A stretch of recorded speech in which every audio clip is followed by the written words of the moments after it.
tonight's gripping tale, we delve into the shadowy corridors of mystery and wealth with William Le Queux's The Lost Million. When Lionel Kemble befriends a dying stranger, he unwittingly inherits not only a vast fortune but also a chilling secret embedded in a mysterious bronze cylinder.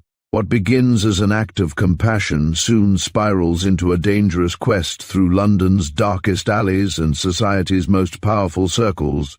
Prepare for intrigue, betrayal, and high-stakes suspense as we unravel the enigma behind the vanished million. Chapter 1 describes a man and his secret. See, it's in my kit bag over there. The thing at which the whole world will stand aghast.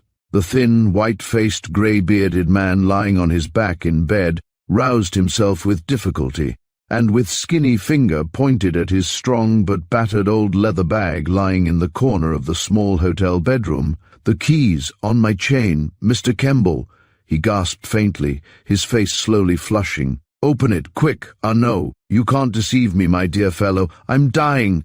I heard what the doctor told you, though he only whispered. But, Mr. Kemble, although you are a young man, I'm going to trust you with a strange responsibility. I trust you because you were so very kind to me on board. They all shun me, all save you. They didn't know my real name," and the old man chuckled bitterly to himself, "and they were not likely to. You were unwell on the voyage, Mr. Arnold, and it was surely my duty to—" "Duty? What duty do you owe to me? A perfect stranger. An adventurer for aught you know," cried the old fellow with whom I had formed such a curious friendship. "No, Mr. Kemble, you have acted as a real man, as a friend, one of the few friends one meets in this hard workaday world," and he clutched wildly at his throat, while his sunken cheeks slowly assumed a hectic flush.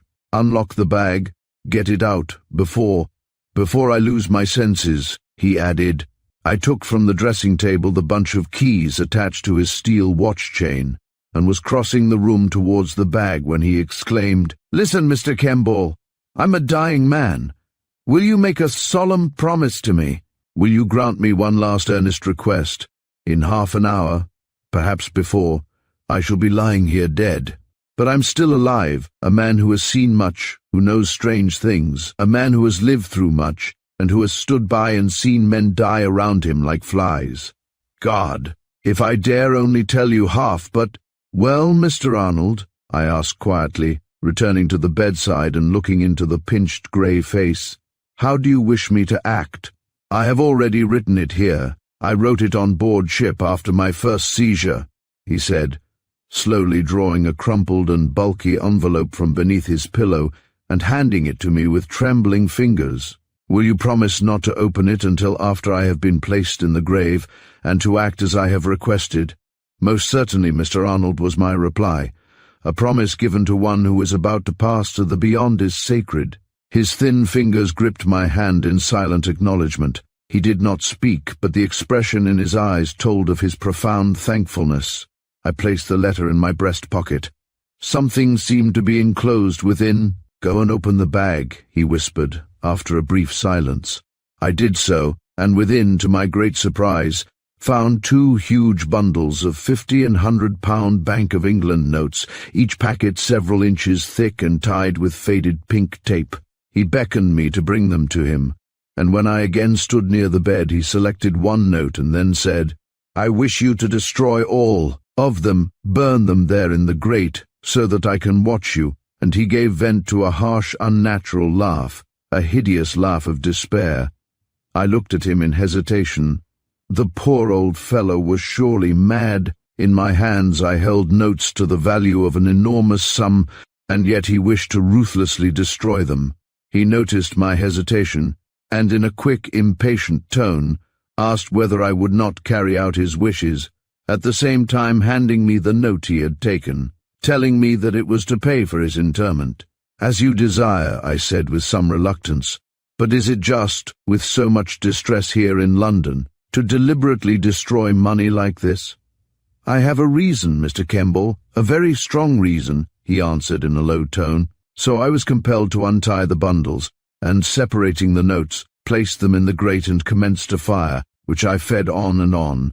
until the last note had been consumed, and there remained only a grate full of blackened tinder. I confess that I found myself wishing that I had the numbers of some of the notes, in order to reclaim their equivalent from the bank.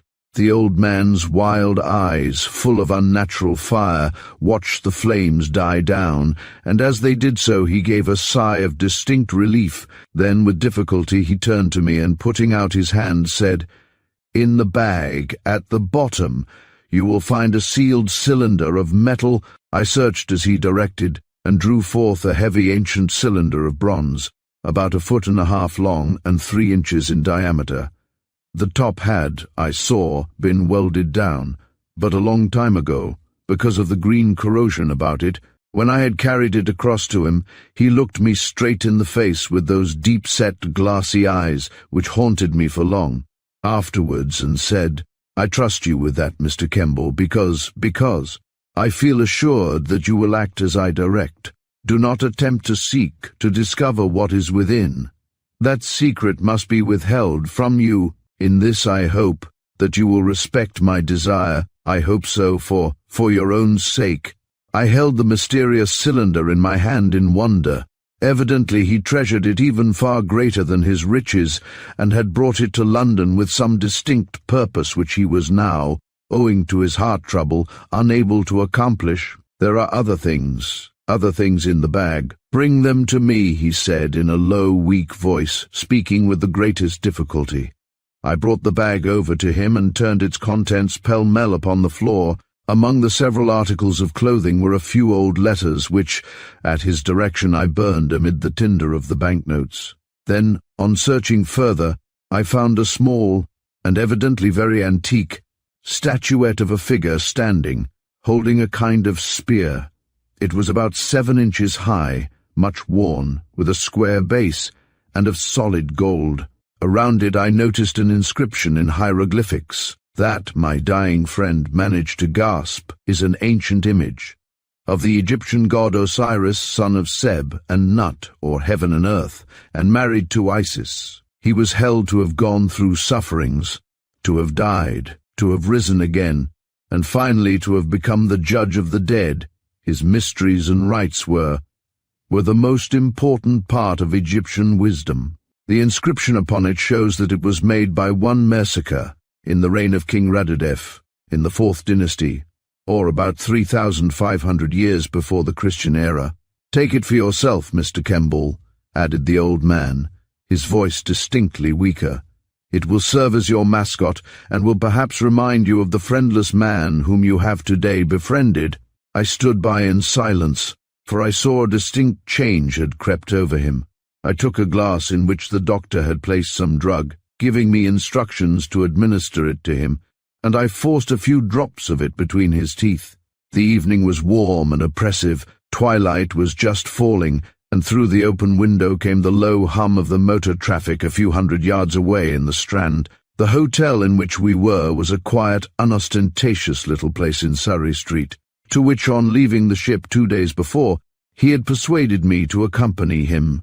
Someone had recommended him to go there, he said, in preference to the Savoy or Carlton. On board the Miltiadisant, which he had joined at Naples, he had displayed no outward sign of wealth, or that he possessed money to burn. Indeed, his dress was mean and shabby, and by the wardrobe contained in his 2 ragged bags, one would certainly never put him down as a man of means. It is generally dangerous, however, to judge a man by his clothes.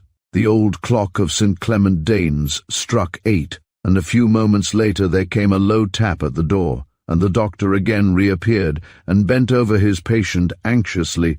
He gave him a few more drops of the medicine, but the old man made an impatient gesture and refused to swallow more. What request, I wondered, was contained in that crumpled and rather bulky letter which I held in my breast pocket? Outside in the corridor, the doctor told me that the end was quite near, and suggested that I should obtain something from him concerning his friends. "Mr. Arnold has already told me," I replied. "He possesses no friends." And at that the doctor shrugged his shoulders and descended the stairs. Back at the bedside, in the fast-fading light of the hot day of early June, I took the old man's bony hand in silent farewell. He turned his eyes upon me, gazing at me with a strange, intense look, as though trying to read my very soul. He endeavored to speak, but though I bent my ear to his mouth, I could catch no words. His thin, nervous hands clenched themselves, his grey beard moved, and he struggled violently to communicate with me, but without avail. Then with his right hand he made a sign that he wished to write. Instantly I obtained a pen and scrap of paper which I placed before him. For a long time his hand trembled, so that he could make no intelligible writing. At last, however, he managed slowly, and with infinite difficulty, to trace very unevenly the words, "Remember the name Harford. Be friendly, but beware of him and the hand." He watched my face eagerly as I read. Of a sudden, the light went out of his grey countenance. The pen dropped from his thin, nerveless fingers. A scarlet spot fell upon the paper, and a deep, long-drawn sigh escaped his ashen lips. Then a great stillness fell, a great silence broken only by the low roar of the London traffic, and I knew that Melville Arnold, the man of mystery, was dead. Chapter 2 contained several surprises. For some moments I stood gazing upon the dead man's changed face, not knowing how to act. I, Lionel Kemble, had, perhaps very unwisely, accepted a strange responsibility. I had acted with complete indiscretion. On my way home from Australia, where I had been for a voyage for my health, the liner had called at Naples, and Mr. Melville Arnold had joined us. On the day after we had sailed, I heard that he had had a sudden heart seizure, and was confined to his cabin. Therefore, why I can't exactly tell, I sought him out and spent a good many hours chatting with him and keeping him company. Perhaps it was that, having been something of an invalid myself, I knew the weary monotony of being confined to bed. I could sympathize with anybody who was ill. From the first I realized that Arnold was a man of no ordinary stamp. Possessed of a clear and quick intelligence, he was a cultured man, notwithstanding his rather rough exterior, and full of a quiet, sound philosophy. To me, it appeared as though he had lived abroad a good many years, and was consequently out of touch with England. Whence he had come he never told me, save to casually mention that he had been a great traveller and had lived out in the wilds for years. The possession of the Golden God seemed to point to the fact that he had come from Egypt. "London has nowadays no attraction for me," he told me one day. "I only go there merely because I am forced to do so. I finished with London long, long ago, surely as I, a prosaic man of the world, sat in that narrow cabin as we steamed up the Mediterranean towards Gibraltar. I had never dreamed that in his old kit-bag, smothered as it was with faded hotel labels, there reposed a fortune in banknotes. He had been perfectly frank on one point. He was a man without a single friend, and now I knew that he had an enemy, and that his name was Harford.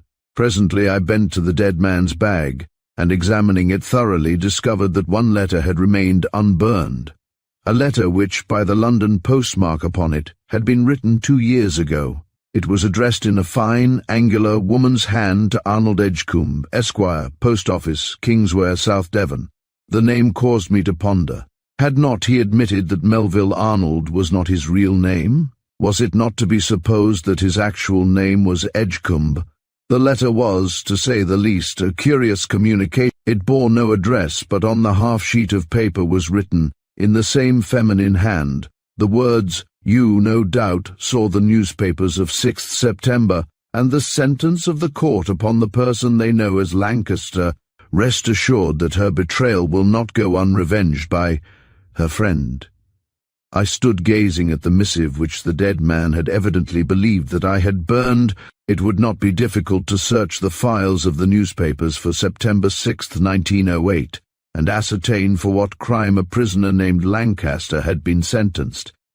The information might perhaps lead me to some further discovery. I placed the letter carefully aside and made a most minute search of the dead man's clothes and of his other belongings, but found absolutely nothing. Then, crossing the wasted hands and placing the sheet tenderly over the white face, I left the room, and descending, informed the hotel manager of what had occurred, while he, in turn, telephoned to an undertaker.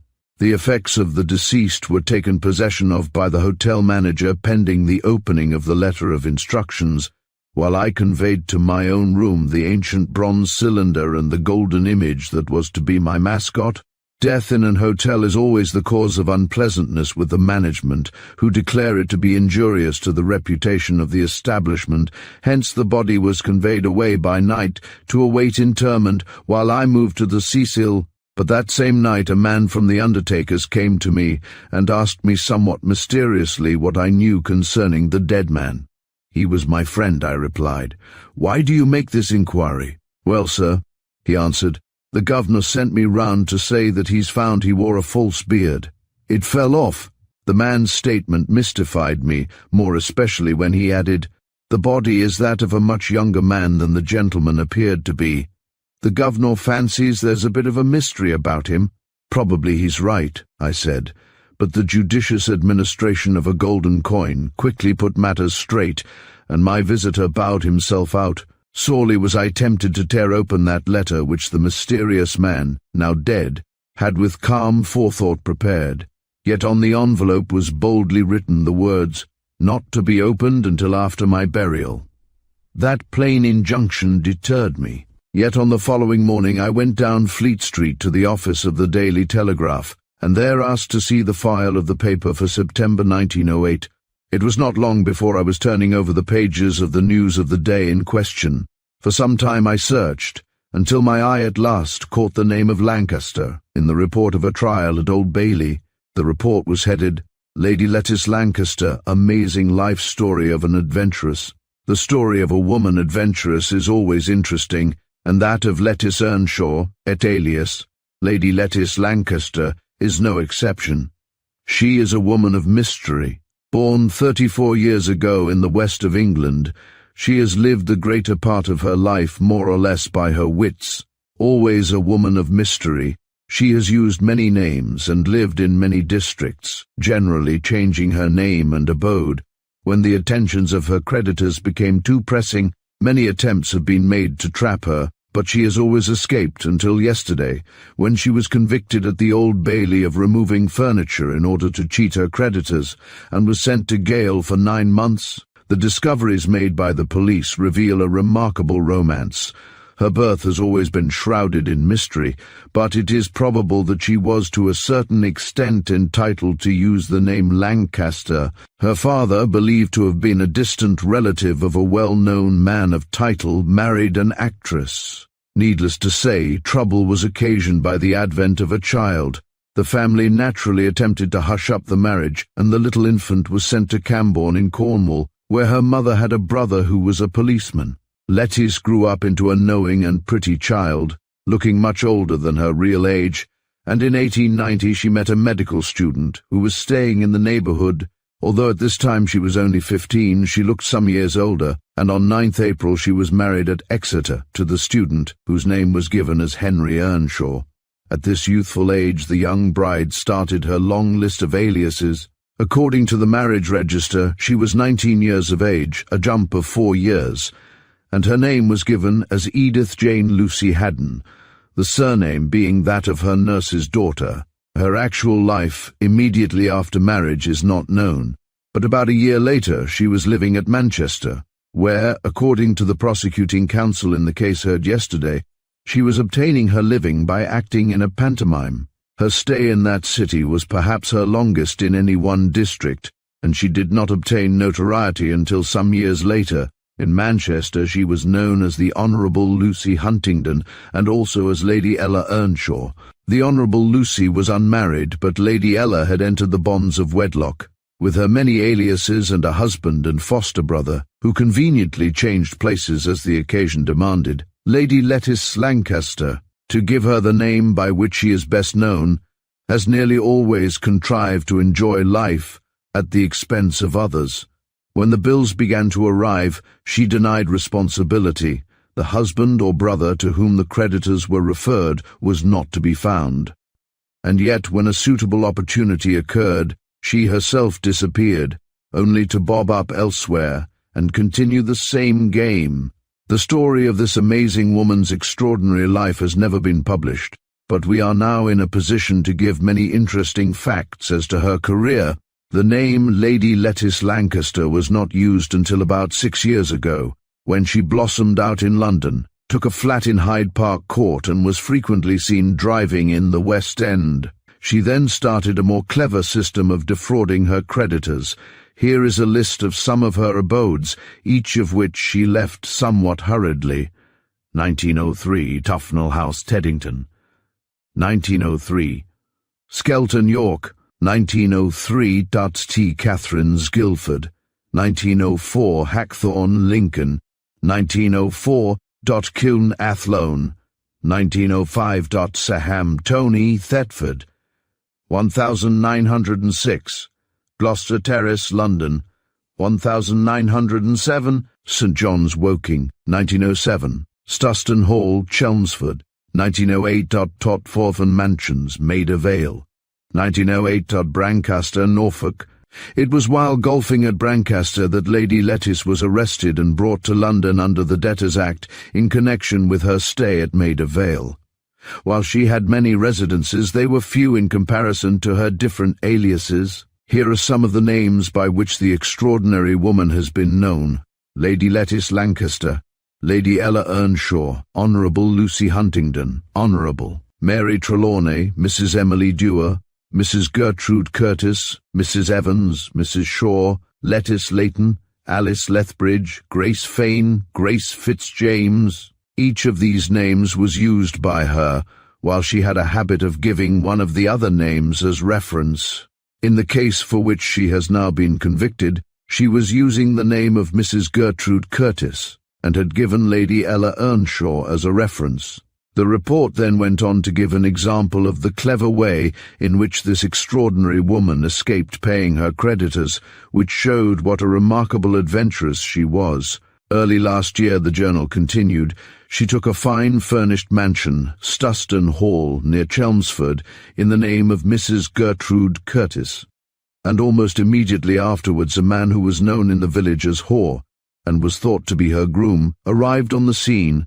About 2 months later Mrs. Curtis came down from town, but by this time there was a considerable sum of money owing. Certain sums were paid on account, but before very long the tradespeople were getting anxious about their money, and a number of county court summonses were issued.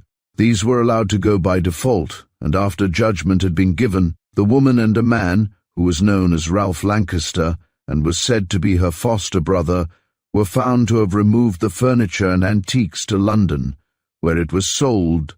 The defence to the charge was that Whore was really Earnshaw, the woman's husband, and that he was responsible for the debts which were on his account, he having given the orders. In the witness box, Mrs. Curtis admitted that Whore was her husband, and that his real name was Earnshaw. She took the house in the name of Curtis, because she was anxious to get away from her husband, who when drunk was very cruel, and on one occasion broke her arm. He, however, found her out, and, as a matter of fact, went down to Stuston Hall a long time before her advent there. She claimed to have an amoral right to use the name Lady Lettice Lancaster, but for family reasons refused to divulge why. If she did, her income would be discontinued. She added that she was receiving £5 per week from a firm of solicitors in London. The defence did not prevail, and both the woman and Ralph Lancaster were sent to jail for 9 months. The way the three persons mixed up their relationship is decidedly interesting. Earnshaw, or Whore, is the son of an officer who held high rank in the Navy, and was known as groom, butler, chauffeur, husband, or foster brother, while Ralph Lancaster was referred to as foster brother, husband, or stepbrother. The real husband was nearly always treated as if he were the groom, and when the three were living in Yorkshire, Lady Lettice was summoned for keeping a manservant without a licence. The manservant was her husband. This was not the only occasion on which the Inland Revenue took action against Lady Lettice. Once, when the woman was prosecuted for keeping a dog without a licence, Lancaster represented her at the police court. He then said he did not know whether she was the daughter of a duke or of an earl, but she was his wife. While living near Lincoln, the woman came into prominence for an unusual assault on a butcher's salesman, who had been sent to obtain payment of an account. He found the gate of the house locked and rattled it to attract attention. Lady Lettice then came out of the house with a hunting crop in her hand and shouted to her daughter, "Well, let loose the dogs, and they will kill and devour him." The dogs, however, neither killed nor devoured him, but the woman hit him on the head with a hunting crop and knocked him over his bicycle. This little amusement cost her £2 and costs at the subsequent police proceedings. Lady Lettice was always interested in horses, and she generally had some good animals in her stables. For some years she, in conjunction with Ralph Lancaster, had been running a riding school in the West End, and it is stated that her income from this source was nearly £500 a year. When at Woking in 1907, she was known as the unlady horse dealer, and was very popular locally, until pressing creditors caused her to seek fresh fields and pastures new. When she was at Suspense Hall, she stated that she had taken the place for the purpose of teaching riding and receiving hunting guests. But although she had several horses there, the only persons to use them were Lady Lettice, the 2 men, and the children. The eldest of the children, a girl of 16, frequently attracted attention by her plucky riding, and she is now earning money as a rider. While Lady Lettice was living at Suspense Hall, the house was regarded more or less as a house of mystery, and strange tales are told of how the woman disregarded the canons of convention during the hot weather. Moreover, the hours kept were hardly regarded as usual by her neighbours. Suspense, being a small village, is generally asleep fairly early, but if the statements made to callers are to be accepted as correct, Lady Lettice frequently retired for the night as early as 6 o'clock. Nevertheless, it is stated that she was sometimes seen walking in the grounds during the night in a garb that can only be described as scanty. Naturally, the house was watched by the local tradespeople with some care, and it was due to this watching that the removal of the furniture was discovered. The local postman and grocer, to whom she owed nearly £10, saw the furniture being removed and followed it to London, where it was sold. The police, in the course of the evidence, also hinted at the probability of other and more serious charges of crime being preferred against them on the expiration of their sentences. In the centre of the report was given the photograph of Lady Lettice, taken by one of the news agencies, the picture being the head and shoulders of a good-looking woman, smartly dressed in tweed country hat and tailor-made coat, a woman whose type of features was certainly aristocratic, and would never be adjudged an adventuress. When I had finished reading the report, which I here reproduce in order that you shall be more thoroughly acquainted with every detail of the strange adventures which befell me, I purchased a copy of the paper and carried it back with me to my room at the Hotel Cecil. Who was that mysterious correspondent of the dead man who had sworn vengeance? Who was the friend of Lettice Lancaster? For what reason had that letter been written? What connection could the quiet-mannered, unassuming old gentleman have with such a trio of clever swindlers? It was fortunate, perhaps, that the letter had not been burned, for it had at least placed me in possession of some curious facts which must otherwise have been hidden. During the next 3 days I was greatly occupied by my own affairs, which had been neglected by my year's absence at the Antipodes. Yet time after time I felt the keenest anxiety as to what could be contained in the dead man's letter of instruction, and in that corroded cylinder of bronze. At last, however, I followed the mortal remains of my mysterious friend to Highgate Cemetery, the sole mourner, and after I had seen the coffin committed to the grave, I returned to the hotel, where the statue of Osiris stood upon my table, and there, with impatient fingers, tore open the letter. I read it through. Then I stood staring at the unevenly scribbled words, staring at them like a man in a dream. What I read there held me aghast, amazed, stupefied. Chapter 3. What Mr. Arnold Left Behind. The letter, written upon the notepaper of RMS Miltiades, was dated 4 days prior to our arrival in London. Perhaps I cannot do better than reproduce it in its entirety. To Lionel Kemble, Esquire, Dear Mr. Kemble, now, after my death, I desire here to place on record my great indebtedness to you for your kindness and sympathy.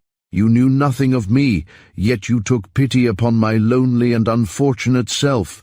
You have, in addition, made solemn promise to me to act as I direct, At the outset, I desire to be perfectly frank with you, and to confess that I was not what I represented myself to be. Certain chapters of my eventful life must be forever hidden, even from you who are acting as my friend.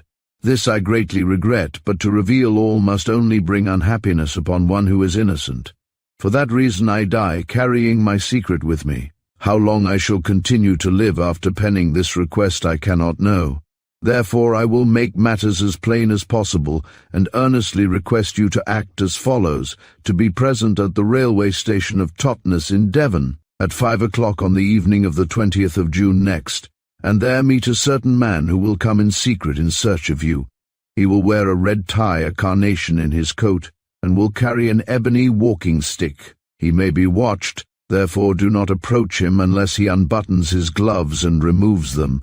To him hand the enclosed letter, and if you wish further to serve the interests of one who herein expresses his deepest and most heartfelt gratitude, watch him, become his helper, and act as he directs. But do not trust him implicitly. Some of the circumstances may strike you as extraordinary and unwarrantable, but I beg of you not to attempt to solve mysteries which must forever be hidden. The person in question may be in sore need of a friend to give assistance and advice, therefore rest assured that such favor shown to him will not go unrewarded. As regards the bronze cylinder, be extremely careful of it, and in all security hold it unopened in trust for me until 6 months from the date of this letter, namely on 3rd November, when you will hand it without question to the person who comes to you and lays claim to it. What is enclosed addressed to yourself please accept as a trifling token of the great esteem in which you have been held by the lonely and forgotten man who in later life was known as Melville Arnold. I tore open the envelope addressed to myself, and therein found 4 Bank of England notes for £500 each. My mysterious fellow traveller who had money to burn had presented me with the sum of £2,000. The other enclosure, a letter secured by 3 seals of black wax, was addressed to Arthur Dorney, Esquire. My trust was indeed a strange one, increased by the dead man's request that I should befriend a man who was friendless, and at the same time warning me against placing too great a trust in him. I tried to conjure up in my mind what kind of person I was to meet so mysteriously away in Devonshire. Why, I wondered, could not Mr. Arnold's affairs be settled in a proper manner by his lawyers? But perhaps so mysterious was he that to trust solicitors would be to reveal his identity. One thing, however, was evident. He had already made a secret appointment with Mr. Dorney.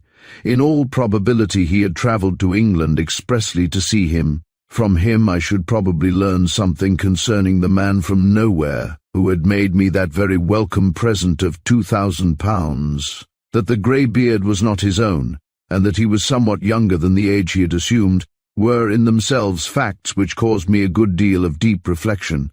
He was a complete mystery, and more could not be said. Many times had I taken the ancient cylinder in my hand, wondering what it really contained. As far as I could judge, it was of metal, half an inch thick, for the cylinder was well made, and had apparently been drilled out of a solid block. The welded end had been very carefully and neatly closed, and it had evidently lain in the damp, or more probably under water, for many years, judging from the rough corrosion upon it. My instructions were to guard it with all zeal, yet I was to hand it without question to whoever, on the 3rd of November, should ask for it. I turned it over in my hands time after time, wondering what could be the nature of this, the greatest treasure of a man who had undoubtedly been wealthy. I confess to you that I entertained certain misgivings. Out of mere pity I had made the acquaintance of Melville Arnold, never dreaming that I should be led into so strange an executorship. Again, there being no will, I began to wonder what was my actual position in law. The mystery surrounding the dead man had been increased both by the discovery of his disguise and by the frankness of his letter, in which he plainly admitted that he was not what he had represented himself to be. Why had that letter been sent to him, threatening revenge for the sentence upon the adventuress who called herself Lady Lettice Lancaster? What connection could he have had with such swindlers? The whole affair formed a complete enigma. Perhaps I had acted very foolishly in mixing myself up with a perfect stranger. and as day succeeded day this thought became the more and more impressed upon me. I suppose in order that you should understand matters aright, I ought here to say something concerning myself. I, Lionel Kemble, was aged 27. My father, a well-known London surgeon, who had been knighted for his services in the interests of surgical science, had died 2 years ago, leaving me with a comfortable old house called Upton End, near Newport Pagnell, in Buckinghamshire, and an income of about a couple of thousand a year. 3 years prior to his death he had retired and given up the house in Cavendish Square, preferring life in healthier and quieter surroundings. I had studied medicine and had passed my preliminary examinations at Edinburgh, when I found myself troubled slightly with my lungs, and had been advised to take a trip to Australia. To my satisfaction I had returned in the very pink of health and perfectly cured. I had visited Ceylon, the cities of Sydney, Brisbane and Perth, had witnessed some of the wonders of New Zealand, and now, on my return, had become involved in this most curious and perplexing romance. The day on which I opened Mr. Arnold's strange letter was the 8th of June. Therefore 12 days had to elapse before I could go down to Devonshire to meet the mysterious Mr. Dorney. Those were hot, exciting days. Such blazing weather in June had not been experienced in London for years. It was hot by day, succeeded by oppressive, breathless evenings with that red dust haze seen only in our great metropolis. The Derby had been run and London hotels were crammed. The colossal Cecil, at which it was my habit to stay, was filled to overflowing by crowds of Americans, and the West End ran riot with gaiety and extravagance, as it always does each season. Perhaps fortunately for me, for it prevented my mind being too much concentrated upon my remarkable trust, I found myself involved in some trouble concerning some land down at Upton End, and I had a number of interviews with my late father's solicitors. A lawsuit was threatened, and it looked much as though I should be the loser by several hundreds a year. My mother died when I was but 10, and though I was fond of a country life, yet somehow, since my father's decease, I had not cared for the loneliness and solitude of the quaint old house. It was certainly a delightful old place, with several oak-panelled chambers, and clinging to it were all sorts of quaint legends of Roundheads and Cavaliers. Its old bowling green and its gardens ablaze in summer with crimson ramblers were charming, yet it was, after all, only a white elephant to me, a bachelor, so I had kept on a couple of the old servants, who together with Tucker, the head gardener and his assistant, kept the place going, for I had secret thoughts of letting it furnished. My trouble over the ownership of the piece of land forming a portion of the farm attached to the house, and several other matters which had been neglected owing to my absence in Australia, kept my hands pretty full. Nevertheless, I found time one evening to take a taxi up to Highgate Cemetery, in order to see that the grave of my dead friend had been properly closed and put in order. It was about 6 o'clock in the evening when I arrived, and there were many friends and relatives tenderly watering the flowers on the graves of their loved ones. Without much difficulty I found the newly made mound of brown earth, but to my surprise I also saw that a magnificent cross of white flowers had been laid upon it. This I eagerly examined, but no card was attached. Surely whoever had placed it there had mistaken the grave, for Mr. Arnold possessed no friends, and I had been the only follower. His decease had not been advertised, therefore surely none could know of his death. For a few minutes I stood there, gazing upon the emblem and pondering. Suddenly I saw the cemetery keeper, and walking up to him pointed out the grave, and asked him if he knew anything of the cross that had been placed upon it. "Oh, you mean Mr. Arnold's grave, I suppose, sir," exclaimed the man. "How do you know it is Mr. Arnold's?" I asked. "Well, sir, the day after the funeral, a young lady came to me and inquired where a Mr. Melville Arnold had been buried, so I looked it up in the books and told her. She's been here every day since, and put fresh flowers there." "A young lady. What was she like?" I inquired. "Oh, well, she's about 20, I should say. Pretty, with dark hair and dressed in mourning," he replied. "She comes each day about 5, generally in a private motor car, a big grey car. The flowers cost her a tidy lot, I should think, for they're not common ones. "About 5 o'clock," I exclaimed. "Has she been here today?" "No, and she didn't come yesterday either," was the man's reply. "Perhaps she'll come later on. We don't close till 7:30 just now." So I waited in patience in the vicinity, eagerly watching for the advent of the one person beside myself and the undertaker, who knew of the last resting place of the mysterious man who had deliberately destroyed his fortune. I wandered among the graves for a full hour, until of a sudden the cemetery keeper approached me, and in a low voice said, "Look over yonder, sir. That tall young lady in black with the chauffeur carrying the wreath, that's the lady who comes daily to Mr. Arnold's grave." I looked, but, curiously enough, she had turned and was leaving the spot without depositing the wreath she had brought. "Somebody's watching her, sir," remarked the man. "Perhaps she recognizes you. She's taking the wreath away again." The chauffeur was walking close behind her along the central avenue, as though about to leave the burial ground, when of a sudden she crossed the grass to a newly made grave, and there her man deposited the wreath. She had detected somebody watching. Perhaps she had suspicion of the keeper in conversation with myself. At any rate, she resorted to the ruse of placing the wreath upon the grave of a stranger. Fortunately, I had been able to obtain a good look at her handsome, refined features, and I decided that hers was a countenance which I should recognize again anywhere. I looked around, but could see no one in the vicinity to arouse her suspicion. Nobody, save myself. Why did she hold me in fear? By what manner had she been aware of the mysterious man's death, or that I had been his friend? I watched her turn and leave the cemetery, followed by her motor driver. Why did she hold the dead man in such esteem that she came there each day and with tender hands placed fresh flowers upon his grave? What relation could she be? And why did she thus visit his last resting place in secret? Chapter 4. The Man with the Red Cravat. Of necessity I went down to Upton End in order to see old Tucker and his wife, who had acted as caretakers in my absence. Thomas Tucker, a tall, thin, active, grey-moustached man of 65, was a servant of the old-fashioned faithful school. For 32 years, ever since the day of his marriage, he had lived in the pretty rose-embowered lodge, and had been taken over by my father as part of the estate.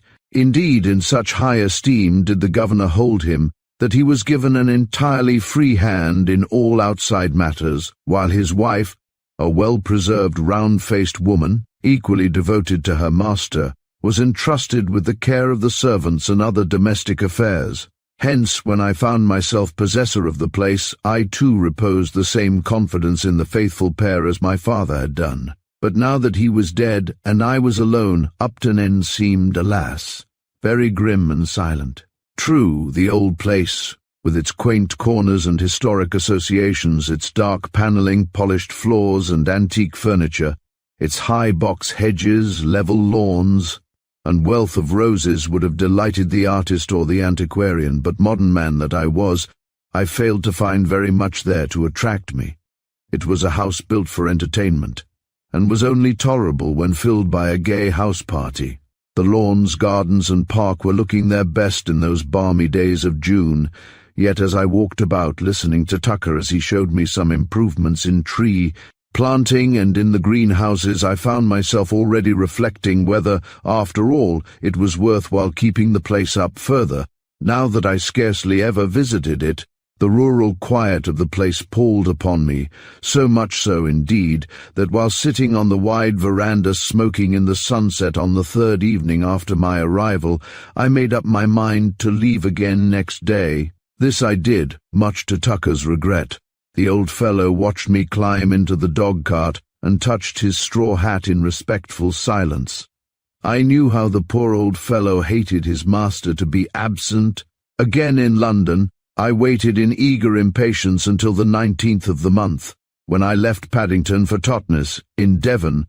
It was, I found, a quaint old town among green hills through which wound the picturesque Dart, a town with a long, steep high street, a city gateway, with shops built over the footpath, like those in the Borgo Lago in Pisa. The Seymour Hotel, where I took up my quarters, was situated by the bridge and faced the river, a well-known resort of anglers and summer tourists, but of such things as fishing or scenery I cared nothing on that well-remembered day, the day appointed for me to keep the strange tryst made by the man now dead.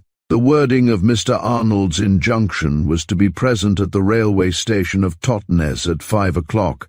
It did not mention the platform or the booking office. Examination of the timetable showed that no train arrived at or left Totnes between the hours of 4 p.m., when the Plymouth train arrived, and the 5:15 up train to Exeter and Taunton. There were several expresses, of course, Totnes being on the Great Western Main Line between Plymouth and London. By this fact it seemed that the mysterious man whom I was to meet would already be in Totnes, and would come to the station in order to meet me.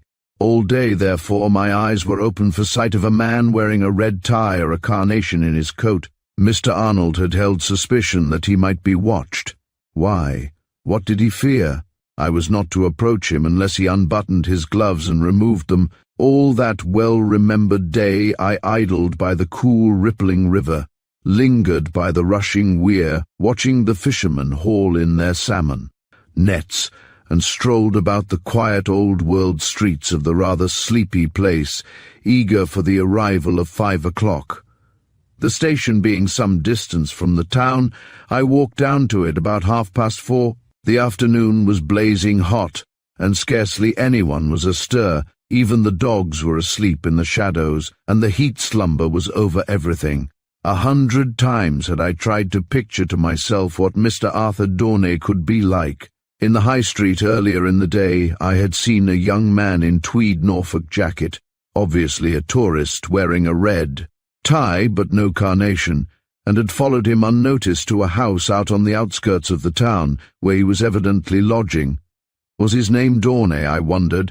If he were actually the man whom I was to meet, then he certainly was a very prosaic-looking person. Still I possessed my soul in patience, and with the dead man's letter in my breast pocket I walked through the booking office and onto the platform. Several persons were about, ordinary-looking individuals, such as one sees every day at the station of a small provincial town, but there was no man wearing either a red cravat or a carnation. I lit a cigarette and strolled up and down the platform where the booking office was situated. The gate of the up platform being kept locked, he would be compelled to pass through the booking office. Twice expresses with ocean mails from Plymouth to London roared through, and slowly the hands of the big clock approached the hour of 5. The appointment must have been made long ago by the man now dead. Weeks ago, when he was still abroad, for the letter, I recollected, had been written on board the liner between Naples and London. But the principal point which puzzled me was the reason why the dead man's letter should be delivered in such secrecy. A man with a red tie is very easily distinguishable, and I flatter myself that I possess a very keen eyesight. Yet though minute after minute went by till it was already 1/4 the hour, still no man answering the description given by the late Mr. Arnold put in an appearance.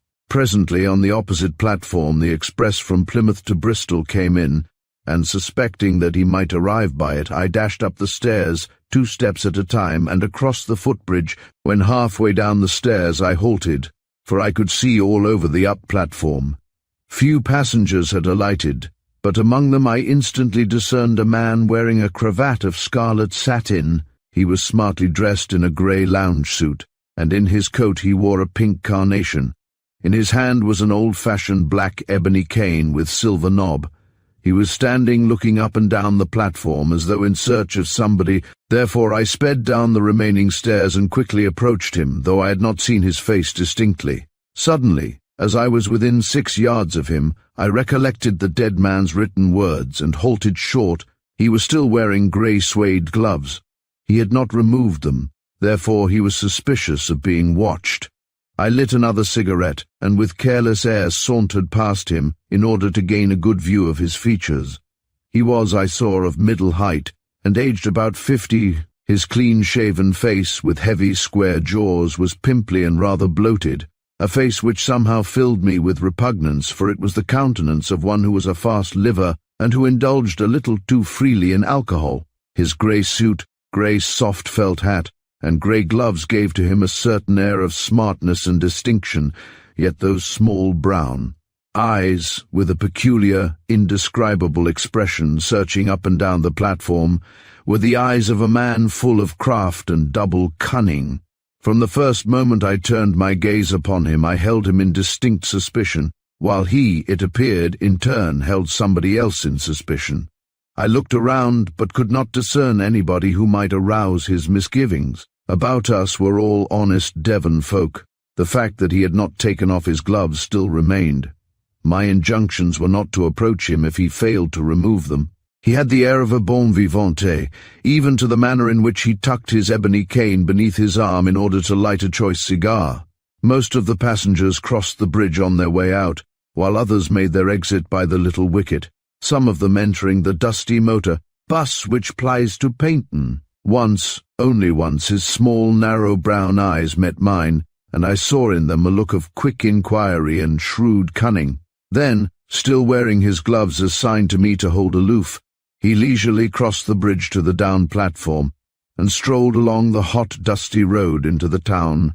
As far as I could discern, nobody was watching his movements at all. Nevertheless, I could only suppose that he had great cause for precaution, otherwise he would have allowed me to approach and speak to him.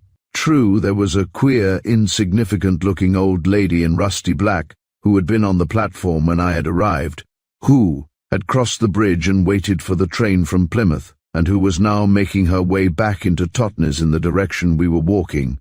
Could it be possible that he feared her? It struck me that he might have recognized that I had travelled there to meet him in place of the man now deceased.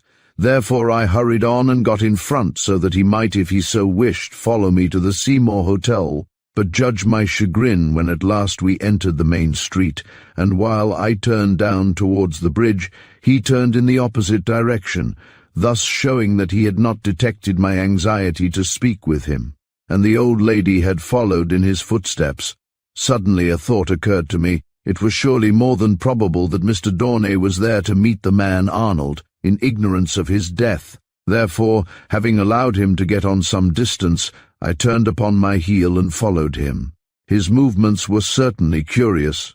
He was undoubtedly avoiding the unwelcome attentions of the old lady, who now seemed to be acting in conjunction with a dark-haired, middle-aged man with beetling brows, who wore a shabby brown suit and a last year's straw hat.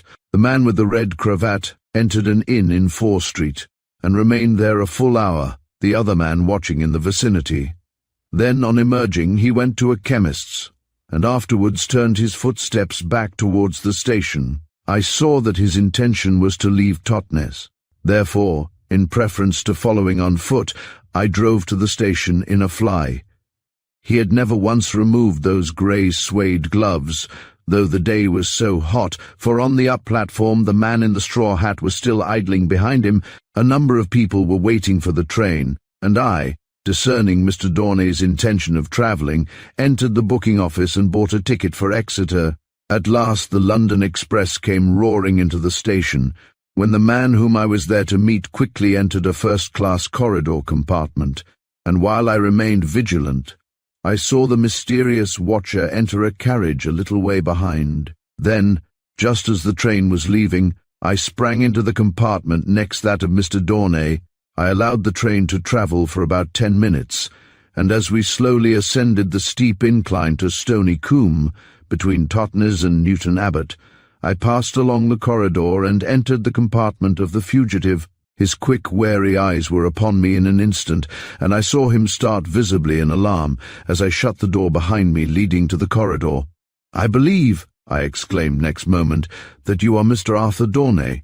In an instant, before indeed I was aware of it, I found myself looking down the big barrel of a heavy Browning pistol. "Well?" asked the man with the red tie, without moving from his seat, yet covering me with his weapon. "And what if I am, eh?" Upon his face was a hard, evil grin, and I saw that he certainly was not a man to be trifled with. "You think you've cornered me this time, eh?"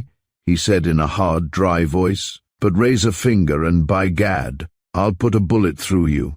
So you'd best own yourself beaten, and let me slip out at Newton Abbot. Understand?" Then, next moment, the train unfortunately entered the tunnel, and we were plunged in complete darkness. Chapter 5.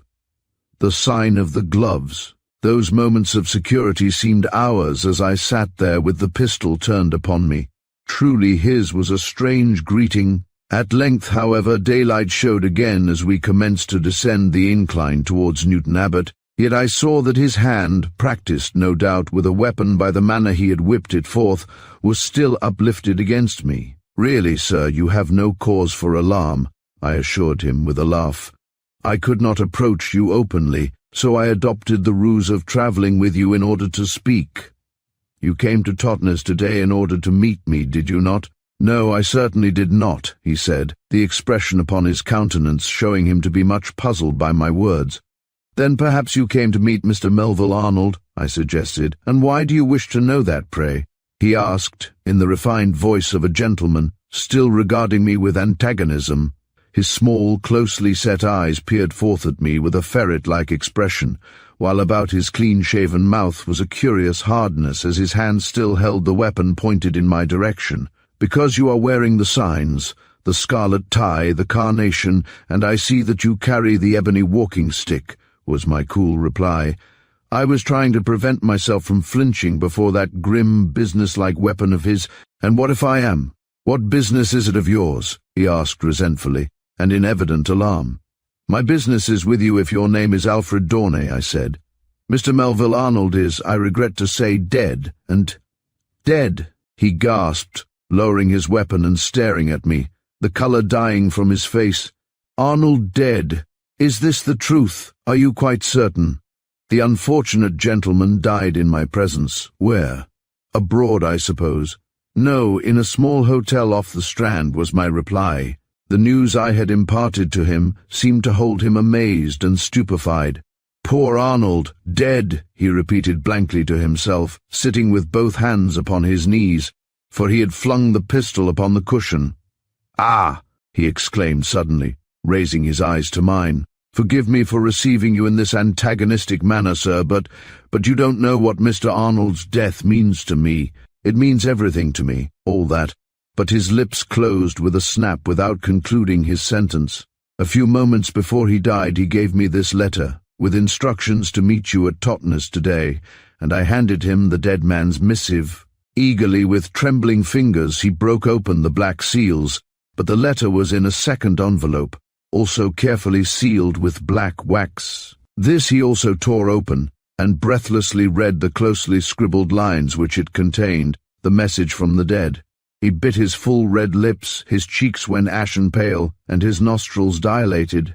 I wish to thank you for carrying out Arnold's injunctions," he managed to gasp.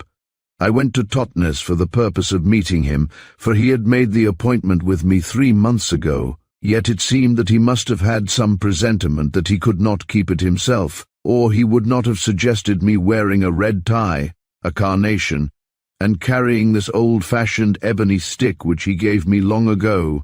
Briefly I recounted my meeting with him when he came on board at Naples, his sudden illness, and its fatal termination in the Strand Hotel. "Ah, yes," sighed the man, Dawnay, "the man whom I was to help but not to trust. Poor Arnold was a great traveller, ever on the move, but for years he knew that he had a weak heart. I was about to make further inquiry regarding the man who had so strangely left me a legacy, but Dawnay suddenly exclaimed, 'You and I must not be seen together, Mr. Kemble, for I notice by this letter that is your name. Where can I meet you again?' I inquired, for I recollected the dead man's words that my strange companion might be in sore need of a friend. "I hardly know," was his hasty answer, as he replaced his pistol in his pocket. "I am closely watched. Probably you saw the man, a fellow in a straw hat." "Yes, and the old woman." "Ah, then you are observant, Mr. Kemble," he exclaimed, with a slight grin. "Yes, I am in danger, grave danger at this moment, and how to escape I know not." "Escape from what?" "From arrest." "Is that young-looking man a police officer?" I asked, much surprised. "Yes, he's older than he looks. I ought never to have dared to go to Totnes." "Why not Totnes?" I asked. "I was lying low, for a certain reason, Mr. Kemble. All of us have to wash in dirty water sometimes, you know," he smiled grimly. "You are an honest man, no doubt. I too was once. And now the police are in search of you, eh?" I asked. So my estimate of the man was not very far wrong. He nodded slowly in the affirmative. A silence fell between us. This discovery, coupled with Arnold's mysterious connection with the trial of the adventuress who called herself Lady Lettice Lancaster, caused me to ponder. Arnold had warned me not to trust him entirely. The train was now rushing down the incline, and in a few moments would be at Newton Abbot, the junction for Torquay. Without a word, my companion suddenly sprang to his feet, and taking a railway key from his pocket, went out into the corridor and locked both doors at either end of the carriage so that no one could pass along. Then, returning to me, he said, "Perhaps it would be better, Mr. Kemble, if you went into the next compartment while we are stopping. We must not appear to have knowledge of each other." Scarcely had I time to enter the adjoining compartment when the train pulled up. I lit a cigarette and sat gazing lazily out of the window when, sure enough, the man in the straw hat who had travelled in the rear of the train strolled aimlessly along, and as he passed the compartment occupied by Dornay, glanced in to satisfy himself that he was still there. The wait was long, for the corridor coaches from Torquay for London were being joined on, but at last we moved off again, and as soon as we did so I returned to the mysterious fugitive. "Tell me, Mr. Dornay, something concerning Mr. Arnold," I urged earnestly, without preamble. He did me the honour of entrusting me with certain purely personal matters, but gave me no information as to who or what he was. "Melville Arnold was a most remarkable person," declared the man in the red tie. "He divided his time between life in London and exploring the remains of the extinct civilization in Egypt. Then he lived in Egypt, mostly in the deserts. His knowledge of Egyptology was, perhaps, unequalled. The last letter I received from him was from El Fasher, in Darfur." "Arnold was not his real name? Not exactly his baptismal one," laughed Dornay lightly. "It would hardly have suited him to use that. What was it? Is there any reason why I should not know?" "Yes. I am scarcely likely to betray my dead friend, Mr. Kemble." I was silent beneath his stern rebuke. At one moment I felt repulsion when I gazed upon his pimply face, yet at the next I experienced a curious sense of fascination. The mystery of it all had become most tantalizing. Thought of the bronze cylinder and what it might contain flashed across my mind, whereupon I asked whether Arnold had had any permanent address in London. No.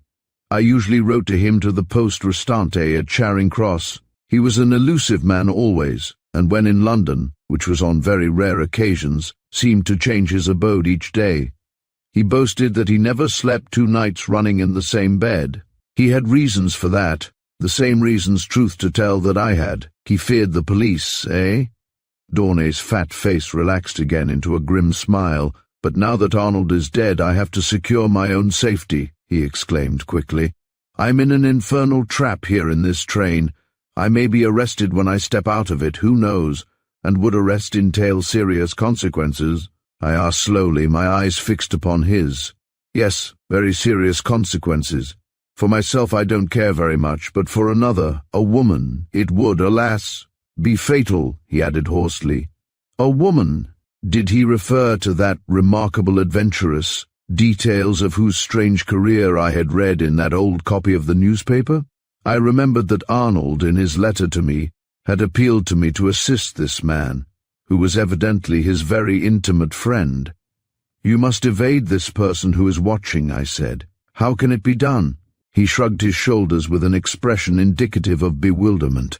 A sudden thought occurred to me. "You and I are about the same build. Could we not exchange clothes?" I suggested. "At Exeter you could walk up to the front of the train and escape away, and out of the station, while I will still sit here, my back turned towards the window. The detective will believe you to be still in the train." "Capital!" he cried, starting up. "A splendid plan, Mr. Kemble. By Jove, you are resourceful." And he began quickly divesting himself of coat and trousers. "This train is express to Exeter, therefore we shall not stop at either Teignmouth or Dawlish."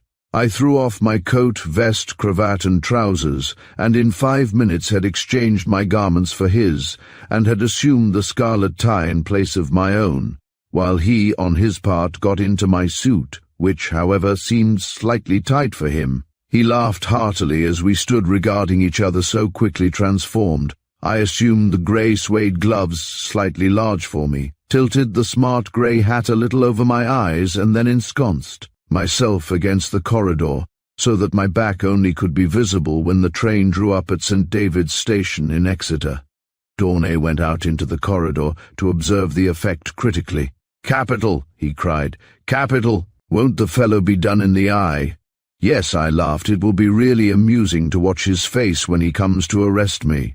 But he may not come until you get to Paddington, after midnight. And what excuse shall you make for changing clothes with me?" "Oh, don't bother about that," I said, rather enjoying the prospect of a joke, but little dreaming of the serious predicament in which I was placing myself. "Where shall I meet you again?" "Ah, be careful, be very careful, Mr. Kemble. You will no doubt be watched. They will suspect you of an intention to meet me again in secret, and for that reason will keep strict surveillance upon you. Use the name Hamilton Davis, and write to me at the poste restante at Charing Cross. That is as safe as anywhere. I shall be in London, but I must be off now, and the moment the train stops I shall be out and away. There's sure to be a crowd upon Exeter platform. Ah, you can't tell what a great service you have rendered me in assuming my identity this evening. You have saved me. Goodbye, and 1,000 thanks." Then, with a wave of his hand and a merry smile, the elusive person, for such he no doubt was, went forth into the corridor and disappeared. I took up my previous position, so that when the train ran into Exeter, I was seated with my back to the window, one leg upon the cushion, lazily reading a newspaper which I had found in Dawnay's pocket. Much bustle was going on outside on the platform, and I knew that the police officer had passed in order to reassure himself that I had not escaped. For perhaps 10 minutes I sat there in lazy indolence, until at last the train moved off again, and once more I was free from observation. I could not for the life of me discern why the man had feared to be seen in my company. Arnold must have somehow foreseen that his friend would be watched, and had therefore prearranged the sign of the gloves. Perhaps he had expected that another enemy, not the police, would be watching. Yet even there, in the train, Dawnay had expressed fear lest we be observed together. It was a point the full meaning of which I failed to grasp. At Taunton we stopped again, and I assumed my attitude just as before, with my back to the window, when of a sudden the carriage door was flung open unceremoniously, and a man's voice exclaimed, "Alfred Dawnay, I am a police officer, and I hold a warrant for your arrest." I roused myself slowly, and, facing the man who had addressed me, remarked in a cool voice, "I think you've made a slight mistake, eh? My name is not Dawnay." The man in the straw hat uttered an ejaculation of surprise and stood staring at me dumbfounded, while a man at his side, evidently one of the Taunton police in plain clothes, looked at us both in wonder. "If you are not Dawnay, then where is Dawnay?" demanded the detective quickly. "How do I know? But you are wearing his clothes. You assisted him to escape, therefore you will have to make some explanation." "I have no explanation to offer," I said. "If you want Dawnay, you'd better go and look for him. You have no warrant to arrest me merely because I happen to be wearing clothes resembling Dawnay's." "Perhaps not, my dear sir," replied the detective, greatly annoyed at being thus outwitted. "But I tell you it will be better for you to be quite frank and outspoken with us. When did Dawnay leave this train? Tell me." "I don't know," I replied, which was really the truth, and the chagrin of the two police officers was now fully apparent. "But you've rendered yourself liable to prosecution, don't forget that," said the man with the straw hat. "That man, Alfred Dawnay, alias Day, is wanted on a very serious charge." "Of what?" I asked quickly. "Never mind what. You've assisted him to escape, and you'll have to answer for it." And he closed the door angrily, for the train was again about to move off towards London. What, I wondered, was the serious charge against Alfred Dawnay? Chapter 6. The Quick and the Dead. On my return to London I had the very unpleasant experience of being closely watched by detectives, just as the fugitive had foreseen. It was quite evident that the police intended to rediscover Dawnay through my instrumentality. I wrote to Mr. Hamilton Davis, at the poste restante, Charing Cross, giving him my London address at the Hotel Cecil, and also my address at Upton End, hoping that he would send me an appointment. Yet he had shown himself so wary that I hardly believed he would at once reveal his hiding place. I was extremely anxious to meet him again, for I hoped to learn more from him and solve the mystery of the man whom I had known as Melville Arnold. In order to evade the unwelcome attentions of detectives, I went down to Upton End for a few days, for I knew that if any stranger were lurking in the vicinity, old Tucker would certainly know of it. Not 3 days had I been there, indeed, before one morning he lingered over watering the plants in the conservatory when I came down to breakfast to declare that he was much puzzled over the fact that a man, a decent-looking man he described him, seemed to be forever passing and repassing the lodge. "I can't think, sir, what can be his business," he said. "I don't like the looks of him at all. Maybe he's one of a gang who intends to rob the house, sir. Therefore I've told Thomas and Mason to keep their eyes open." He referred to the groom and the under-gardener. "I've half a mind to set the dogs on him," he added. "Only let him come into the drive and I'd let Prince after him. His whole suit of clothes wouldn't be worth sixpence afterwards." "Some inquisitive fellow, I suppose, Tucker," I said, in an endeavour to treat the incident with utter unconcern. "I don't fancy burglars would come here." "Don't you believe it, sir. There's lots of things, pictures and curios which your father, the late Sir Lionel, collected, which would fetch a big price in London, you know, sir." "Well," I laughed, "if burglars really do pay us a visit, Prince will see to them. I'd be sorry to face the dog if I were a thief." "So would I, sir. Only there's such a thing as a dose of strychnine on a bit of meat, you know. Abroad, yes. In Italy it is the favourite ruse of burglars, Tucker, but here in England we are much more secure." And then, watering-can in hand, the faithful old fellow passed out, while I sat down to my lonely breakfast. A week after I had written to the Charing Cross post office, I received a note, dated from the Hôtel de la Boule d'Or at Provins, a small town some 60 miles east of Paris. "I am delighted to have your address," it read. "At the present moment my movements are very uncertain, but as soon as I can see you again I will write to Upton End.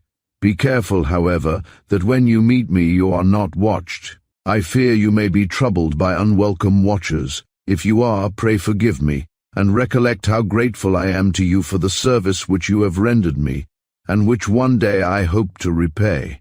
That was all. There was no signature, and so I was compelled to wait for a further communication from the man who was undoubtedly in hiding in that obscure old town in the valley of the Voulzy. Time after time I took out that corroded cylinder, wherein was something which the dead man had declared would cause the whole world to stand aghast, and held it in my hand full of wonder. Upon the table, in the big old-fashioned library, stood the weird little figure of the ancient god of the Egyptians, the great Osiris. Sight of it, each time that I entered there, recalled to me that sunset hour in the little hotel off the Strand, the hour when Melville Arnold had passed silently to the beyond. 3 weeks went by in eager expectancy. By careful inquiry and judicious watchfulness, I came to the conclusion that the surveillance set upon me by Scotland Yard had been withdrawn. Hence it seemed to me that they had found traces of the fugitive they sought. Probably, if he were a known criminal, his presence in France had been reported through the Prefecture of Police in Paris. It was part of the international police system to do so. Was Alfred Dorney again in peril of arrest, I wondered. One morning, however, I received the long-expected message, for among my letters I found a note asking me to be alone. Outside Lathbury, a small hamlet a little way out of Newport Pagnell, on the Northampton Road, at 3 o'clock that afternoon. The heavy handwriting was the same as the letter from Provins, and I knew it to be from Dorney. Therefore, with considerable eagerness, I set out about 2 o'clock to walk to the place appointed for meeting. I passed up the long street of Newport Pagnell, but nobody followed me. It was early closing day, and the place was sleepy and deserted. Out again upon the dusty high road I met nobody save a middle-aged man on a motorcycle, who dashed past me at a tearing pace, and who, as later on I approached the inn at Lathbury, had pulled up to make some repair. Suddenly I regarded him with suspicion. Was it possible that he was following me to watch my movements? As I went by, he looked up full into my face, and then I felt certain that I had seen him somewhere before, but where I could not recollect. I had half a mind to turn back and thus throw him off the scent if he were a detective. Nevertheless, compelled as I was to act warily, I strolled on through the village and out upon the open road, up the hill in the direction of Gatehurst. I glanced at my watch and found it already 3:15, but nobody was yet in sight. Probably Dorney was standing concealed somewhere behind the hedge in order to satisfy himself that the coast was quite clear before approaching me. Behind, at some distance away, I heard the hum of an approaching motor car, and stepping to the side of the road, prepared to be suffocated by the thick white dust. The car swung through the village and rushed up the hill, but as it came behind me slowed down until it passed me at quite a slow pace. Then I saw it was a powerful limousine, painted and upholstered in stone grey, and within sat a woman alone. A few yards in front of me it stopped dead, and the woman leaned out of the door when, to my utter amazement, I recognized her to be the same pretty young girl whom I had seen in Highgate Cemetery, the mysterious person who had so tenderly placed fresh flowers upon the grave of Melville Arnold. "Excuse me," she exclaimed, addressing me in a musical voice, as she opened the door. "I believe you are Mr. Kemble, are you not?" "That certainly is my name," I said, raising my straw hat instinctively. "Well, I've come here to meet you." She laughed merrily. "Would you come inside, and then I can tell you all?" So at her invitation I got in beside her, when the ear moved off swiftly again, and next moment we were swinging along towards Northampton, the driver evidently having already received his instructions. "I suppose I ought to explain, Mr. Kemble, that Mr. Harvey Shaw, the gentleman known to you as Dorney, deemed it wiser not to come and meet you in person because, well," and she laughed sweetly, displaying even rows of pearly teeth. "I think you probably realize the reason." "Fully," I answered, quite taken aback by the ruddiness of her appearance, but I had suspicion as I came along of a motor-cyclist who stopped before the inn. "He is a man I have seen somewhere before." "Oh, he is a friend. He is there as scout for us," she said. "He has been watching you, and has signalled that all is clear, and so we may proceed without fear. Mr. Shaw has asked me to take you to him." "Where is he?" "At Rockingham, beyond Kettering," was her reply, and as she turned her splendid brown eyes upon me, I judged her to be about 19 or 20, and saw that hers was a face more perfect in its beauty than ever I had before gazed upon.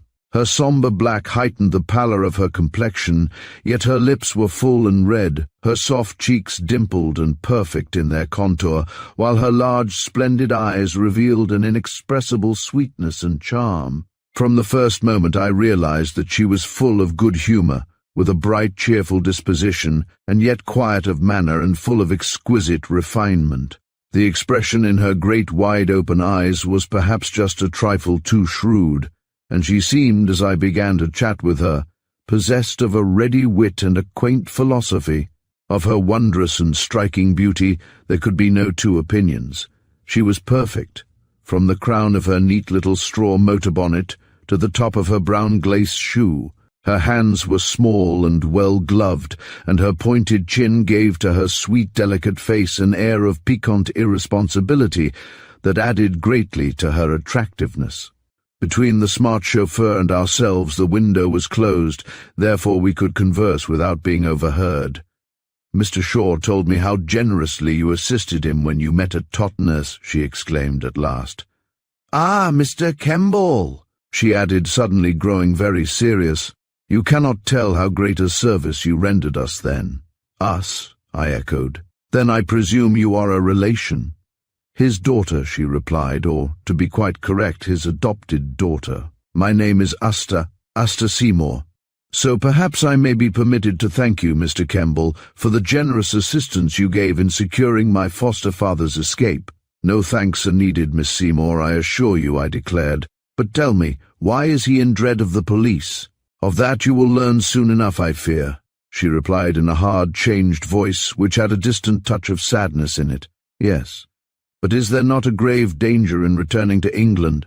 "He was compelled to do so, first in order to meet you at Totnes, And now for a second reason, in connection with the unfortunate death of poor Mr. Melville Arnold. You, of course, knew Mr. Arnold, I said. It is your hand that has placed those fresh flowers upon his grave. She was silent. Then, in a low voice, she said, I admit that I have done so, for he was always my friend, always.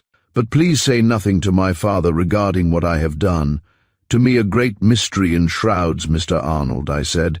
Cannot you tell me something concerning him, who and what he was? By my very slight knowledge of him, I feel instinctively that he was no ordinary person. And your estimate was surely a perfectly correct one, Mr. Kemble. He was one of the most remarkable of men. You knew of his death. How? I knew he was in London, for he scribbled me a note telling me his address, but requesting me to reveal it to nobody, not even my father, she said, in a low, hoarse voice. I called to see him upon some urgent business, because he wished to see me, but, alas, they told me at the hotel that he had died only a few hours before. So I went away, fearing to reveal myself to you, who they told me was his friend. 2 days later I made inquiries, and learned where they had buried him. Then, in tribute to the memory of the man of whose greatness of heart and remarkable attainments the world has remained in ignorance, I laid flowers upon his grave. Why did you fear to reveal yourself to me, Miss Seymour? I asked earnestly, looking straight into her soft brown eyes as the car rushed along, but she avoided my gaze, while a flush overspreading her cheeks betrayed her embarrassment. Because I did not know how far you might be trusted, was her frank, open response, after a moment's hesitation. Indeed, I do not even now know whether you would still remain our friend and preserve the secret if the ugly truth became revealed to you. Chapter 7. D'Aunay makes confession. Her curious reply greatly puzzled me. What could be the ugly truth to which she had referred? At her side I sat in silence for some time. The car was tearing along a wide, straight main road between dusty hedges and many telegraph wires, and as I glanced at her I saw that she was staring straight before her fixedly, with a strange, hard look upon her beautiful countenance. Perhaps I might have been mistaken, but at my mention of the dead man I felt certain that I saw in her eyes the light of unshed tears.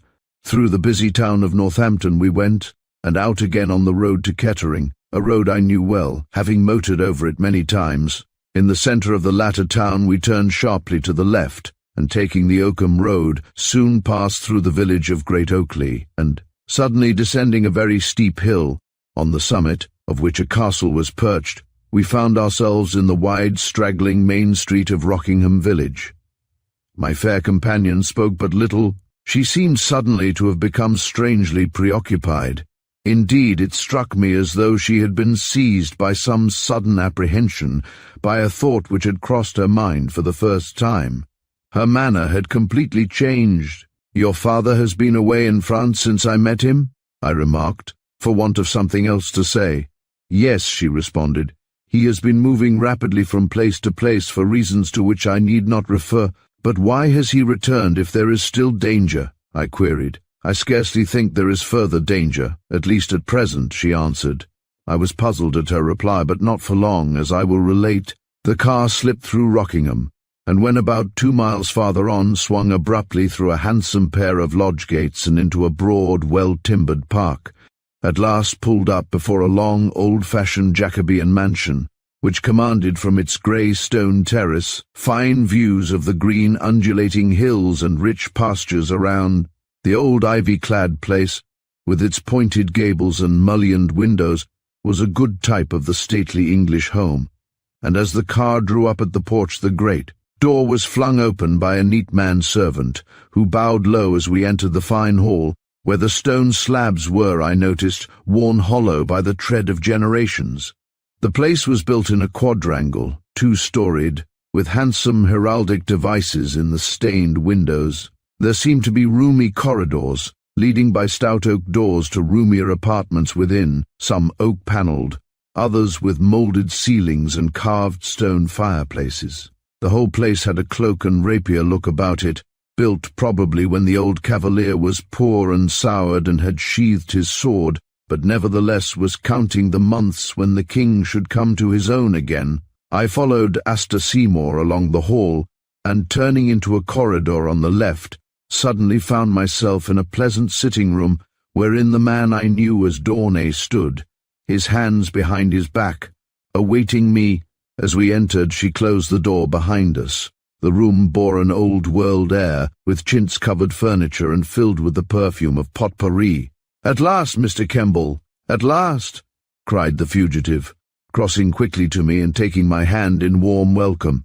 "So Asta found you all right, eh?" "Her appearance was certainly a surprise," I said. "I expected you to meet me yourself." "Well," he laughed, his small, narrow-set eyes filled with a merry twinkle. "It would hardly have been a judicious proceeding. So I sent Asta, to whom, I may as well tell you, I entrust all matters of strictest confidence. But sit down, Mr. Kemble. Give me your hat and stick." And he drew forward for me a comfortable chair, while the girl, excusing herself, left us alone. When she had gone, my friend looked me in the face and burst out laughing, exclaiming, "I suppose, Mr. Kemble, this is rather a surprise to you to find that Harvey Shaw, the occupier of Lidford Hall, and Alfred Dawnay are one and the same person, eh?" "It is," I admitted. "I have passed the edge of your park many times in my car, but I never dreamed that you lived here." "Well," he said, "I rely upon your secrecy. You were extremely good to me the other day, so I see no reason why I should not be just a little frank with you." "Your affairs are, of course, no business of mine," I declared, "but whatever you may reveal to me I shall certainly treat with the strictest confidence." "Ah, I feel sure that you will. Melville Arnold would never have taken you into his confidence if he had not been certain that he could trust you. He was one of the very shrewdest men in all England, or he would not have been so enormously successful. From the long windows, with their small leaded panes, I could see from where I sat far away across the park with its fine beech avenue. Over the wide fireplace were carved many heraldic devices in stone, while against the dark oak panelling the bright chintzes showed clean and fresh. Taste was displayed everywhere, the taste of a refined man. Mr. Shaw, as he was apparently known there, was dressed very different from the occasion when we had met at Totnes. Then he had assumed the appearance of a racing man, but in his guise of country gentleman he was dressed in morning coat of a rather old-fashioned cut, and pepper and salt trousers, an attire which gave him a quiet and somewhat distinguished appearance.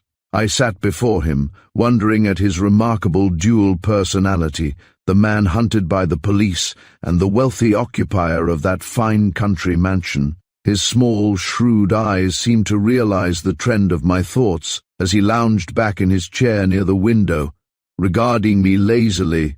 "I promised Mr. Kemble that I would see you again as soon as opportunity offered," he said, and feeling assured of the spirit of good fellowship existing between us.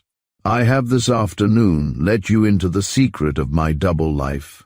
That evening at Exeter I had a very narrow squeak of it, by gad, one of the narrowest in all my life. An enemy, one whom I had believed to be my friend, gave me completely away. The police evidently expected to find me through you, for you were watched constantly. Everywhere you went you were followed. You know that?" "I do," he said. "The fact is I have a personal guardian who constantly watches over me and warns me of danger. You saw him on his cycle at Lathbury. He watched you while I was absent in France, shaking off those bloodhounds of the law, and you have now shaken them off, I presume?" "I think so. Scotland Yard has happily never yet associated Harvey Shaw, Justice of the Peace for the County of Rutland, and one of the visiting justices of Oakham Gaol, with Alfred Dawnay, alias Day, whom they are so very eager to arrest," and he laughed grimly. "Mine is an amusing situation, I assure you, to sit on the bench and try prisoners, well knowing that each police officer who appears as witness would, if he knew, be only too eager to execute the warrant outstanding." And his broad, good-humoured face again expanded into a smile. "Certainly. I quite see the grim humour of the situation," I said, "and if you had not assisted me, Mr. Kemble, I should, at this moment, have been under detention in His Majesty's prison at Brixton," he said. "By the way, I have to return the suit of clothes you so very kindly lent to me. My man has them upstairs ready packed. I shall send them to you by parcel post. Gates was, I think, rather surprised to find another man's clothes among my kit, but fortunately he's used to my idiosyncrasies and regards them as mere eccentricities on the part of his master. But he is always discreet. He's been with me these 10 years. How long have you lived here, Mr. Shaw here, he interrupted quickly. Mr. Shaw, how long have you lived here? I thought the place belonged to Lord Wyville. So it does, at least to the late Lord's executors. I've rented it for the past 3 years. So in the county I'm highly respectable, and I believe highly respected. The situation is unusual. To say the least, I declared. Perhaps I'm a rather unusual man, Mr. Kemble, he said, rising and crossing the room. I saw that in his dark green cravat he wore a fine diamond, and that his manner and bearing were those of a well-born country gentleman. Truly, he was an unusual person. I hope, he went on, halting suddenly before me, that as you have associated yourself with my very dear and intimate friend Melville Arnold, you will now become my friend also. It is for that reason I venture to approach you as I have done today. Well, I said, my natural sense of caution exerting itself as I recollected the dead man's written injunction, I must admit, Mr. Shaw, that I am sorely puzzled to fathom the mystery of the situation. Ever since my meeting with poor Mr. Arnold, I seem to have been living in a perfect maze of inexplicable circumstances. I have no doubt, but all will be explained in due course. Did Arnold make no explanation? None. Indeed, in his letter to me, which I opened after his burial, he admitted to me that he was not what he had pretended to be. Few of us are, I fear, he laughed. We are all more or less hypocrites and humbugs. Today, in this age of criminality and self-advertisement, the art of evading exposure is the art of industry. Alas, the copybook proverb that honesty is the best policy seems no longer true. To be dishonest is to get rich quick. To remain honest is to face the official receiver in the bankruptcy court. A dishonest man amasses money and becomes great and honored owing to the effort of his press agent. The honest man struggles against the trickery of the unscrupulous, and sooner or later goes to the wall. What you say is, I fear, too true, I sighed. Would that it were untrue. Virtue has very little reward in these days of unscrupulous dealing in every walk of life, from the palace to the slum. Then I take it that you do not hold in contempt a man who, in dealing with the world, has used his opponent's own weapons? He asked. How can I? In a duel the same weapons must be used. Exactly, Mr. Kemble. We are now beginning to understand each other and— At that moment the door opened without warning, and Asta re-entered. She had changed her frock, and was wearing a pretty muslin blouse and skirt of dove grey. "Shall you have tea in here, Dad, or out on the lawn?" she inquired. "Oh, on the lawn, I think, dear. I just want to finish my chat with Mr. Kemble, if you don't mind. I'm awfully sorry I intruded," she laughed. "I thought you'd finished."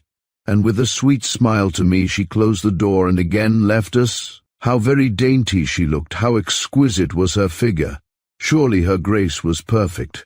"Really," my companion said, "I don't know what I'd do without Asta.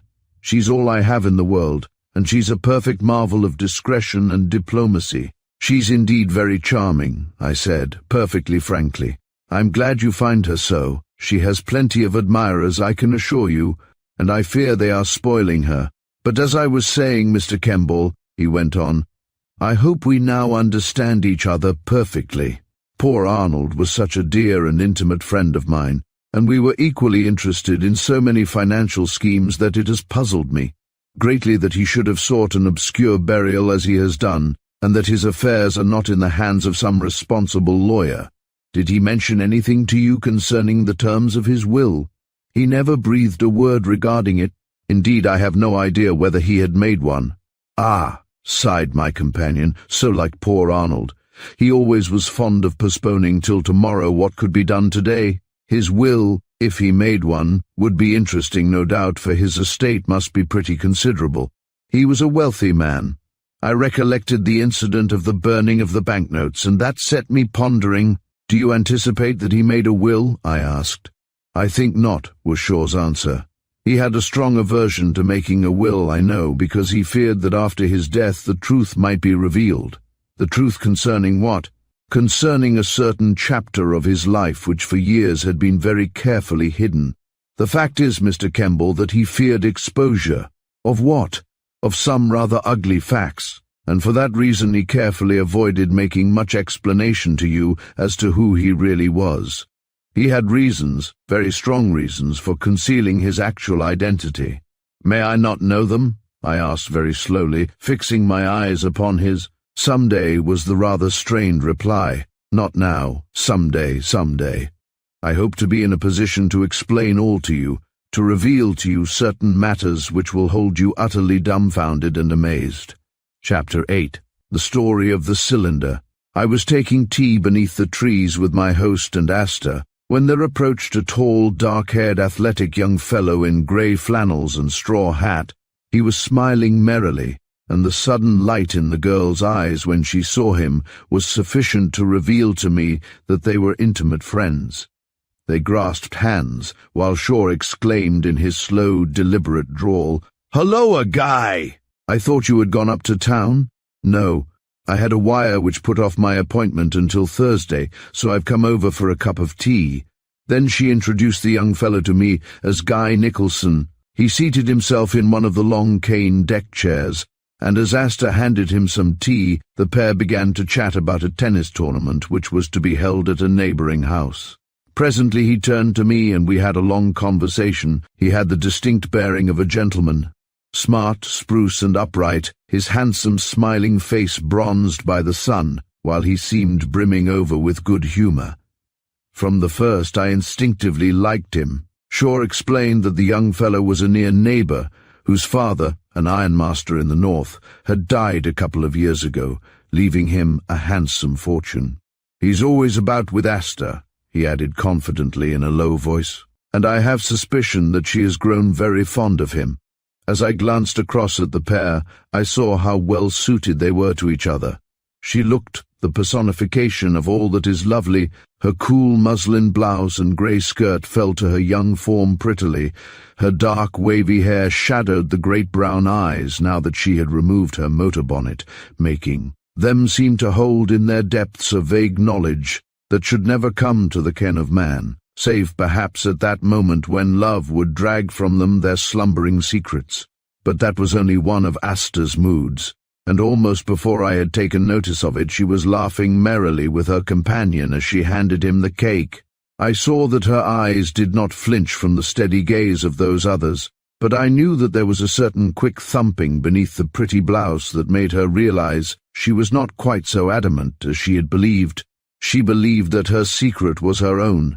It did not matter about her heart. No one could see, and so no one knew. When we had finished tea, the pair rose and strolled away together through the rosery, towards the flower garden ablaze with bright blossoms. And as they passed beneath the arches of crimson ramblers and were lost to sight, my host exclaimed, with a sigh and a sad smile, "Ah, how delightful it would be to find oneself young again. Young again like you, Mr. Kemble." I laughed, and we lit cigarettes and began to chat. I confess that the mystery surrounding this man who had so openly admitted to me that he was an adventurer as well as a county magistrate greatly attracted me. I found myself fascinated by the whole unusual circumstances. One curious fact I had noted was that while Asta was aware of Arnold's death, she had never told the man whom she knew as father. What motive had she in concealing the truth? Again, it seemed very evident that the young man Nicholson little dreamed that Mr. Harvey Shaw was anything else than the wealthy idler which he pretended to be, and surely Asta had not undeceived him. As together we strolled about the beautiful, well-kept grounds, and as he showed me his motor garage, wherein stood 4 cars of various types, his electric lighting plant and electric pumps for the water supply, I tried to obtain from him some further information regarding the man Arnold, but to all my ingenious inquiries he remained dumb. Therefore I turned my attention to Asta, and discovered that he had adopted her when she was left alone, a little child of 8. My life, Mr. Kemble, has been very full of change and variety. Sometimes for months I have been compelled to live in strict seclusion. sometimes in places hardly civilized. I spent a year in the mountains of northern Albania, for instance, living with one of the mountain tribes, and on another occasion necessity compelled me to live for 8 months in an obscure village in Corfu. But through it all, little Asta has been my companion. Ah, yes, and how often she has cheered my lonely, solitary life. I saw that, whatever might be this man's character, he was devoted to her, while she, on her part, had shown herself to be ever watchful of his interests. "Then she really is quite a cosmopolitan," I exclaimed. "Certainly. She speaks 3 languages perfectly. Few girls of her age have, like her, seen life in all its various phases, from that of the peasant hut to life here in an English home. But," he added, "when Arnold spoke to you in confidence, did he tell you nothing?" "Of what?" I asked. "Nothing concerning his past?" "Nothing. He did not mention me, eh?" asked my companion. "Only to urge me to carry that letter to you at Totnes." "And he gave you nothing else?" "I understood you to say that he treated you with a certain amount of confidence," and he looked me narrowly in the face. "He gave me 2 objects," I replied. "A small golden figure of the Egyptian god Osiris, a very ancient relic, and a curious and much corroded cylinder of bronze." "Great heavens, the bronze cylinder!" he gasped, starting and standing before me open-mouthed. His face was blanched at mention of it. "Yes. He gave you that, eh?" he cried in distinct alarm. "And you accepted the trust? You were fool enough to do that?" "Of course I did." "Why, you would not have done so had you but known the terrible evil which must now threaten you," he said in a low, hoarse voice, his manner changing to one of great alarm. He seemed agitated and nervous. "I don't quite follow you," I said, much puzzled at his manner. "You are, of course, in ignorance, Mr. Kemble, but by the acceptance of that executorship, by the holding in your possession of that cylinder, you are a doomed man." "Doomed? How?" I asked, with an incredulous smile. "I tell you this quite openly and frankly because you have already proved yourself my friend," he said, his face now entirely transformed. "We were standing together at the edge of the square croquet lawn, once the bowling green, where the great old box trees were clipped into fantastic shapes, while at the end was the long stone terrace with the open park beyond. I think you told me that he made you a present in banknotes," Shaw went on. Melville Arnold knew only too well what dire unhappiness and misfortune, what deadly peril possession of that cylinder must entail. He therefore made you that payment by way of a little recompense. "Did he instruct you what to do with the thing?" he inquired. "On a certain day I am to hand it over to a person who will come to me and ask for it. To hand it over without question?" "Yes, without question." Shaw was silent for some moments. His brows were knit, and he was thinking deeply, his arms folded as he stood. "Well," he exclaimed suddenly, "at last I never dreamed that he had entrusted the cylinder to you. You, of course, still hold it in your possession?" "Yes."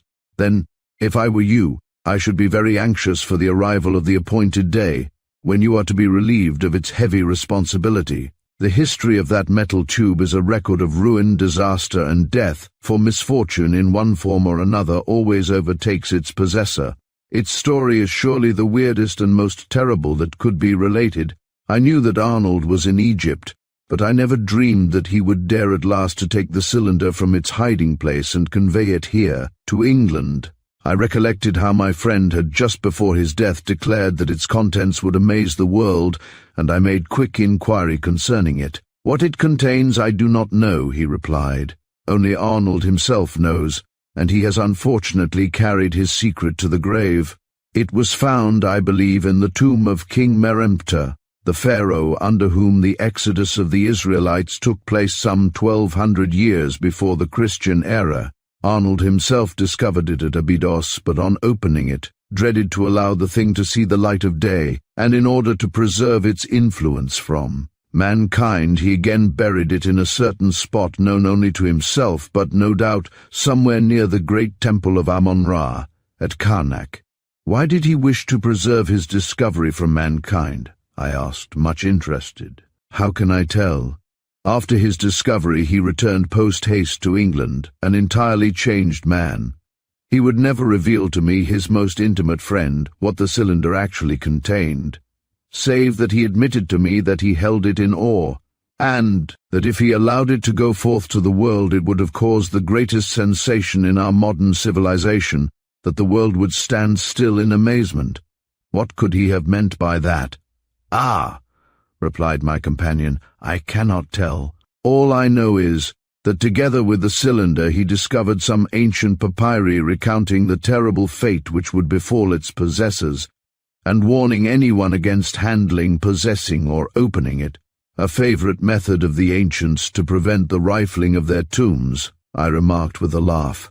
But in this case Arnold, who was a great archaeologist and could decipher the hieroglyphics no doubt, investigated the weird contents of the cylinder and satisfied himself that they were such that no mortal eye should gaze upon without bewilderment.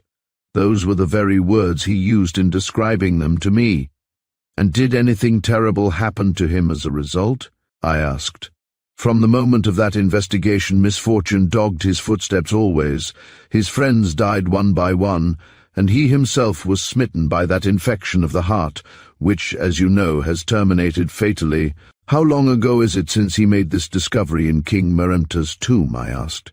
"About 4 years," was Shaw's reply, and I saw that he was trembling with excitement.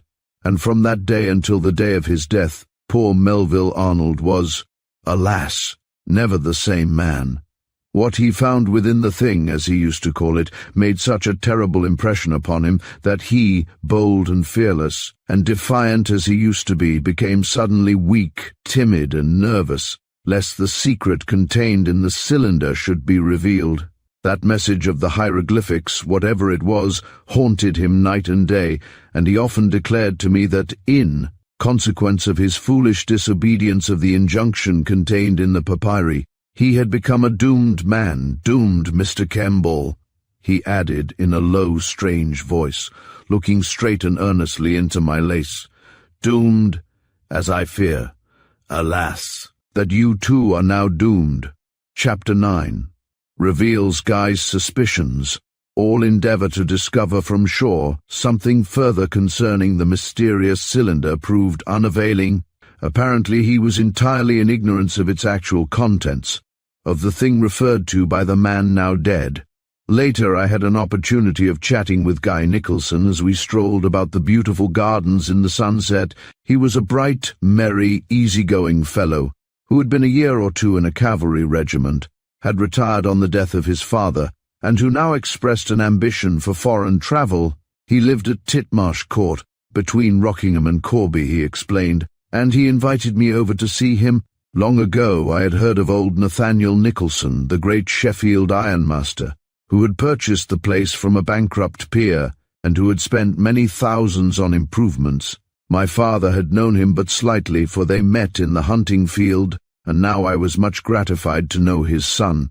From the first I took to him greatly, and we mutually expressed friendship towards each other. We were both bachelors, and I saw that we had many tastes in common. His airy carelessness of manner and his overflowing good humour attracted me, while it was plain that he was the devoted slave of the prettiest Wheaton, the butler, a grey-faced, grey-haired and rather superior person, called Shaw in to speak on the telephone, and I was left alone with Nicholson on the terrace. "Have you known Asta long?" he asked me suddenly. My reply was a little evasive, for I could not well see the motive of his question, if he were not jealous of her. "I understand from Shaw that you have known him quite a long time, eh?" "Oh, yes," I replied lamely. "We've been acquainted for some little time." Nicholson looked me straight in the face with his deep-set eyes, unusually serious. Then, after a pause, he said, "Look here, Kemble, you and I are going to be friends as our fathers were. I want to speak very frankly with you." "Well?" I asked, a trifle surprised at his sudden change of manner. "I want to ask you a plain, honest question. What is your opinion of Harvey Shaw?" "My opinion," I echoed. "Well, I hardly know. He's rather a good fellow, I think, as far as I know. Generous, happy. Oh, yes, keeps a good cellar, is hospitable, very loyal to his friends and all that," he interrupted. But what I want you to tell me is what you really think of him. Is his rather austere exterior only a mask? I don't quite follow your meaning." was my reply. "May I speak to you in entire confidence?" "You certainly may. I shall not abuse it." "Well, for some time I have wanted to discuss Shaw with somebody who knows him, but I have had no opportunity. Because he gives money freely in the district, supports everything, and never questions a tradesman's bill, he is naturally highly popular. Nobody will say a word against him. Harvey Shaw can do no wrong. But it is the same everywhere in a rural district. Money alone buys popularity and a good name. Why should any word be said against him?" I queried. "Is he not your friend as well as mine?" "Granted, but, well, he has been here several years and I have known Asta all the time. Indeed, I confess I am very fond of her. But were it not for her, I would never darken his doors." "Why?" I asked, much surprised. "Well," he said with hesitation, lowering his voice, "because there's something wrong about him." "Something wrong? What do you mean?" "What I allege. I take a great interest in physiognomy, and the face of Harvey Shaw is the face of a worker of evil." "Then you have suspicion of him, eh?" "Of what? I hardly know. But I tell you this perfectly openly and frankly.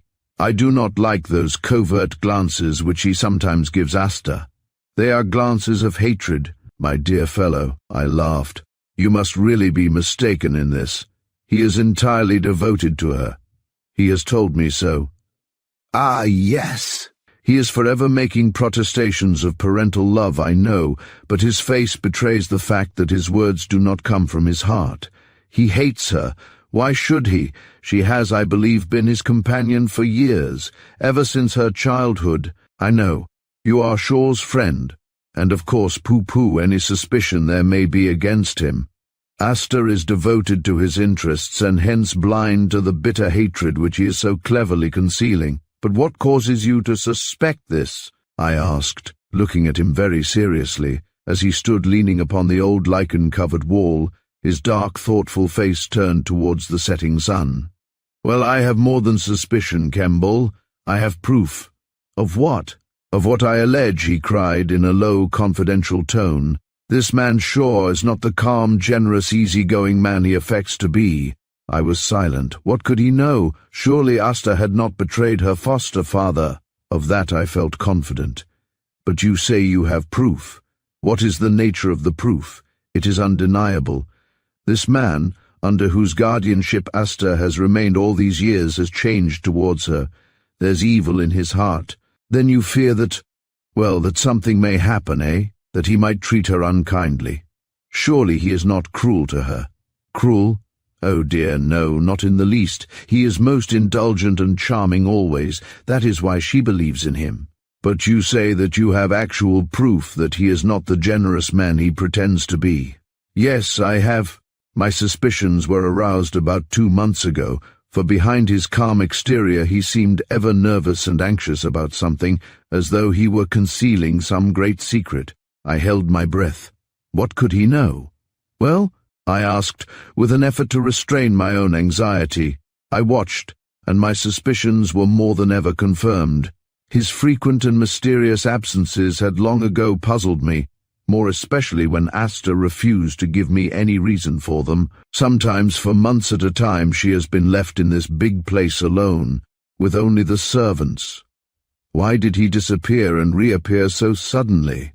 Then 2 months ago, I tell you this, of course, in the strictest confidence, I was going home on my motorcycle from Corby Station one dark, wet night, when I overtook a poor, miserable-looking man, ill-clad and drenched to the skin. I wished him good night, and in his response I was startled to recognize the voice of Harvey Shaw.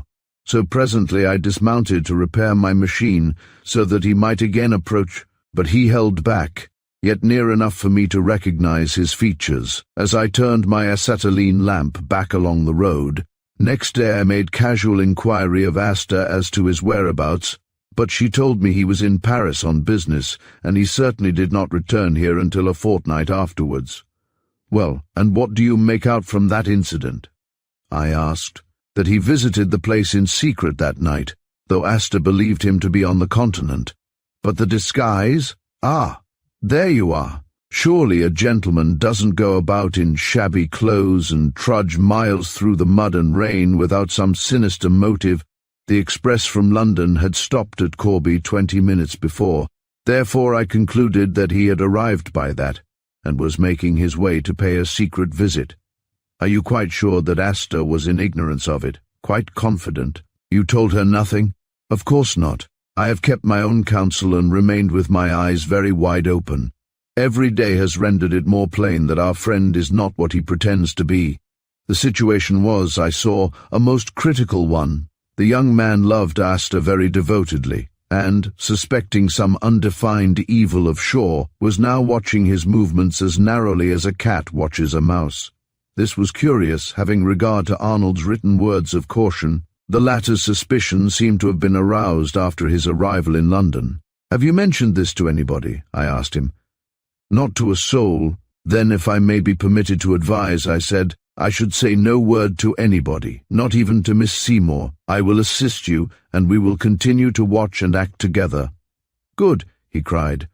"Your hand upon it, Kemble," and we grasped hands. "I somehow fear that something will happen to Asta," he said in a low, hoarse voice.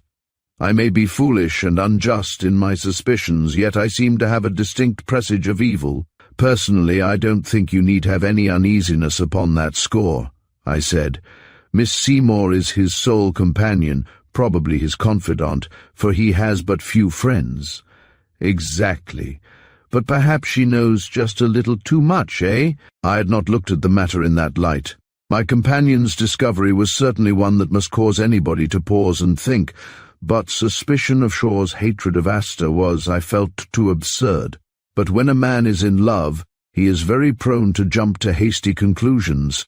"Well," I said, "now that you have been frank with me so far, and have taken me into your confidence, Nicholson, will you not tell me what you really do suspect? You are Shaw's friend." "Perhaps I ought not to have spoken as I have," he said.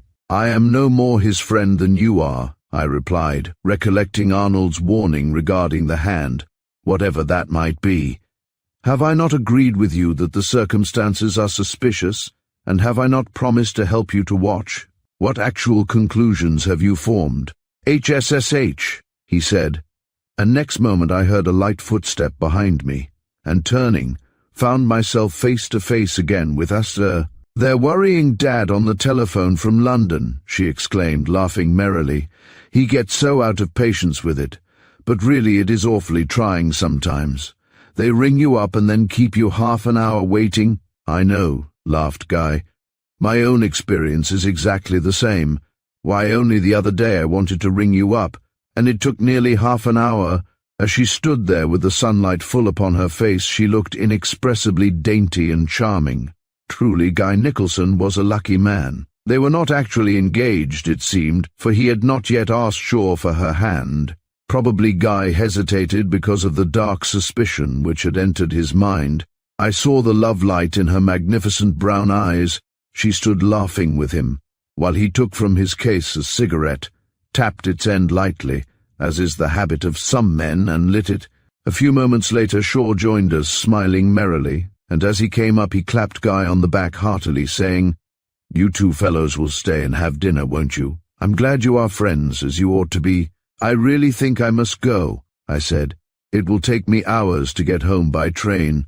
"Train? Why, Gray will drive you back, of course," he cried. "No, never mind about dressing. Asta will excuse us, and you'll stay." So, having glanced at each other meaningly, we both accepted, and very soon were seated in the long, handsome dining room, where the table, laden with splendid old silver, was decorated tastefully with roses. Wheaton served us with due stateliness, yet as I sat watching his grey, clean-shaven face, I felt somehow that there was a strange, mysterious craftiness in its expression, unusual in the countenance of a gentleman's servant. The manner in which he performed his service was, however, perfect. More than once, during the merry meal, I glanced across at Guy Nicholson, and wondered what were his thoughts. Fortunately, he betrayed nothing in his face, for he joked and laughed with his host, and praised the excellent claret which Wheaton had served with such dignity. The girl had eyes only for her lover, while Shaw himself, seated at the head of the table, was full of fun and overflowing geniality.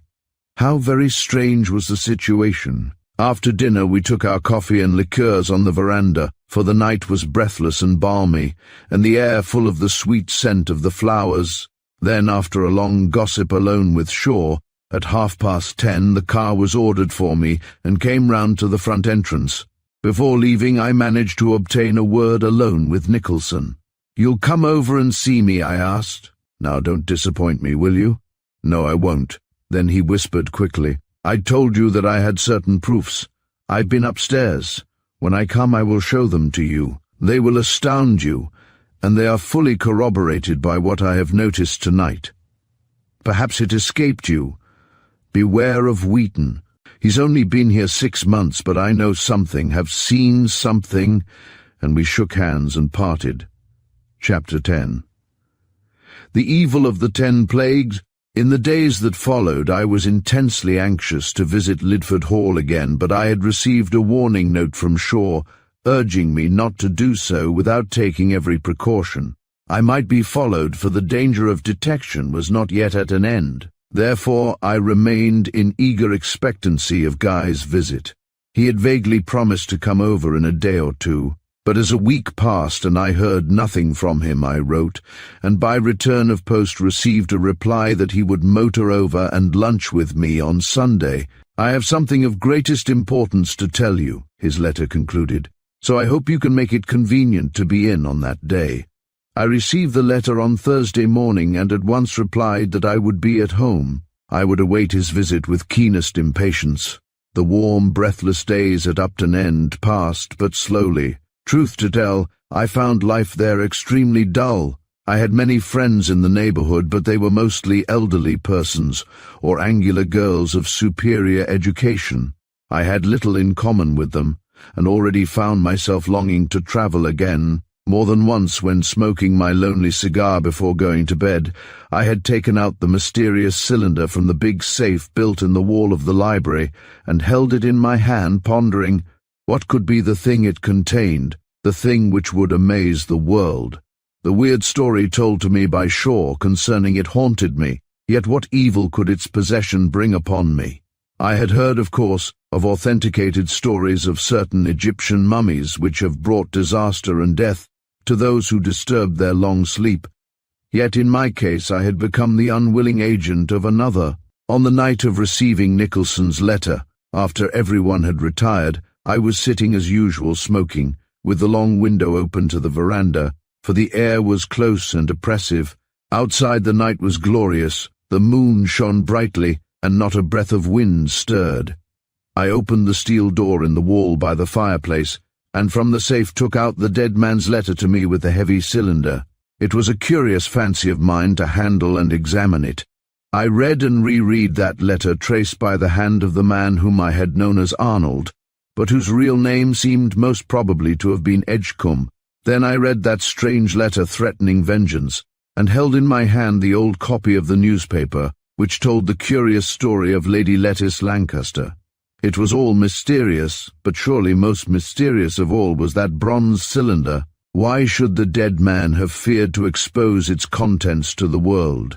Civilization would be staggered by the revelation, it was declared. What terrible secret of ages past could be therein contained? Why had the dead man called it a thing? Was it really some living thing imprisoned in that strong, unbreakable case? I carried it across to the green-shaded lamp upon my writing table, and taking up a strong magnifying glass examined it closely, and at last determined that the welding by which it had been closed had been done ages ago.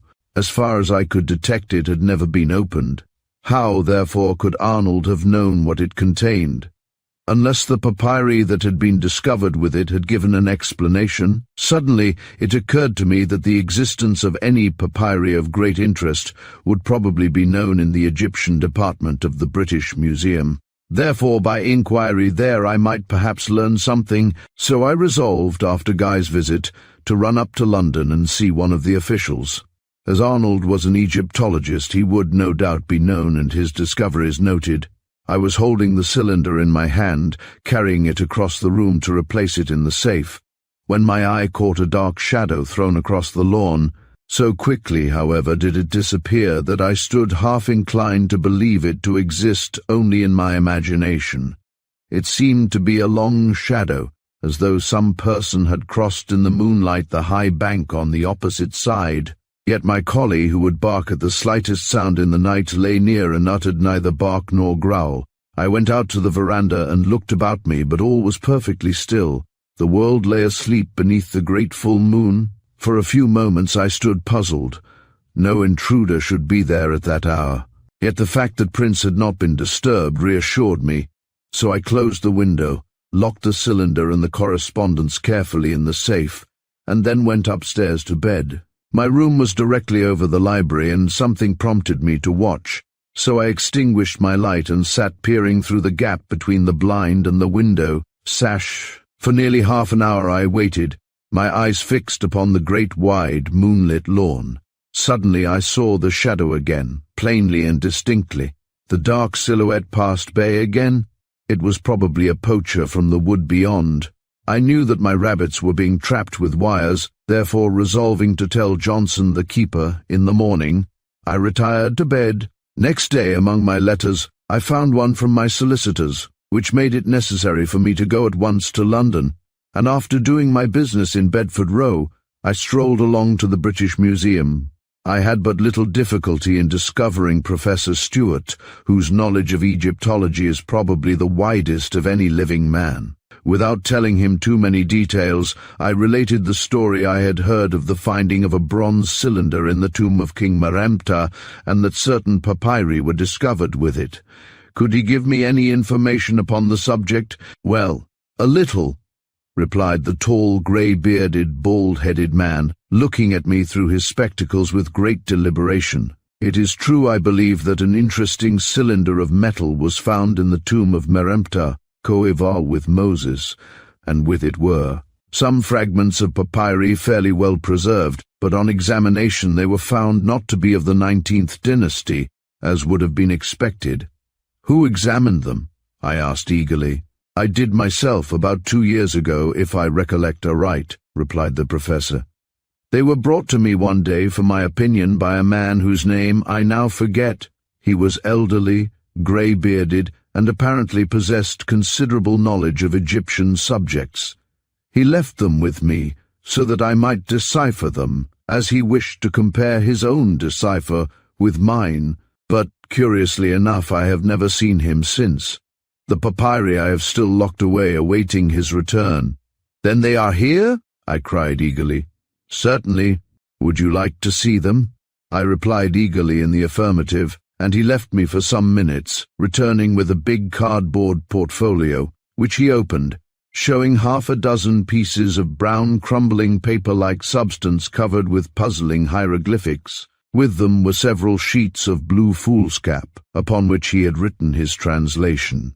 Here is what the record contains, he said. Perhaps, if you are interested in such matters, you would like to read it. It is a curious piece of literature of apparently the pharaonic dynasty of the Ptolemies, or 323 to 30 BC, which ended with Cleopatra. I took the folios of modern paper in my hand, and from them read as follows, written in the professor's own crabbed writing, For of a verity death, sickness, and sorrow, who knoweth which, may fall upon thee. Therefore, beware of the wrath of Ra, beware lest this cylinder of bronze be opened, and its secret be revealed to men, for therein lieth the thing that shall not speak until the day of awakening. For he that seeketh knowledge of that which is hidden is accursed of Ammon with the 10 plagues, and doeth so at his own risk, and must meet his fate, being cursed of the wolf god Osiris, ruler of the underworld. Truly, cutting off the head of, or the forsaking life, is better than the satisfaction of curiosity of what is therein contained. Touch not the cylinder with thine hand, for if, let it remain here in the tomb of the great Meremptah, King of Kings, Lord, wherein it has been placed to slumber until released by Osiris, to whom all kings and princes bow the knee, and to whom, observe, he is all-glorious, on whose pleasure fortune waiteth, in whose valour victory, and in whose anger death. Since a gem be tied at the feet, and a piece of glass be worn upon the head, yet still glass is glass, and gems are gems. It is said, wisdom is of more consequence than strength. The want of it is a state of misery, And as in the night darkness is kept at a distance by the Lord of Shades, the moon, thus love by seeing and being seen, delights the young, the woman. Again, women are never to be rendered faithful and obedient, no, not by gifts, nor by honors, nor by sincerity, nor by services, nor by severity, nor by precept. What women eat is twofold, their cunning fourfold, their perseverance sixfold, their passions eightfold, and their patience tenfold. Wherefore the understanding which upon unexpected occurrences remaineth unaffected may pass through the greatest difficulties. He who hath sense and worshippeth the sun-god hath strength. Where hath he strength who wanteth judgment? Where hath to the unkind the ruin of the worthy bringeth delight? And it is not proper to be alarmed at a mere sound when the cause of that sound is unknown. For upon the great river, the city of Thebes, there was in the days of Sechomab a city called Aatenon, the inhabitants of which used to believe that a certain giant crocodile, whom they called Neferbiu, infested the waters. The fact was this: a thief, as he was swimming away with a bell he had stolen, was overcome and devoured by a crocodile, and the bell falling from his hand was washed upon the river bank there, and picked up by some apes, who every now and then used to ring it in the trees by the river. The people of the town, finding a man had been killed there, and hearing continually the noise of the bell, used to declare that the giant Neferbiu, being enraged, was devouring a man and ringing a bell, so that the city was abandoned by all the principal inhabitants. And so, at length, guided by the god Horus, of stars of Sopdu, a certain poor woman, having considered the subject, discovered that the bell was rung by the apes. She accordingly went unto King Sechomab, loved of Ra, favourite of Mentu, and before the priests of Ammon, and said, "Ophif, O king, lord of both lands, I may expect a very great reward. I will engage to silence this Neferbiu." The king was exceedingly well pleased, and gave her some silver.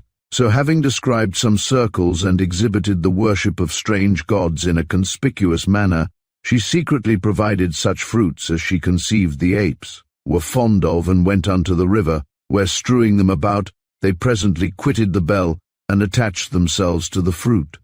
The poor woman, in the meantime, took away the bell, and carried it into Sechomab, who honoured her and gave her great reward, and in the city of Aatenon she became an object of adoration to its inhabitants, and her cartouche was inscribed upon the temple of Ammon-Ra, and of the sun-god.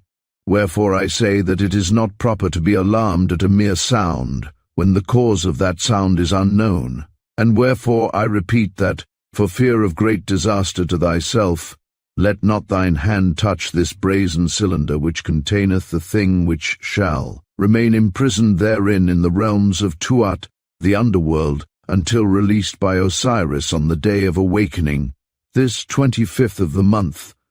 Be ye therefore warned, for by disobedience assuredly the anger of the sun-god and of Osiris, the Eternal, will fall heavily upon thee, and Harnacht shall smite them. May disaster happen but in the house of thine enemies. May traitors day by day be led by time to their destruction, and may they remain for ever in Amentet, the place of gloom. Curious, I said, looking up to the professor's grave bearded face as he peered over to me through his glasses. Yes, the fable is very interesting. I have not yet decided the actual date of the papyri, but it is certainly much later than King Meremptah, he said. We have many cartouches of his time here in the museum, and there are many others about Europe, as St. Petersburg and Darmstadt, but in certain ways the hieroglyphics are different. Hence I am of opinion that the bronze cylinder referred to, if it has been found and still exists, was placed with these papyri in the tomb at a much later date. You have no knowledge of the person who brought this to you? I asked. Only that his name was Arnold. I see that I made a note at the time, and that he was staying at the Savoy Hotel. Strange that he did not return to claim his find. Very. My own idea is that he may have been called abroad suddenly and will return one day. He seemed extremely intelligent. And the cylinder. What do you think it could have contained? What is the thing to which the papyri refers? The old professor shrugged his shoulders. How can we tell if the cylinder is non-existent? Probably it was rifled from the royal tomb 1,000 years ago and broken open by sacrilegious persons who were unable to decipher these writings and who cared nothing for the curse of the 10 plagues placed upon them. He laughed.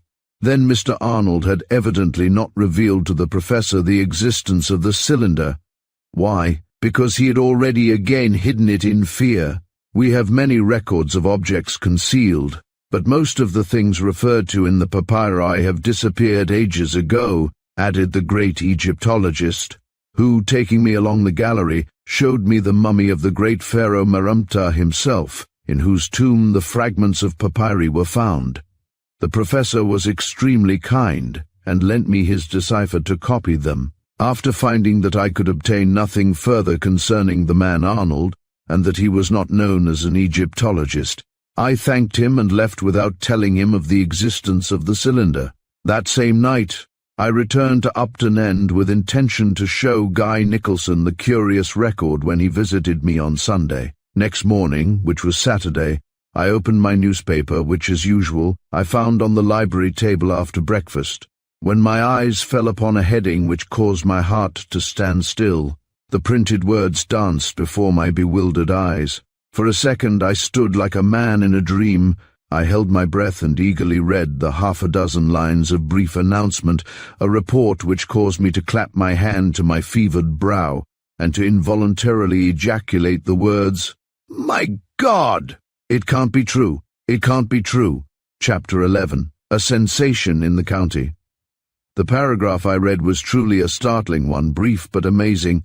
Apparently few details had arrived in London, for it read thus: Mr. Guy Nicholson, son of the late Mr. Nathaniel Nicholson, the well-known ironmaster of Sheffield, and for 25 years member for South Cheshire, was yesterday morning found dead under somewhat remarkable circumstances. It appears that he entertained some guests at dinner at his house, Titmarsh Court, near Corby, Northamptonshire, and the last of his friends to depart left about midnight. About 2 o'clock in the morning, a friend who was staying in the house, and whose room was directly over the library, was awakened by a man's piercing shrieks as though of horror. He listened and heard a loud thumping sound below. Then all was quiet. It being the first time he had been a guest there, he did not alarm the household, but after lying awake for over an hour dropped off to sleep again. In the morning, however, the maid who went to clean the library found the door locked on the outside as usual, but on entering was horrified to discover her master lying upon the carpet. He had been dead some hours. Considerable mystery attaches to the affair, which has created a great sensation in the neighbourhood, where the young man was well known and highly popular. What could actually have happened? I read and reread that paragraph. Then I rang up Stokes, my chauffeur, on the telephone, and we were soon tearing along the Northampton road. Within a couple of hours we turned into the big lodge gates of Titmarsh Court, which I found was a fine old place, upon which huge sums must have been spent by Guy's father in the way of improvements. It was a splendid specimen of the old, moated manor house, situated in well-timbered grounds and approached by a long, shady avenue of chestnuts, which met overhead. A young manservant opened the door, and was inclined to be uncommunicative, until suddenly I caught sight of Shaw's grey car standing against the garage, and inquired for him. In a few moments he came forward, sedate and grave, and somewhat surprised, I think, at my presence there. "This is really a most terrible thing, my dear Kemble," he exclaimed, his face pale. "I only knew of it late last night. The police and doctors seem to have kept the affair secret as long as they could. I saw it in the paper and came over at once," I said. "What is your opinion?" I asked eagerly. "Is foul play suspected?" "I really don't know," was his vague answer as he stood in the wide, old-fashioned hall. "It's a terrible thing, however. Poor Asta. She is overcome with grief, poor girl." "Ah, yes," I sighed. "She was very fond of him. I realized that the other day. Together we walked into a handsomely furnished sitting-room, the morning-room I supposed it to be, and there I was introduced to a fussy elderly man in tweeds named Redwood, the local doctor from Corby. He was a bluff, red-faced, clean-shaven man, A good type of the fox-hunting doctor of the grass country. Well, Mr. Shaw, he exclaimed briskly, Dr. Petherbridge from Northampton and myself have made a post-mortem, and we have come to the conclusion that death was due to natural causes, inflammation of the brain. We have made most minute examination, but can discover no trace whatever of foul play. Nor of suicide, by poison, for instance, asked Shaw, leaning with his back against the table, while the sun shone brightly across the pale blue carpet. Certainly not. We have had that in mind, but failed to find any trace whatsoever, though Petherbridge is taking the contents of the stomach into Northampton for analysis, in order to thoroughly satisfy ourselves. Our conclusions are, however, that probably while seated in his armchair in the library reading his paper, as was his habit before going to bed, he was suddenly attacked, shrieked with pain, and quickly collapsed. Such fatal seizures are by no means uncommon. But, Doctor, the papers say that a noise of hammering was heard, I remarked. Captain Cardew, who heard the shriek, is not actually certain about the hammering, it seems, replied Shaw. The poor fellow was in the best of spirits and quite well when Astor and I left him about 11:15. We dined here with some people named Sweetman, the Vanes from Oundle, and Mr. Justice Michelmore, who is staying with them. The judge was talking with him on the steps when we left. Nobody who partook of the dinner felt any unusual symptoms, or one might suspect ptomaine poisoning, remarked the doctor from Northampton, a short, grey-headed little man, who had at that moment entered the room. My distinct opinion is that, though the affair appears most mysterious, yet it is due to perfectly natural causes. And I suppose that is the evidence you will give before the coroner tomorrow, eh? Shaw asked. Precisely. I shall have a searching analysis of the stomach, of course. Indeed, I'm just off to Northampton for that purpose, but I do not anticipate finding anything. Young Nicholson was not the kind of fellow to take his own life. No, I said. He certainly did not strike me as having any tendencies towards suicide. Yet, from what the papers say, the affair is most mysterious. Oh, the papers, laughed Shaw derisively. They're always sensational. A good story means hundreds of pounds to them. But, he added, I must be off, Kemble. I was just going when you came. I have to be on the bench this morning at 12. Please express my most sincere condolence with Miss Seymour, I said. You and I will meet again soon, no doubt. My dear fellow, just come over whenever you like. Better ring me on the phone to see if we are at home, for we're often out in the car this fine weather. And, taking my hand, the man who in his dual life was a county magistrate, and was about to sit and administer justice from the bench, gripped my hand and went out, followed by the Northampton doctor, who a moment later I saw with 2 large glass jam jars in his hand, yet almost directly after I heard a low, peculiar whistle emanating from an adjoining room. Shaw was whistling to himself, even though the house was a house of mourning. Left alone with Dr. Redwood, I began to question him, explaining that I was a friend of the man now dead. Well, he said, I can't tell you very much, Mr. Kemble. Captain Cardew, who was Nicholson's guest, is in the library. At least I left him there a little time ago. Let's go and find him. So he conducted me along a well-carpeted corridor where the doors, I noticed, were of polished mahogany, and opening one I found myself in a long, low, old-fashioned room, lined with brown-backed books from the floor to the panelled ceiling. At the table a tall, fair-haired, military-looking young man was seated writing letters. I introduced myself, whereupon he rose, and expressed his readiness to answer any questions, as I was poor Guy's friend, the doctor, having some matters to attend to with his colleague, leaving us alone. When he had gone, I closed the door. Then, turning to the dead man's guest, I said in a low voice, I wonder, Captain Cardew, if I might speak to you in absolute confidence. Certainly, he said. We are mutual friends of poor Guy's. Well, I exclaimed, first, will you tell me frankly your private opinion of this terrible affair? Has there been foul play? I saw that he hesitated. Well, he replied, there are certain curious circumstances which no doubt point to such a conclusion, although I understand that the doctors have had no hesitation in pronouncing death to be due to natural causes. "Would you mind describing to me as far as you are able what you heard in the night?" I said. "I have a reason for asking this. No doubt you have already several times told your story." "Yes, to the medical men and also to the police," he said. "Well, it was like this. I'm quartered at Canterbury, and Guy, who was in my regiment and retired a year or so ago, asked me to spend a few days with him. I came here 3 days ago and found him in the highest of spirits and very keen about tennis. He took me over to see a man named Shaw and his daughter, of whom he was, I know, very fond. The night before last he gave a little dinner to a few people, and Shaw and the girl were here. After dinner we all went out onto the lawn for coffee. The place was hung with Chinese lanterns and looked charming, but all Guy's attention was devoted towards entertaining Shaw's daughter.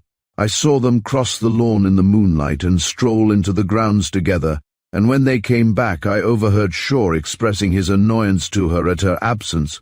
Shaw chatted with Justice Michelmore a good deal, while I had a Mrs. Vane, a rather stout person, put upon me for the evening.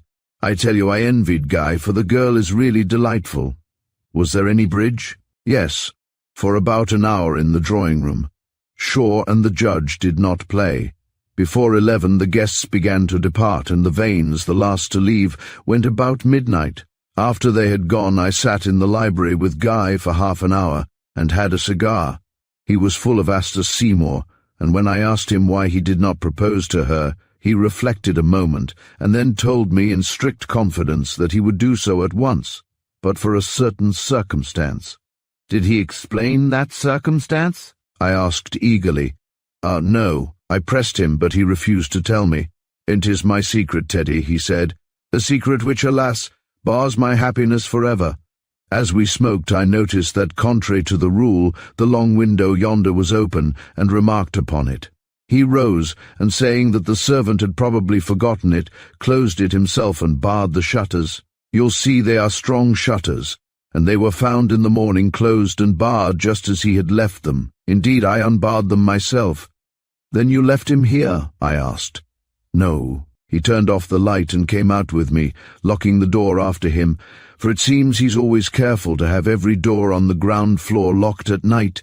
He came upstairs with me, wished me a cheery good night outside my own door, and, promising to motor me into Oakham on the morrow, went along to his room. That is the last time he was seen alive." "What did you next hear?" "I was awakened by a loud piercing shriek, a man's shriek of intense horror, it seemed. No one else slept in this wing of the house, or they must certainly have heard it. I roused myself at the unusual sound, for I was thoroughly startled and awakened by it. The clock on my mantel-shelf struck 2. I waited for some minutes when I heard a noise which seemed to be below in the library, as though someone were moving about trying the door and hammering upon it. This caused me to wonder, and I held my breath to listen further. I suppose I must have lain like that for fully an hour. It was my intention, if I heard anything further, to go along to Guy's room. I had, of course, some hesitation in arousing the household, but as I heard nothing further, I suppose I fell asleep, for the sun was shining when I awoke again. I got up, and was crossing to the window to look out, when I heard a woman's cry for help. So I rushed out in my pyjamas and, descending the stairs, found poor Guy lying just here, and he crossed to a spot about 4 yards from the door and pointed to the red carpet. "Was the room in any disorder?" I asked. "Not as far as I could see. The shutters yonder were closed and barred, so I opened them and then tried to rouse my friend. But alas, I saw by the ashen look upon his face that he was already dead. He was still in his dinner jacket, just as I had left him. Of course you can well imagine the scene and the horror of the servants. Poor Guy was one of the very best." "What is your theory, Captain Cardew?" "Theory? Well, I hardly know. I was a fool, and I shall never forgive myself for not raising an alarm when I first heard his shriek. I ought to have known that something was wrong, but there are moments in one's life when one, being awakened suddenly, acts foolishly. It was so with me. Chapter 12. The Cry in the Night. "After leaving you at the door of your room, he must have returned to the library," I said to Cardew. "Were all the lights out when he came up with you?" "By Jove! No, they were not," he replied. "He didn't turn out the light in the passage here just outside the library door. I have not remembered that point until this moment. Did you see any newspaper about? Yes, there was one lying near that armchair over there, and he pointed to a big saddlebag chair in dark green, plush, where a large embroidered cushion of pale violet velvet lay crushed and crumpled, just as the unfortunate man had arisen from it. Then it is probable that after leaving you he made up his mind to return to the library and read his paper as usual, I said. He did so, and lighting up again flung himself into his favorite chair to read, and while reading he had the fatal seizure, eh? That at least is the theory of the police, the captain said. But you say that the housemaid, when she came to clean the room, found the door locked from the outside? I remarked, the reason I cannot tell, but somehow, while we had been speaking, I thought I had detected a curious, mysterious evasiveness in the captain's manner. Was he telling all he knew? Yes, he said. It was undoubtedly locked from the outside, a most mysterious fact. Why mysterious? I queried.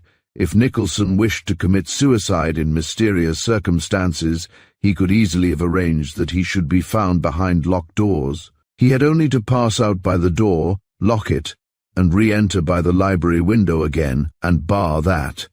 I noticed as I came in that there is a spring lock on the front door, so that it locks itself when closed. Ah, I had not thought of that, the captain declared. Of course, by such proceeding he would have been found locked in. But you have suspicion of foul play, I said. You may as well admit that, Captain Cardew. Well, I see no good in concealing it, he said with a smile. To tell the truth now, after well weighing the facts for more than 24 hours, I have, I admit, come to a rather different conclusion to that of the medical men. And I agree with you, I declared. One point we have to consider is what occupied poor Guy from the time when he left you until 2 o'clock. He would not take an hour and a half to read a newspaper. No, but he might have been reading something else. He was not writing letters, for the same thought occurred to me, and I searched for any letters he might have written. But I could find none. The question arises whether he returned to the library in order to meet somebody there in secret, I exclaimed. They may have passed in by the window to meet him, and afterwards out by the door, and eventually by the front door. His round face, with the slight fair moustache, instantly changed. By Jove! I've never thought of that, he gasped. Then your theory is that from 12:30 till 2 he was not alone, eh? What causes you to suspect that he did not die of natural causes, Mr. Kemble? I've been quite frank with you. Will you not be equally straightforward with me? Well, I have strong reasons for believing that it was to the interest of certain persons that he should die suddenly, I said. That's all. Will you not name the persons, he asked. Not until I obtain proof. I may be mistaken. I may be grossly misjudging perfectly innocent persons, therefore I make no specific charge against anybody, was my calm reply, as I stood gazing around the large, sombre old room, whence a beautiful view of the long avenue and the park was spread. It was a quiet, silent, restful apartment in which the previous owner, a great politician and writer, had spent many studious hours. But if you entertain any well-founded suspicions, ought you not to put them to the police, and allow the local constables to bungle a very difficult and delicate inquiry? Scarcely, I think, I replied with a smile, still looking about me, and wondering what had really happened in that long old-world room during the silent watches of that fatal night. Nothing has been touched here, Cardew remarked. I picked up the newspaper, but everything is left just as I found it when I rushed down at hearing the housemaid's horrified cry. The room was certainly in no disorder. On the big square table, covered by a green plush cloth, were a number of new books, and in the center a great silver bowl filled with roses. The writing table, an old-fashioned mahogany one, was, I noticed, littered with letters, bills, and receipts, the neglected correspondence of a careless man, and as I stood there I noted that the great easy-chair wherein he had sat was placed exactly opposite the window, while within reach, upon a small neat shaft affixed to the wall, was the telephone instrument. Strange that, if he felt himself suddenly ill, and had been unable to summon assistance, he did not ring up on the telephone. "The hammering you heard, was it quite distinct?" I inquired. "Quite It seems entirely feasible now that he was striving to get out of this locked room. The point that the door had been locked from the outside puzzled me considerably, but a fresh suggestion arose within me, namely, that after everyone had retired, a servant, remembering that the window was open and the door unlocked, had gone down and seen to them. Yet she would in that case have found her master in the room, with the light still burning. No, the only explanation was that the key had been turned by one of the servants while passing along the corridor after her master's return there, and while on her way to bed. Yet however one viewed the tragic affair, it was full of most remarkable features. There was mystery, a great and inexplicable mystery somewhere, and that mystery I now intended at all hazards to solve. With that object in view, I interviewed the housemaid who found the body of her young master, and listened to her story from her own lips.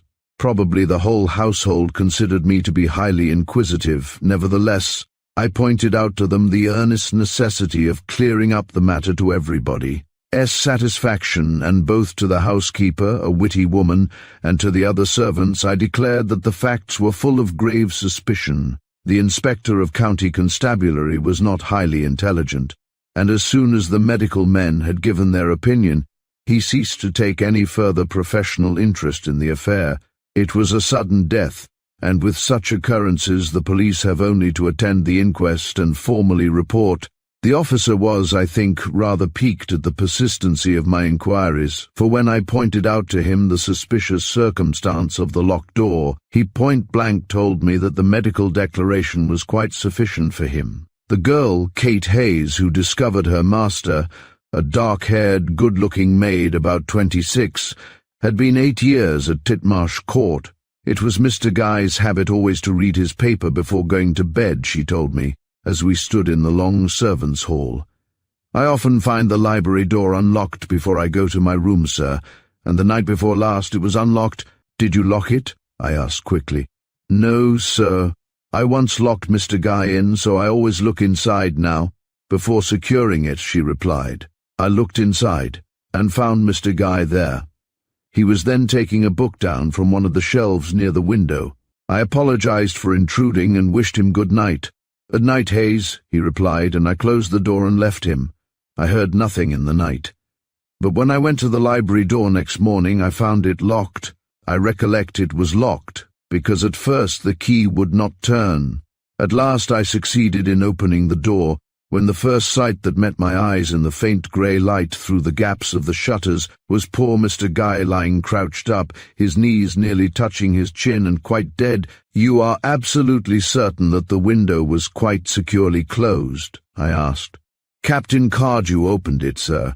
I ran away to fetch the other servants. Here again the captain showed some disinclination thoroughly to probe matters, for he interrupted, saying, I don't see how questioning the servants will assist us. We already know all that they know. What we want to discover is whether poor Nicholson received any visitor clandestinely during the early hours of the morning, I said. To me it seems very much as though he did. Then you are directly opposed to the medical theory? He exclaimed. And so are you not? I remarked. In a manner, yes, but not altogether. We must credit doctors with a certain amount of knowledge where death is concerned. I credit them with every knowledge, I hasten to assure him. Only in this case I fear they have not sufficiently weighed over all the known and indisputable facts. If there had actually been foul play, there would be traces of it, he said. Not always, I replied. Many cases of secret assassination have been declared by doctors to have been deaths from natural causes. I saw that the servants, all country-bred, ridiculed my suspicions. Dr. Redwood had said that their master had died of brain disease, and that was sufficient. The police, too, were quite satisfied, and the young man's relations, two of whom arrived in hot haste while I was there, of course accepted the verdict of the medical men, the evidence which would be given at the inquest on the following day. To me it was a curious circumstance that Cardew, when he heard the shriek, had not attempted to investigate its cause. True, he had listened, and the cry was not repeated. I should have regarded his apathy as suspicious if I myself had not more than once, when dreaming, awakened suddenly, believing that I had heard a cry of distress. The shriek of terror, nay of horror, Cardew described it, was in itself a most peculiar circumstance. There is a distinct difference between a cry of pain and a shriek of horror. No, I felt certain that the medical men had not sufficiently considered that very singular point. But when I tried to argue with the captain, he merely declared that the cause of the shriek would never be explained. Perhaps it was the sudden knowledge that he was dying that had terrified him. I intended, however, to seek further explanation. It was ever upon my mind that the man who had died so mysteriously intended to visit me on Sunday and to reveal to me something concerning Harvey Shaw. Shaw was a guest that evening, but it was proved beyond the shadow of a doubt that he had left the house 2.5 hours before, accompanied by It was therefore my intention at once to satisfy myself whether Shaw could have returned, unknown to the girl, and revisited Titmarsh Court. I confess openly and frankly that I suspected a crime. Hence I spared no effort in thoroughly investigating the curious circumstances, in doing work which the police would have done had not the declarations of the 2 doctors been so very positive and emphatic. I saw the body of my friend lying in a darkened bedroom upstairs and covered with a sheet. I did not remove the shroud. I was too horrified. A post-mortem had been made, and the corpse was waiting for the arrival of the coffin. What had the dead man intended to reveal to me? He had evidently discovered something detrimental to Shaw. Of that I felt assured, for had he not admitted as much? Did poor Guy appear his usual self before the affair? I asked Cardew some half-hour later, as we again stood together in the long, sombre room wherein he had died. The atmosphere was heavy with the oppressive scent of the roses, and about the silent apartment there seemed an air of mystery. Well, to tell the truth, I did not notice anything unusual in his manner at the time, but since, now that I have reflected, I recollect that he seemed extremely anxious concerning Shaw's daughter, as though he were apprehensive of something, and was in despair. At that moment, the captain was called out by one of the servants, who told him that the police superintendent from Northampton would like to see him. Therefore I was left alone in the room, and was thus afforded opportunity to examine it. I looked at the big, comfortable chair in which the unfortunate man had sat, and tried to picture to myself what had occurred there, in the silent watches of the night. Why had he given vent to that shriek of horror? What had he seen? Surely he had received some fearful, appalling shock, or such a piercing, heart-rending shriek would never have escaped a man's lips. I examined the window, the shutters, the lock on the heavy door of polished mahogany, but nothing caused me curiosity. Nothing had been tampered with. My own theory was that Guy Nicholson, whilst reading his newspaper, had seen something, and that, after shrieking in horror, he had beaten with his hands upon the door, in frantic endeavour to escape from that room. Imprisoned there, he had received some fatal blow before he had time to unbar the window, and had sunk upon the floor and expired in agony.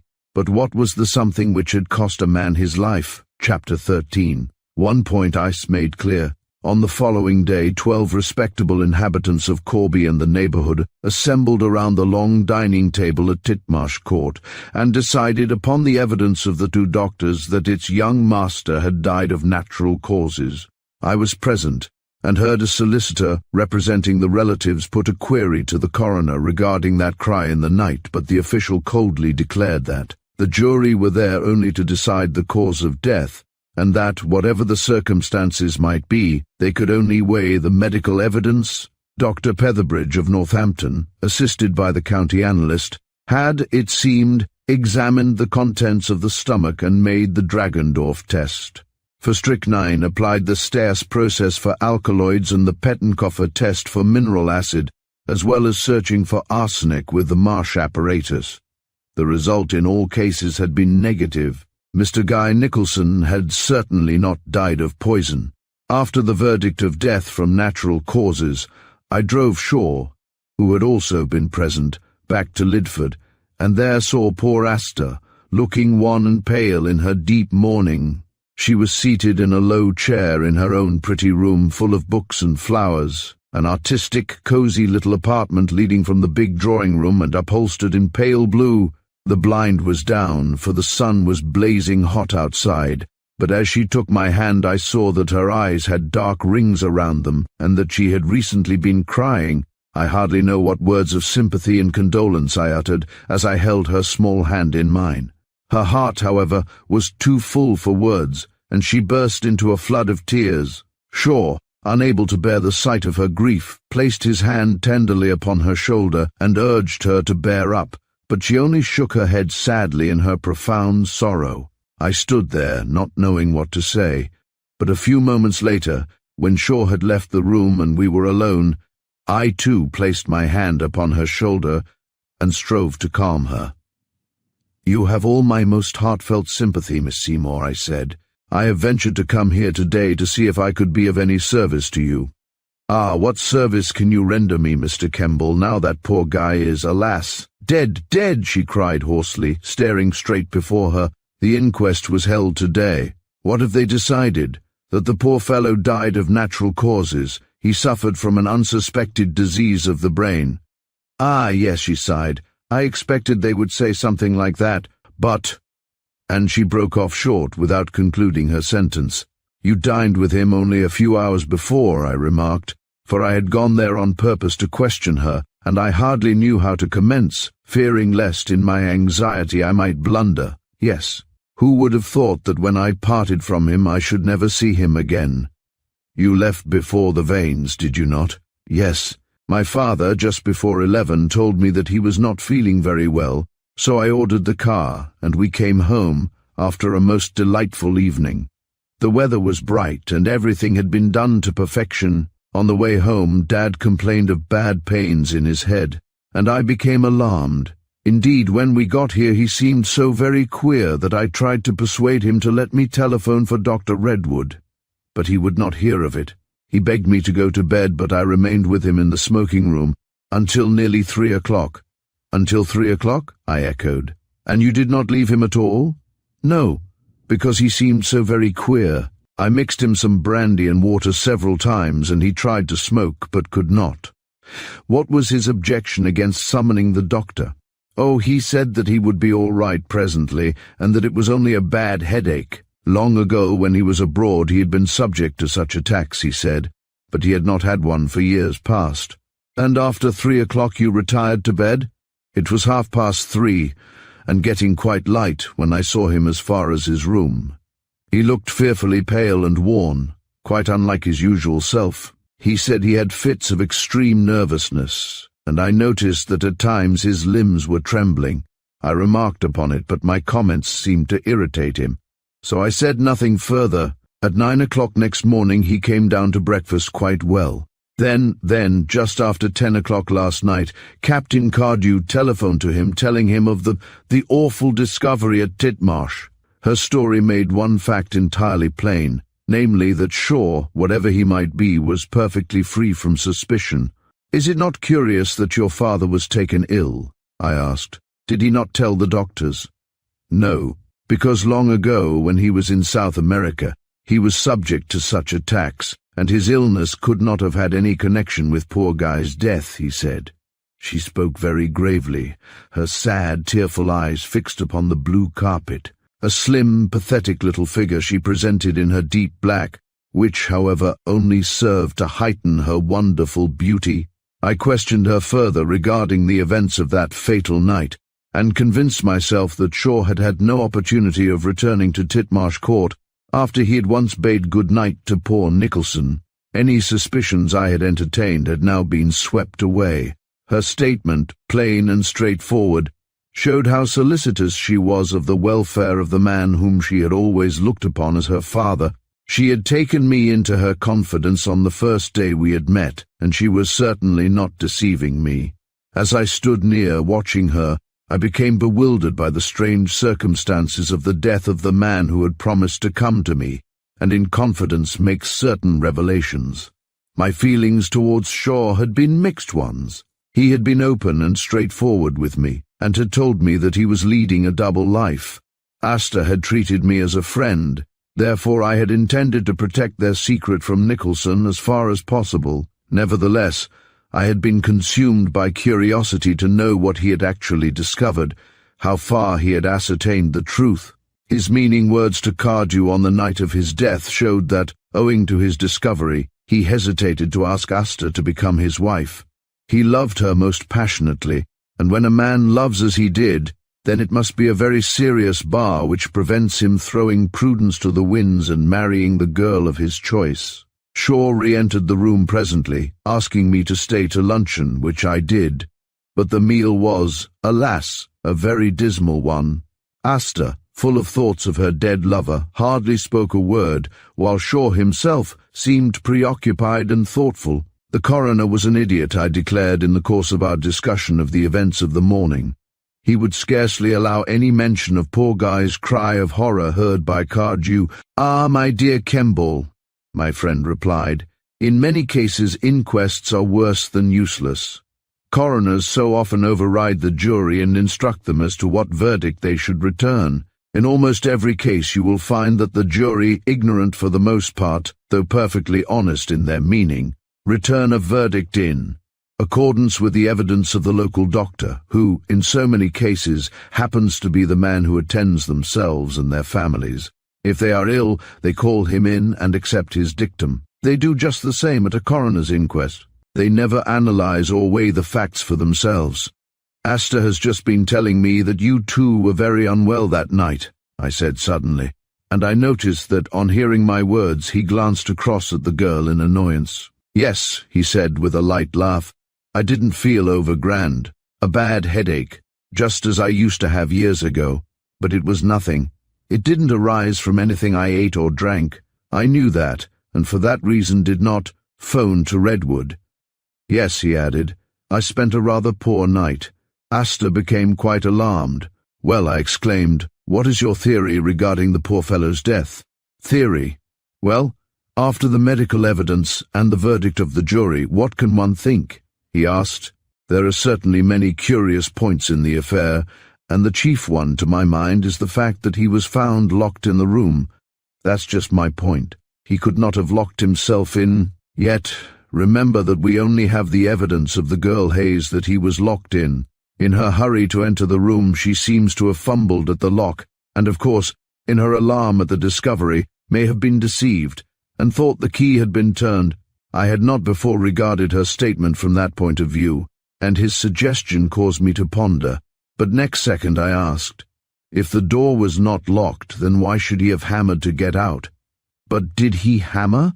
queried Shaw. "Sounds in the night are always distorted, remember. Please don't discuss the horrible affair further, Dad," cried Asta appealingly. "My dear, I beg your pardon," he exclaimed, turning to her hastily. "I know I ought not to have mentioned the matter.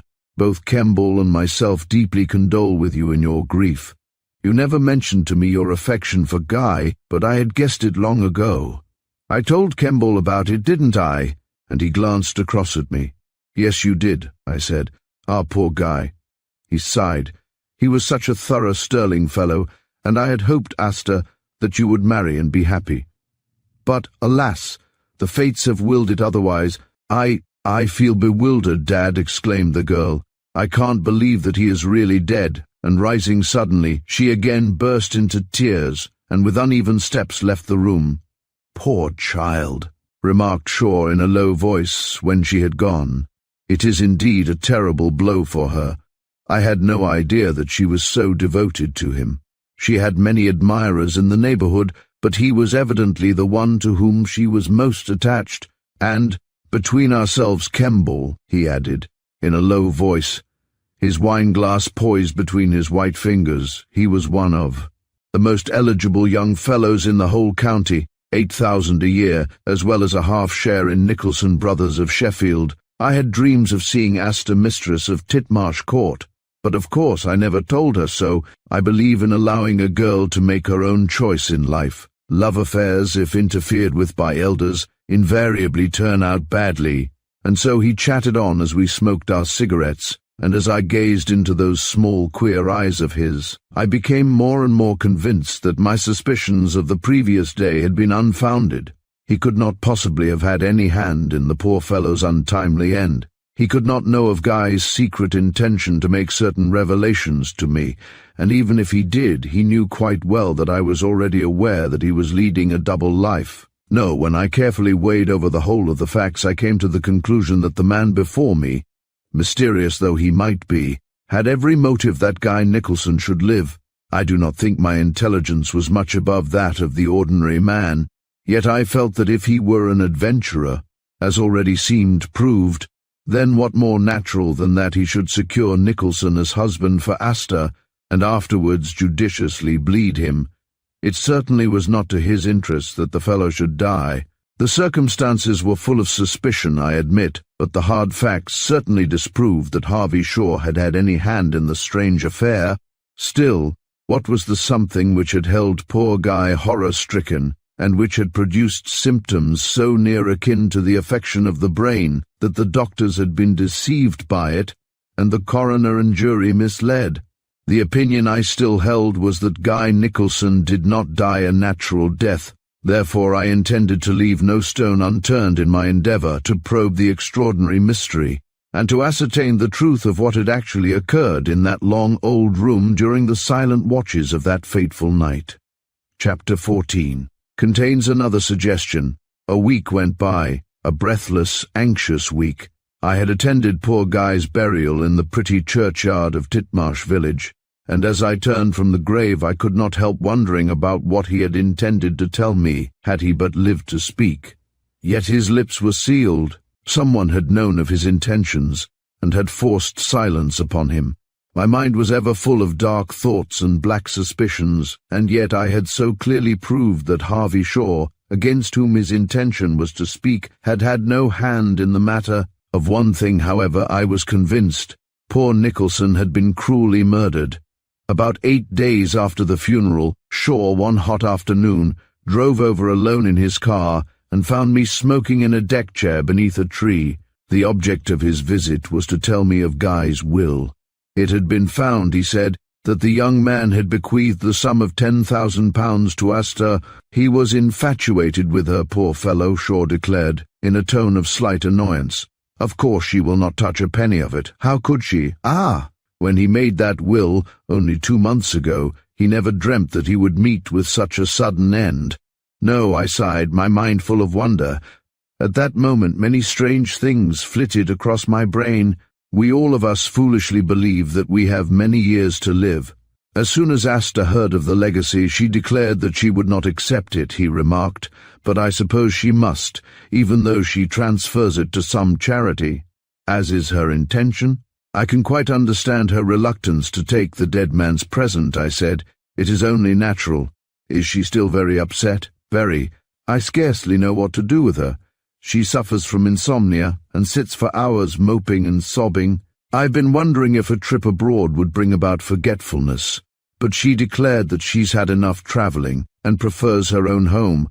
Therefore I'm half afraid to take her away. Redwood advises a journey through Hungary and Romania, which would be fresh ground for her, but at present I'm undecided. He remained with me for a couple of hours, and afterwards left, when that same evening I was called by telephone up to London to see my lawyer regarding the pending action concerning a portion of my land. Fortunately, at the inquest, I had met the dead man's solicitor, Mr. Sewell, and in order to ascertain whether Shaw's statement was correct, I called upon him in Lincoln's Inn Fields. From what I gathered, it seemed that the bulk of the property had passed to a cousin, and that Asta had declined to accept her legacy, and had given instructions for it to be divided between 3 London hospitals. The solicitor, like myself, disagreed with the finding of the coroner's jury, yet he could form no theory as to the manner in which his client had met with his untimely end. On the afternoon of my return to Upton End, 4 days later, I was in the library scribbling a letter to catch the post, when a card was brought to me bearing the name, Mrs. Charles Olive. "The lady has come by car, sir, and wishes very particular to see you," the girl said. I was not overpleased to have a visitor at that moment. Nevertheless, I ordered her to be shown in, and in a few moments found myself confronted by a tall, well-built, good-looking, well-dressed woman of about 45, wearing a smart motor bonnet and dust coat. The latter was open, revealing a fine diamond brooch in her white silk blouse. As our eyes met, I held my breath, but next moment I managed to recover myself, and bowing, offered her a chair. "I hope, Mr. Kemble, that you will pardon my intrusion. I am a stranger to you, but I wish to see you upon a matter of the greatest importance to myself." "There is no necessity for apology," I assured her. "I am at your service." My eyes were fixed upon her in wonder, for I had, on the instant I had seen her, recognized her as the original of the newspaper photograph I had locked away in my safe. The picture of Lady Lettice Lancaster? She certainly had the air and manner of a lady, and surely none would have suspected her to be a convicted criminal. Notwithstanding her age, she was extremely well preserved. She spoke low and with refinement, whilst her bearing was that of a well-bred woman. Her smile, too, as she spoke to me, was good-humoured, almost fascinating. "The fact is, Mr. Kemble," she said, as I seated myself and bent towards her in attention, resolved not to betray my knowledge of her identity, "I believe you were a friend of a very great friend of mine." "Who is that?" I asked quickly. "Mr. Melville Arnold." Across my mind there flashed the recollection of that threatening letter through which I had discovered the truth concerning the ingenious Lady Lettice. "Yes. It is true that I knew Mr. Arnold," I said slowly. "It is about him that I have ventured to call. I live near Bath, but I motored over today in the hope of seeing you," she said. "I heard from a mutual friend that you were present at Mr. Arnold's death, and that he entrusted you with certain matters concerning his estate. It was an honour, I assure you, for he trusted nobody. Recollecting that strange letter threatening vengeance, I was not very communicative. She plied me with many clever questions, to which I carefully avoided giving satisfactory answers. She was pumping me, I knew, but I could see no motive. Hence I exercised every care in my replies. Through what channel had she become aware of my acquaintance with the man now dead?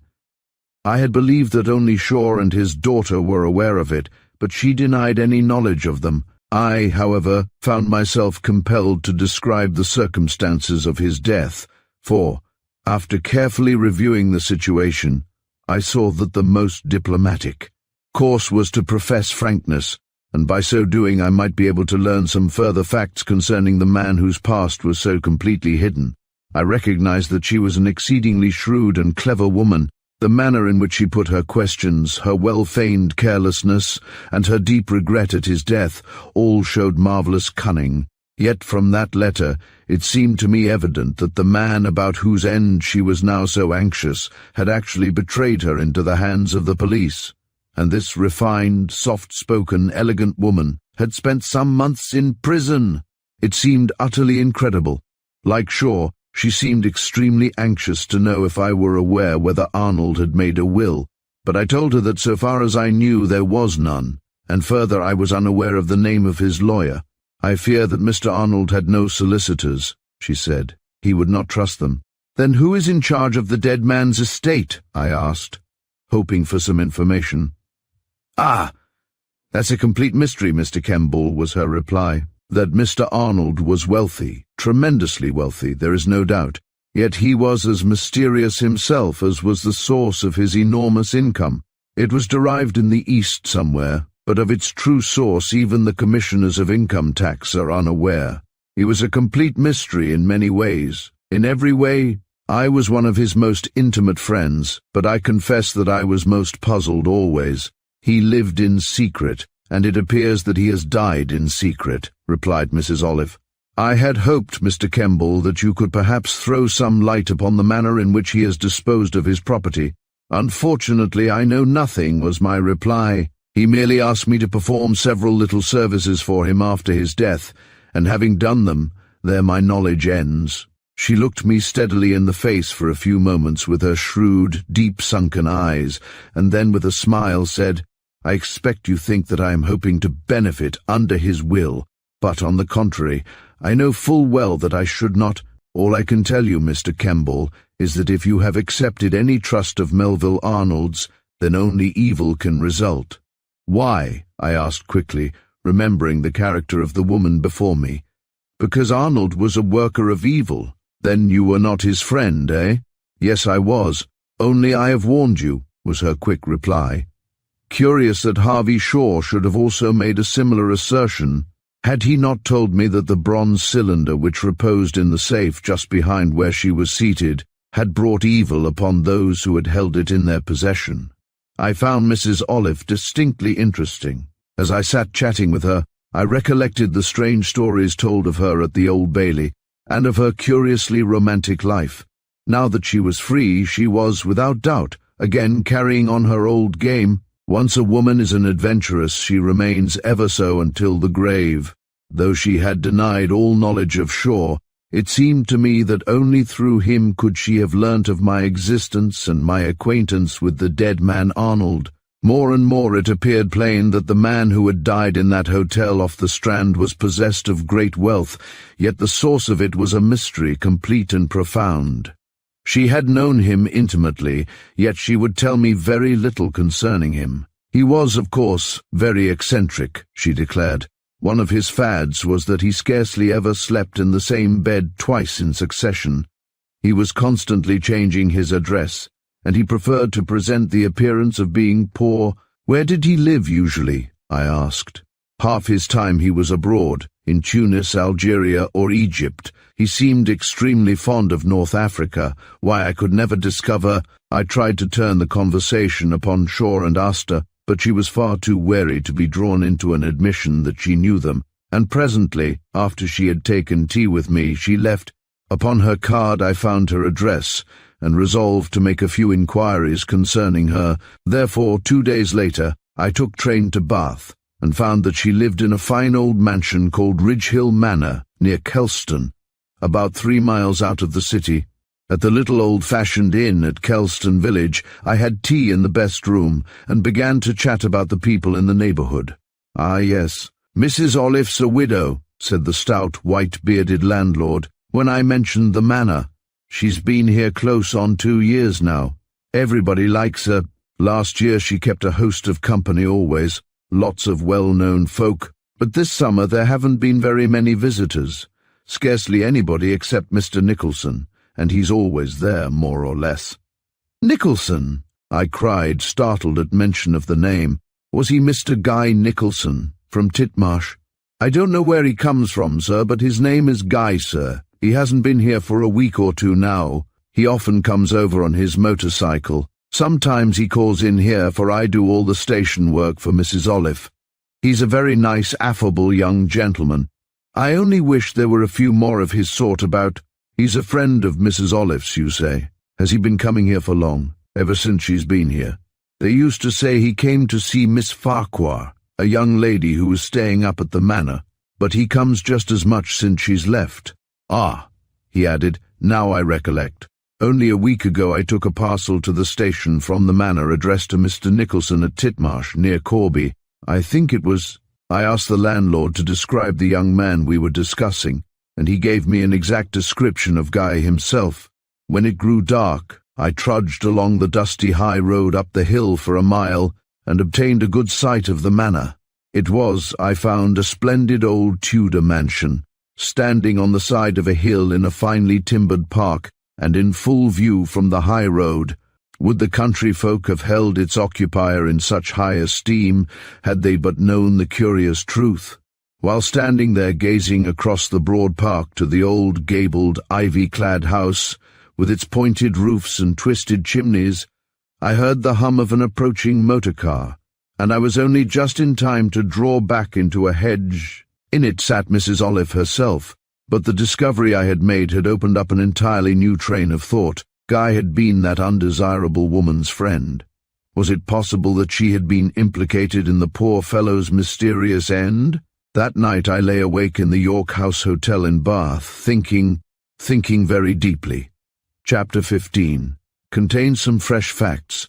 I was in London again a few days later, and Captain Cardew lunched with me at the club. You were poor Guy's intimate friend, I remarked as we sat together. Have you ever heard him speak of a Mrs. Olive, who lives somewhere near Bath? Oh, yes, was his reply, as he sat twisting his wine-glass by the stem. He knew her. She had a niece or something, a Miss Farquhar, living with her, and he was rather sweet on her at one time, I believe. Have you ever met the widow? I asked.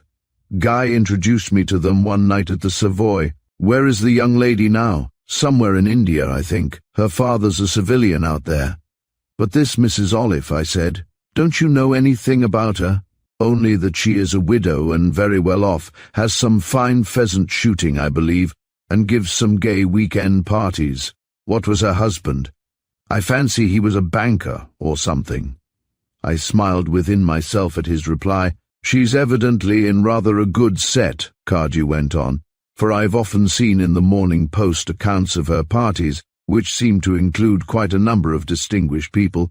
Well, I said, as you know, Cardew, I am busy making my own inquiries. It is a slow, tedious process, but I am hopeful of success. I intend to discover by what means poor Guy was killed, therefore his friends interest me, especially his women friends. For that reason I am trying to discover all I can concerning Mrs. Olive. He was silent for a moment, then, bending across the table to me, said, It has never occurred to me before, Kemble, but somehow, now that I reflect, I can see that Guy appeared to be in fear of the lady we have just been discussing. In fear of her? Yes. One circumstance made it quite plain. A little over a month ago I was staying with him at the Grand at Eastbourne, and wanted him to come with me to Brighton for the weekend, but he told me he had an appointment on the Sunday which he could not break. I urged him to go, but he would not, and on Sunday night he went out about 9 o'clock, and did not return until 2 in the morning. I chaffed him next morning. But he was pale and haggard, and his reply was significant. No, old chap, he said. Sometimes a fellow gets into a bit of a hole. I'm in one, a woman, as you can guess, and I had to keep that appointment. I couldn't refuse her, for we had some serious business to transact. Ah, he sighed, if I could only think that I'd never see her again, by gad, I'd be a different man. And you guess that he met the widow? I said. I know that he did, for later that same morning he let a remark drop casually that he had to see Mrs. Olive off in Hastings. Then she had some hold upon him? Apparently so. But Guy was always very close about his personal affairs. That over a month ago, eh? Perhaps 6 weeks. I was silent. Was it possible that the tragedy had been the outcome of that secret midnight meeting in Eastbourne? Yet why should they meet in such secrecy when he had been in the habit of going to Ridgehill Manor so openly? By the discovery I had thus made, mystery had been piled upon mystery. We dropped the subject, and took our coffee and liqueurs in the big smoking room which looked out upon Piccadilly and the Park. Then, when he had gone, I cast myself into an easy-chair in the silence room, and pondered deeply. I reviewed all the facts just as I had done 1,000 times through those long sleepless nights, and came to the conclusion that Asta, loving the dead man as she did, was the only person capable of assisting me to bring the culprit to justice. The stumbling block was that I could form no theory as to how Guy Nicholson had been killed. Such subtle means had been used in the accomplishment of the crime. Cardew expressed himself ready and eager to assist me in my inquiries. If you want any help, my dear Kemble, you have only to wire to me. I'll get leave and come to you wherever you may be, he said. I thanked him, and soon afterwards I waved my hand to him as he descended the steps of the club. It occurred to me that I should attempt to become on friendly terms with Mrs. Olive. By that means I might perhaps learn something. Therefore, one afternoon a few days later, I was shown into the pretty old-fashioned chintz-covered drawing-room at Ridgehill Manor, where the widow, in a cool gown of figured muslin, rose to meet me. With her was a grey-moustached man of military appearance, and a young girl of 20 or so, and they were taking tea. From my interesting hostess I received a pleasant welcome, and, after being introduced, was handed a cup of tea. Yes, I actually took it from the hand that I suspected of striking down the poor fellow at Titmarsh. Yet in her handsome, well-preserved face, as she chatted and laughed with her friends, evidently near neighbours, there was surely no trace of guilt. That countenance fascinated me when I recollected her extraordinary career, and the ingenuity and cunning she had displayed in her efforts to live upon the credulity of others. The girl was talking of tennis, and gave her hostess an invitation to a party on the following day. "Sir Charles will be there, so do come," the girl urged. "I'm afraid I have to go to the Reeds with my brother," the widow replied. "He accepted their invitation a month ago." And almost as she said this, a tall, distinguished-looking, clean-shaven man of 45 entered, and was introduced to me as her brother, George King. As I bowed, I wondered if this man were the accomplice of whom the police had spoken at the Old Bailey, the husband Earnshaw, who sometimes posed as her brother, sometimes as her husband, and sometimes as a servant. As he seated himself near me and began to chat, I realized that he was just as clever and refined as his alleged sister. He had just returned from 6 months in Russia and the Caucasus, he told me, and described the pleasant time he had had. When at last Mrs. Olive's visitors rose and left, I requested a word with her alone. "Certainly," she said, not, however, without a slightly startled glance, which I did not fail to notice. "Come in here," and she led me through to her own little sitting room, a charming, cosy place, very tastefully furnished and restful. When we were seated, I began without preamble. "You will recollect, Mrs. Olive, that we had some conversation concerning the late Melville Arnold. You were anxious to learn facts connected with his death." "Yes," she said, with a strange look upon her handsome face. "My object, I may as well tell you, Mr. Kemble, was to satisfy myself that he died a natural death, that he was not the victim of foul play." "Foul play!" I gasped, staring at her. "Do you suspect that—" She shrugged her well-shaped shoulders without replying. "Had he any enemies, any person who would benefit by his death?" I asked quickly. "Yes." "And you suspect them of—" "I suspect nobody," she hastened to assure me. "Only his sudden and mysterious end is extremely suspicious." "Well, I can assure you that you need have no suspicion," I said. "I was with him on board ship when he was suddenly taken ill, and I remained with him nearly the whole time until the end." "Nearly. You were absent sometimes." "Of course. I was not with him both night and day." "And therefore you can't say with absolute certainty that his enemies had no access to him," she said. "But even if they had, they can have profited nothing," I said. "How do you know?" "Melville Arnold was extremely wealthy. Where is it all? Who knows but that he was not robbed of it in secret, and death brought upon him in order to prevent the truth from being revealed?" I shook my head and smiled. "I fear, Mrs. Olive, that your imagination has run just a trifle wild.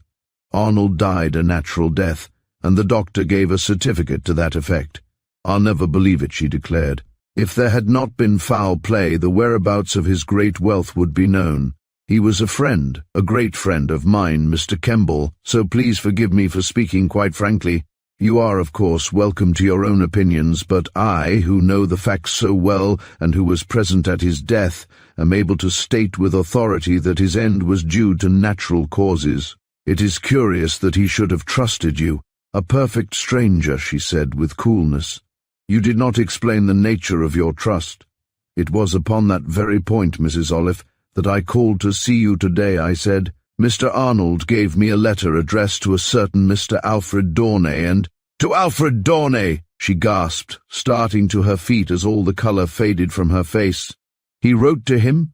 she cried. Then she stopped short, and with one hand clutching her breast, she grasped the edge of the table with the other, for she swayed, and would have fallen.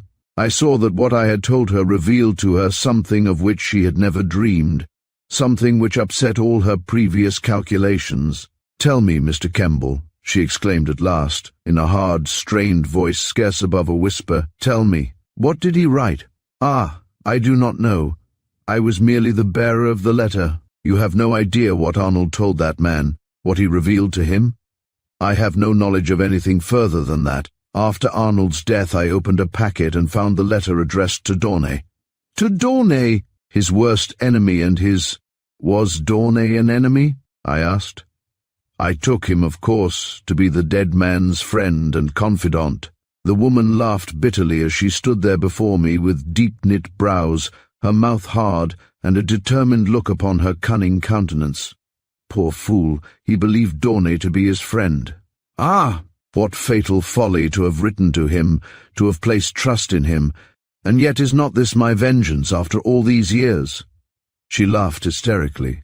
"Is this man Dawnay such a very undesirable person?" I asked quietly. Undesirable, she cried with flashing eyes.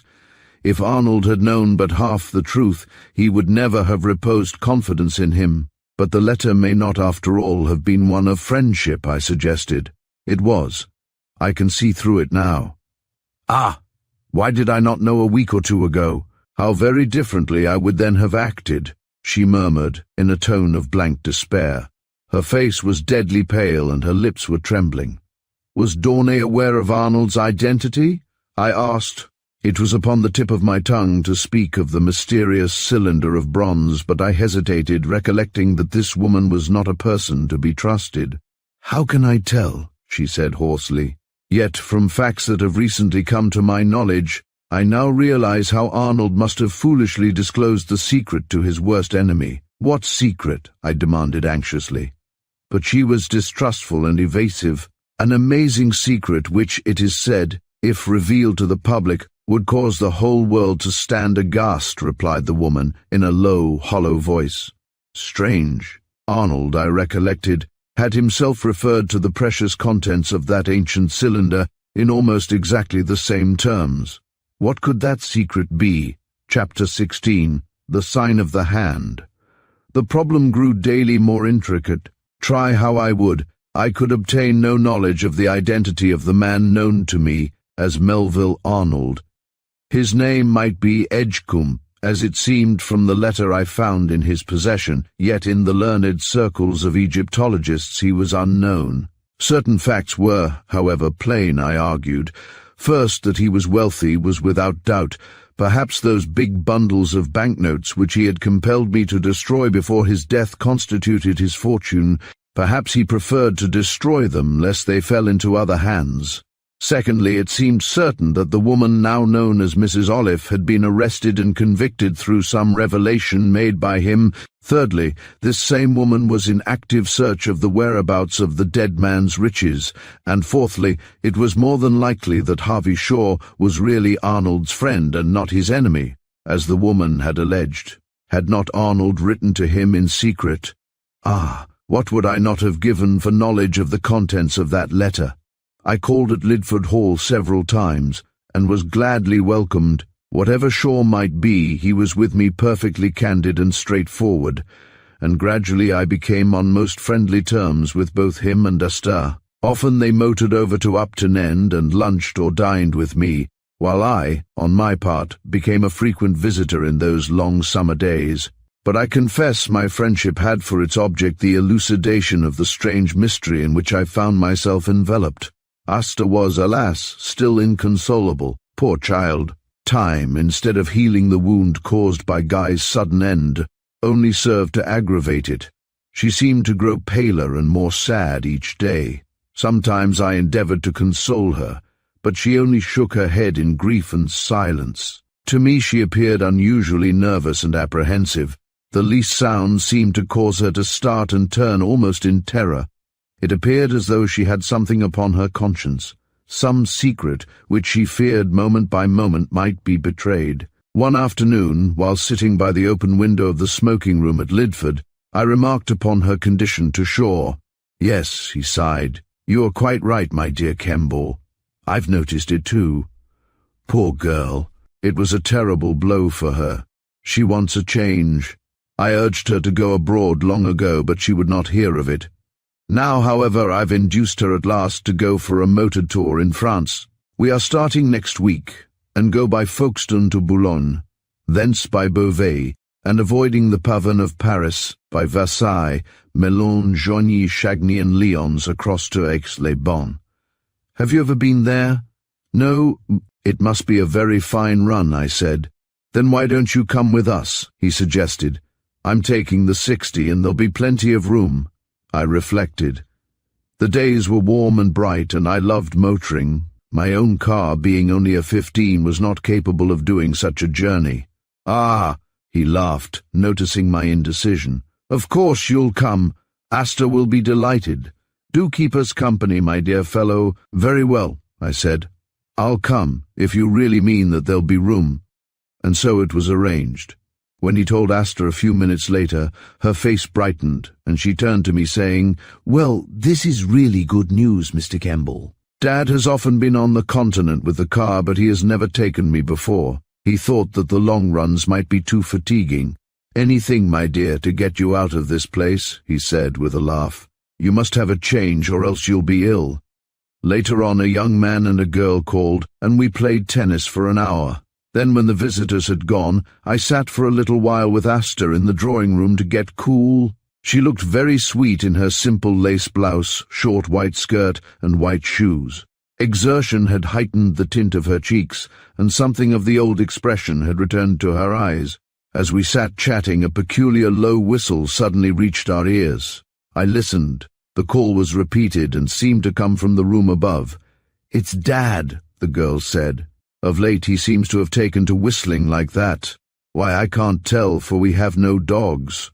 We listened again, and it was repeated a third time, a short shrill call of a peculiar note. Apparently he was in his room directly over the drawing room, which was the bedroom, and the window being open we could hear distinctly. Again it was repeated, when Asta rose, and, going to the window, shouted up, "Who are you calling, Dad?" "Oh, nobody, dear," was his reply. I didn't know you were there. I thought you were with Mr. Kemble in the garden." The incident held me speechless for a few minutes, for I had suddenly recollected that after I had encountered Shaw at Titmarsh on the occasion of the discovery of poor Guy, I had heard an exactly similar whistle. It was a peculiar note which, once heard, was not quickly forgotten. We met Shaw outside on the lawn a few minutes later, when Asta exclaimed, "Why have you got into the habit of whistling so horribly, Dad? One could understand it if we had dogs, but to whistle to nothing seems so idiotic." "All so it is, dear," he replied, laughing. "But I was not whistling to nothing. I was trying to call Muir, the gardener, from the window. I could see him at work over by the croquet lawn, but the old fellow gets very deaf nowadays." Such was Shaw's explanation. It was surely not an unusual circumstance, yet it was full of meaning when regarded in the light of what afterwards transpired. As I walked with him, and he discussed our projected trip over those fine level roads of France, I could not help wondering why he had uttered that peculiar call on that well-remembered morning at Titmarsh Court. A fortnight later, in the crimson of the glorious afterglow, we swung down the hill into the quaint old-world village of Arnay-le-Duc, in the Côte d'Or, a quiet, lethargic place built around its great old chateau, now, alas, in ruins, since the Huguenots gained their victory there under Coligny in 1570. Scarcely had we entered the silent village street, the echoes of which were awakened by our siren, when we pulled up before the long, low-built Hôtel de la Poste, a building painted grey, with jalousies of the same colour, and high sloping roof of slate, like many of those ancient hostelries one finds on the great highways of France, the posting-houses of the days of Louis XIV, which nowadays bear the golden AA of the Automobile Association. We were quite a merry trio, for since leaving England, Asta had become almost her old self. The complete change of surroundings had wrought in her a wonderful improvement, and she looked sweet and dainty in her pale mauve motor bonnet and silk dust coat. Shaw wore dark spectacles, pleading that the whiteness of the roads pained his eyes, but I had shrewd suspicion that they were worn for disguise, for, curiously enough, of an evening he never removed them. What did he fear in France? That morning we had left Melun, where we had spent the night at the Grand Monarque, and after driving through the delightful Forêt de Fontainebleau, had lunched at the Hôtel de la Paix in busy Auvers, and then spun away over the straight wide Rue Nationale, through Vermenton, Avalon, and quiet old Saulieu, in the midst of the rich vinelands, until we had accomplished the steep hills between that place and Arnay-le-Duc. It was our intention to get on to Macon, 100 kilometers farther, that night. But while we were sitting at dinner in the unpretentious little Salle, a manger, eating a tasty meal of trout and cutlets washed down by an old and perfect bottle of Beaune, Harris, the chauffeur, who had been hired for the tour because he knew the French roads, came and informed us of a slight breakdown of the engine, which would take him at least a couple of hours or so to repair. "Then we can't get on to Macon tonight, that's very certain," remarked Shaw. "That's a pity, Dad," exclaimed Asta, for I wanted to spend a few hours there. I've heard it is a wonderful place to buy antiques, and I want some old crucifixes to add to my collection." "Never mind, dear," he said. "We will lunch there tomorrow. We can't expect to go through France without a single mishap." "Very well, Harris," he added. "We'll stay here tonight." 3 travelers in the wine trade, men who tucked their serviettes into their collars and who ate and drank heartily, were our table companions, and soon we were all chatting merrily in French, while Madame and her 2 daughters waited upon us. The room was at the back and looked out upon the spacious old courtyard into which, in days bygone, the dusty lion's mail used to rumble over the cobbles. It was bare, with highly polished oak floor, a mirror on the walls, and an old buffet, as is the style in French inns, while when we ascended to our rooms we found the same bareness and cleanliness pervading. My window looked out upon the village street.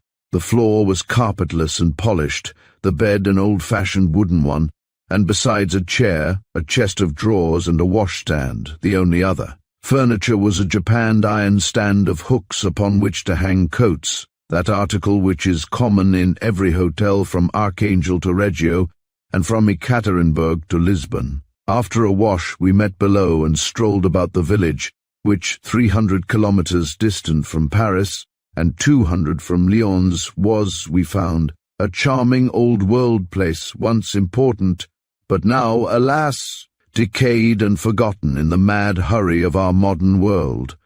In the heart of the wine country, with the vines in lines with great regularity everywhere, it is still a place with a certain amount of commerce, but surely not so important or busy as in the days when on an average 200 travelling coaches passed through daily. We idled in the old courtyard watching Harris making his repairs, and after a final smoke upon the bench outside, we all retired about 10 o'clock, at which hour the whole village seemed already in profound slumber. Shaw's room was, I found, next to mine, but the communicating door was shut and bolted, while Asta was at the farther end of the corridor. The long journey and the fresh air had caused a great drowsiness to overcome me, and I was exceedingly glad to turn in. A peal of old bells were clanging somewhere as I blew out my candle, and a few minutes later I must have dropped off to sleep. How long I slept I know not, but I awoke suddenly by feeling a strange touch upon my cheek, soft, almost imperceptible, yet chilly, a peculiar feeling that I cannot adequately describe. The contact, whatever it was, thrilled me, and as I opened my eyes I saw the grey light of dawn was just appearing. My face was towards the window, and as I looked I saw distinctly upon my pillow the silhouette of a dark and shadowy hand, a hand with weird, claw-like fingers. Startled, I sat up in bed, but when I looked it had vanished. It was as though the hand of the angel of death himself had touched me. At that instant I recollected the words written by Melville Arnold before he died. Holding my breath and wondering at first whether I had not been dreaming, I looked about me, but there was nothing, absolutely nothing.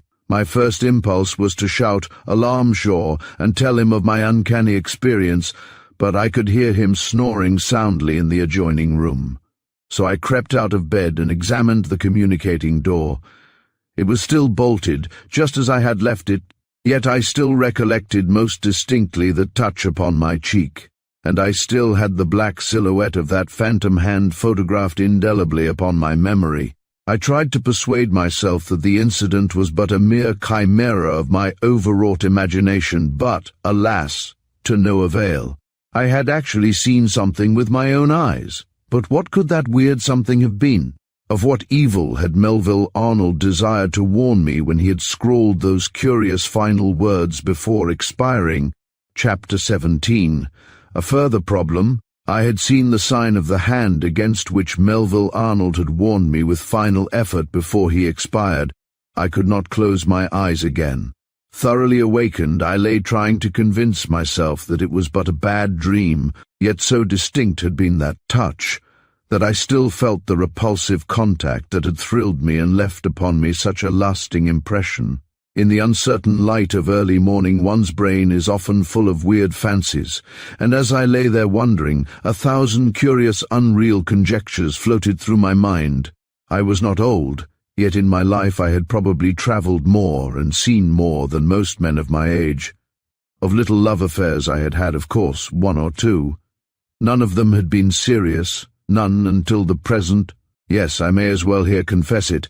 I loved Asta Seymour.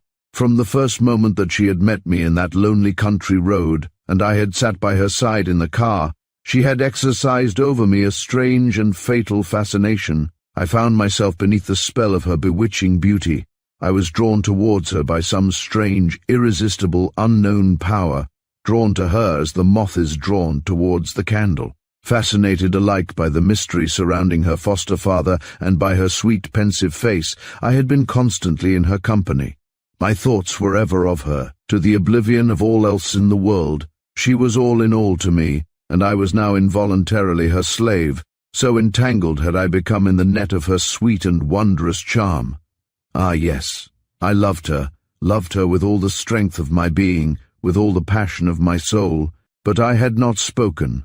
My secret was as yet my own. Nevertheless, it was in order to be near her that I, like Nicholson, had accepted Shaw's invitation, in order also to protect her, for, knowing what I did of the man's peril of arrest, I had been seized by a strange presage of evil that might befall her. I lay awake, listening to the clanging of the old bells of a monastery nearby, and thinking it all over. Yes, in those few weeks I had grown to love her, even though she undoubtedly was in possession of some strange, if not guilty, secret. Yet how could I reveal my heart to her while recollections of poor Guy still filled her mind? No, I must wait and watch in patience, my heart tortured constantly by the burning fires of unspoken love. Thinking, reflecting, pondering, resolving, I still lay there, when suddenly I became conscious that my friend in the adjoining room was no longer snoring. I heard a curious sound. He gave a quick, loud gasp as though of alarm, followed by a murmured growl. Was he speaking in his sleep? I listened attentively until my ears caught another sound. He had risen and was moving about his room. I was rather pleased than otherwise, for it relieved the tension, and I breathed more freely. The apparition of that claw-like hand before my face had, I believe, somewhat upset my nerves. "Is that you, Shaw?" I called out, but there was no response. All was quiet. The movement in the adjoining room had ceased. Already I had satisfied myself that nobody could enter my room, both doors being bolted on the inside, but I slipped again out of bed, and going to the communicating door, rapped upon it, crying, "Shaw, Shaw, are you asleep?" "Hulloa?" growled a sleepy voice. "Why, what's up, eh?" "Nothing," I laughed. "Are you still in bed?" "Of course I am. Why, what's the matter? Anything wrong?" "No, nothing," I replied. "Only I heard you groaning, that's all. Talking in your sleep, I expect." I didn't know," he said. "Sorry, Kemble, if I disturbed you." "All right," I laughed, and then returned to bed again. I pondered over the fact that while he certainly had been upon his feet, for I distinctly heard the creaking of the beeswaxed boards, a moment before I called, yet he made pretense of being asleep. The only explanation was that, while asleep, he had got out of bed, a not unusual circumstance with some people, and with that surmise I had to be content. Truly, that night had been fraught with a strange, inexplicable terror. Though dawn spread slowly, and from where I lay I could see the first flush of crimson in the sky heralding the sun's coming, yet I could not rid myself of that phantom hand, those thin skeleton fingers that had touched my cheek and left a chilly impression upon it. I rose and looked into the tiny oval toilet glass, startled when I saw evidence that my experience was an actual tangible one. Upon my left cheek was a faint red mark, almost like a scratch, where the chilly hand had touched me. Carefully I examined it, but there seemed no abrasion of the skin. By the deadly contact it had been irritated, inflamed, seared, it seemed, by the chill finger of the dreaded unknown. Moving without a sound so as not to attract Shaw's attention, I made a mute survey of the apartment, examining the walls to assure myself of no hidden doorway, such as are common in old houses of that description. But there was none. The only modes of ingress were both securely locked and bolted. Soon after 6 o'clock I dressed and went out. I could remain in that chamber no longer. I wandered through the quaint old village, already agog, for Arnay-le-Duc retires early and is austere with the rising of the sun. Ascending the hill, I had a look at the round, frowning towers of the ancient stronghold of the Counts d'Arnay, now, alas, grey, weather-beaten and ruined. In them a last stand was made by a party of the 79th Regiment of Infantry against the Prussians in 1870, when the latter brought some field pieces to bear upon the place and completed the ruin which time had long ago begun. Part of the village had afterwards been burned by the enemy, who had already devastated the whole of the smiling countryside of the Côte d'Or, and laid bare the valley of the Yonne with fire and sword. As I stood beneath the battered walls where great ugly holes showed as mute evidence of the destruction wrought by the German guns, a beautiful panorama of sloping winelands, of river and rich pastures spread before me, while behind lay the long open road to Lyons, fringed on each side by high poplars planted at regular intervals, and running straight as an arrow across the blue distant plain to old-world Macon. Over that road we sped 2 hours later at a speed which would never be allowed in England, and raising a perfect wall of dust behind us, Asta, seated between Shaw and myself, seemed unusually bright and happy, for she laughed merrily, and declared herself delighted with the novelty and change of the journey. "What was the matter with you early this morning, Kemble?" inquired my host presently with a laugh. "You woke me up suddenly, and I believed that you were unwell." "No," I said. "On the contrary, I was awake, and I heard you sigh and groan, therefore I believed you were ill." "You were awake?" he echoed, regarding me sharply through his dark spectacles. Then I must have had the nightmare or something, eh?" "Probably you had," I said. Then I added, "I didn't pass a very good night myself." "I hate sleeping in strange beds," Asta declared. "One has to get used to them on a motor tour," remarked Shaw, leaning back again, his face set straight before him. I was half inclined to relate my weird experience, yet I felt that if I did, Asta might only regard me as a frightened fool. Therefore the subject dropped when next moment, as the road ran over the hillside, we burst forth into admiration of the wide and magnificent panorama with a splendid old chateau with numberless round slated turrets, perched upon a huge rock rising from the valley in the foreground, a huge medieval fortress, yet still inhabited. Below clustered the sloping roofs of a small village within the ponderous walls of the chateau, entrance to which was by 2 ancient gates, with guardhouses built above them, a place which long ago had been the stronghold of one of the robber barons of the Yonne.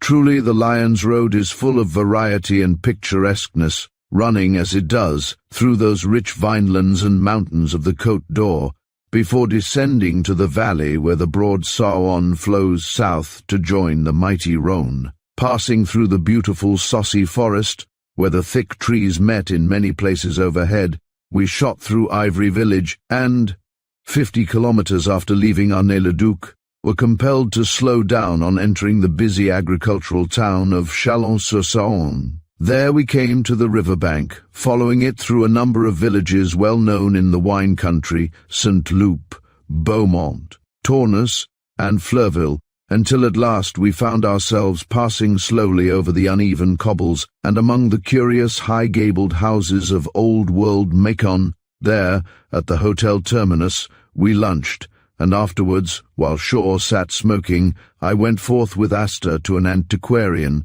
to whom we were recommended, in order to buy antique crosses. In the musty old shop, down in the older part of the town, kept by a short, bald-headed but urbane Frenchman, we found several treasures, beautiful old crucifixes of carved ivory and mother-of-pearl, which Asta at once purchased in great delight and at moderate prices. I bought an old thumb ring and a couple of other trifles, and having plenty of time at our disposal, we strolled into the old cathedral and had a look round the marketplace. Ah, how delightful it was to be her escort, how sweet to have her even for 1 single hour alone. As we retraced our way to the hotel with halting steps, I resolved to tell her of my weird experience of the previous night. "A curious thing happened to me last night, or rather very early this morning," I said, turning to her as we walked. She looked quickly into my face and her lips were pressed together, but only for a second. "What was that?" "Tell me," she said. "Well, Do you see upon my left cheek a long red mark? It's going away now, but it was very plain this morning, I said. Yes, she replied. I noticed it when we started. It hardly shows at all now. Well, its cause is quite inexplicable. A mystery, I said.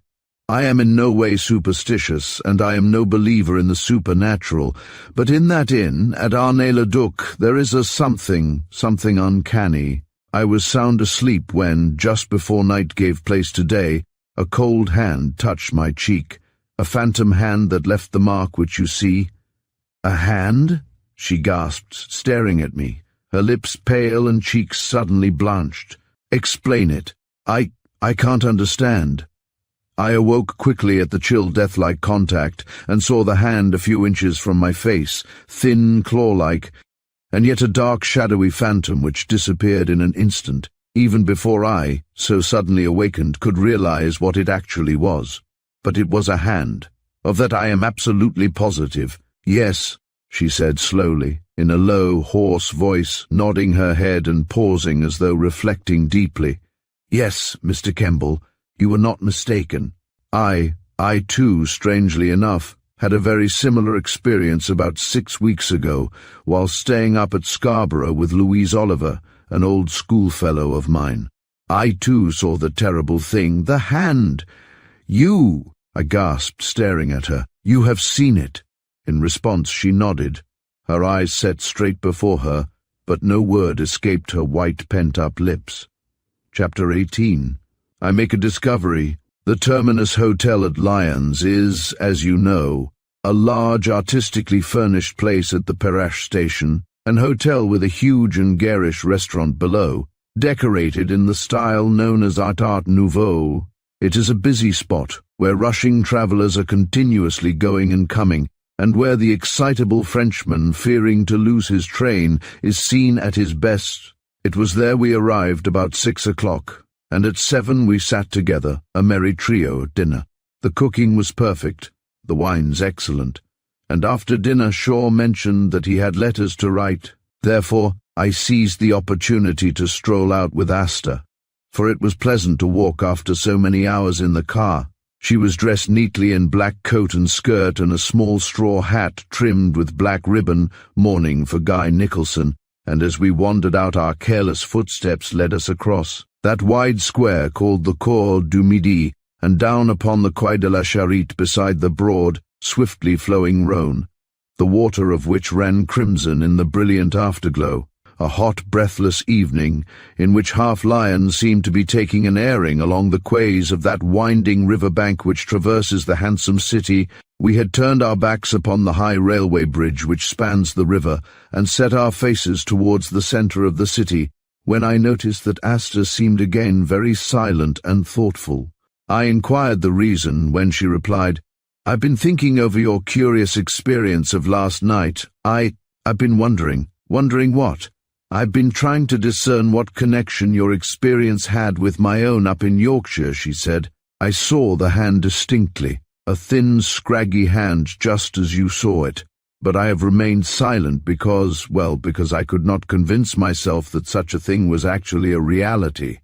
Describe the whole circumstance, I urged. On the occasion when you saw it, was the door of your room locked? Most certainly, was her reply. Louise, who is married to a solicitor in Scarborough, invited me up to stay a week with her, and I went alone, Dad having gone to London. The house was on the Esplanade, one of the row of big grey houses that face the sea on the south cliff. The family consisted only of Louise, her husband, 3 maids, and myself. As visitor, my room was on the 2nd floor, in the front facing the sea, and my experience was almost identical with that of yourself last night. I was awakened just before dawn by feeling a cold touch upon my cheek, and opening my eyes I saw the hand. It seemed to be the horrible hand of Death himself. Most extraordinary, I ejaculated. Since then, Mr. Kemble, I have wondered whether that touch was not sent as warning of impending evil, sent to forewarn me of the sudden death of the man I loved. I was silent. The circumstances, so curiously identical, were certainly alarming. Indeed, I could see that the narration of my extraordinary experience had terrified her. She seemed to have become suddenly most solicitous regarding my welfare, for after a slight pause she exclaimed anxiously, "Do, Mr. Kemble, take every precaution to secure your own safety. Somehow I don't know how it is, but I feel that the hand is seen as warning, a warning against something which threatens, against some evil of which we have no expectation, or it warned you of the terrible blow which so soon afterwards fell upon you," I interrupted. "And it has warned me. Of what?" She shook her head. "How can we tell?" she asked. In a flash the remembrance of that bronze cylinder and the dire misfortune which had befallen every one of its possessors occurred to me. I recollected the ancient hieroglyphics upon the scraps of brown crinkled papyri and their translation. But surely the apparition of the hand could have no connection with what had been written long ago, before our Christian era? "Did you actually feel the cold touch of the hand?" I asked her in eagerness. "Yes, it awakened me, just as it awakened you, and there was no one else in the house but the persons you named." "I mean, you are positive that you were not a victim of any practical joke, Miss Seymour?" I asked. "Quite certain. The door of my room was locked and bolted. It was at the head of the stairs. There were 4 rooms on that floor, but only mine was occupied." "The window? If I recollect aright, most of the houses on the esplanade at Scarborough have balconies," I remarked. "Mine had a balcony, it is true, but both windows were securely fastened. I recollected latching them before retiring, as is my habit." "Then nobody could possibly have entered there?" "Nobody, yet I have a distinct recollection of having been touched by, and having actually seen, the hand being withdrawn from my pillow. I rushed out of the room and alarmed the house. In a few moments everyone came out of their rooms, but when I told my story they laughed at me in ridicule, and Louise took me back to bed, declaring that I must have had a bad dream, but I could sleep there no longer, and returned home next day. I did not tell Dad, because I knew that he would only poke fun at me.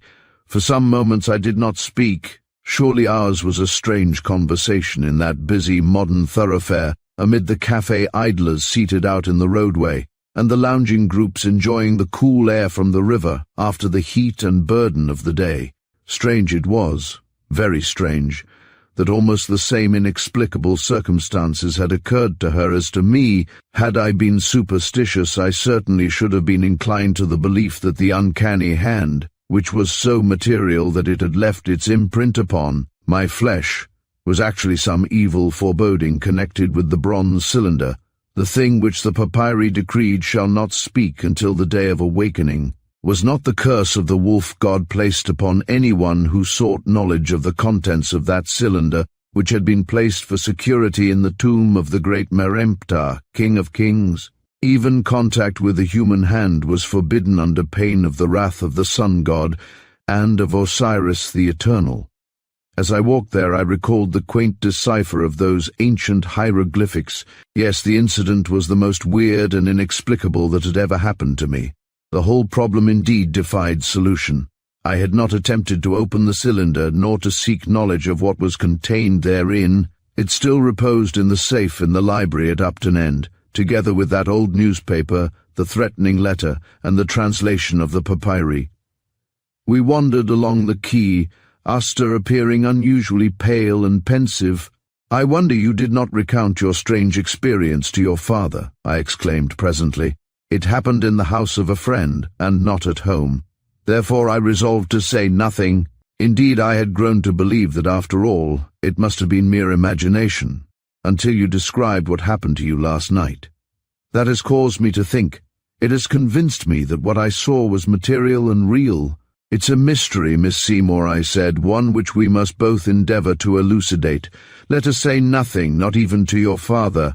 We will keep our own counsel and watch." When we returned to the hotel we found Shaw awaiting us. Asta, being fatigued, retired to her room, and afterwards he and I strolled down to one of those big cafes in the place Bellecour. A string band was playing a waltz, and hundreds of people were sitting out upon the pavement drinking their bock or a mazagran. Darkness had fallen, and with it the air became fresher, welcome indeed after those long hours on the white, dusty road of the Bourgogne. My host, in the ease of straw hat and grey flannel suit, still wore his dark glasses, and as we sat together at one of the tin tables near the curb, a man and a woman at the adjacent table rose and left, so that we were comparatively alone and in the shadow. After we had been chatting merrily, for he seemed in the best of spirits and full of admiration of the way in which the French roads were kept, he removed his spectacles and wiped them. As he did so, he laughed across at me, saying in a low voice, "It's a nuisance to be compelled to wear these, but I suppose I must exercise caution. One has always to bear the punishment of one's indiscretion. Why?" He smiled grimly, but remained silent.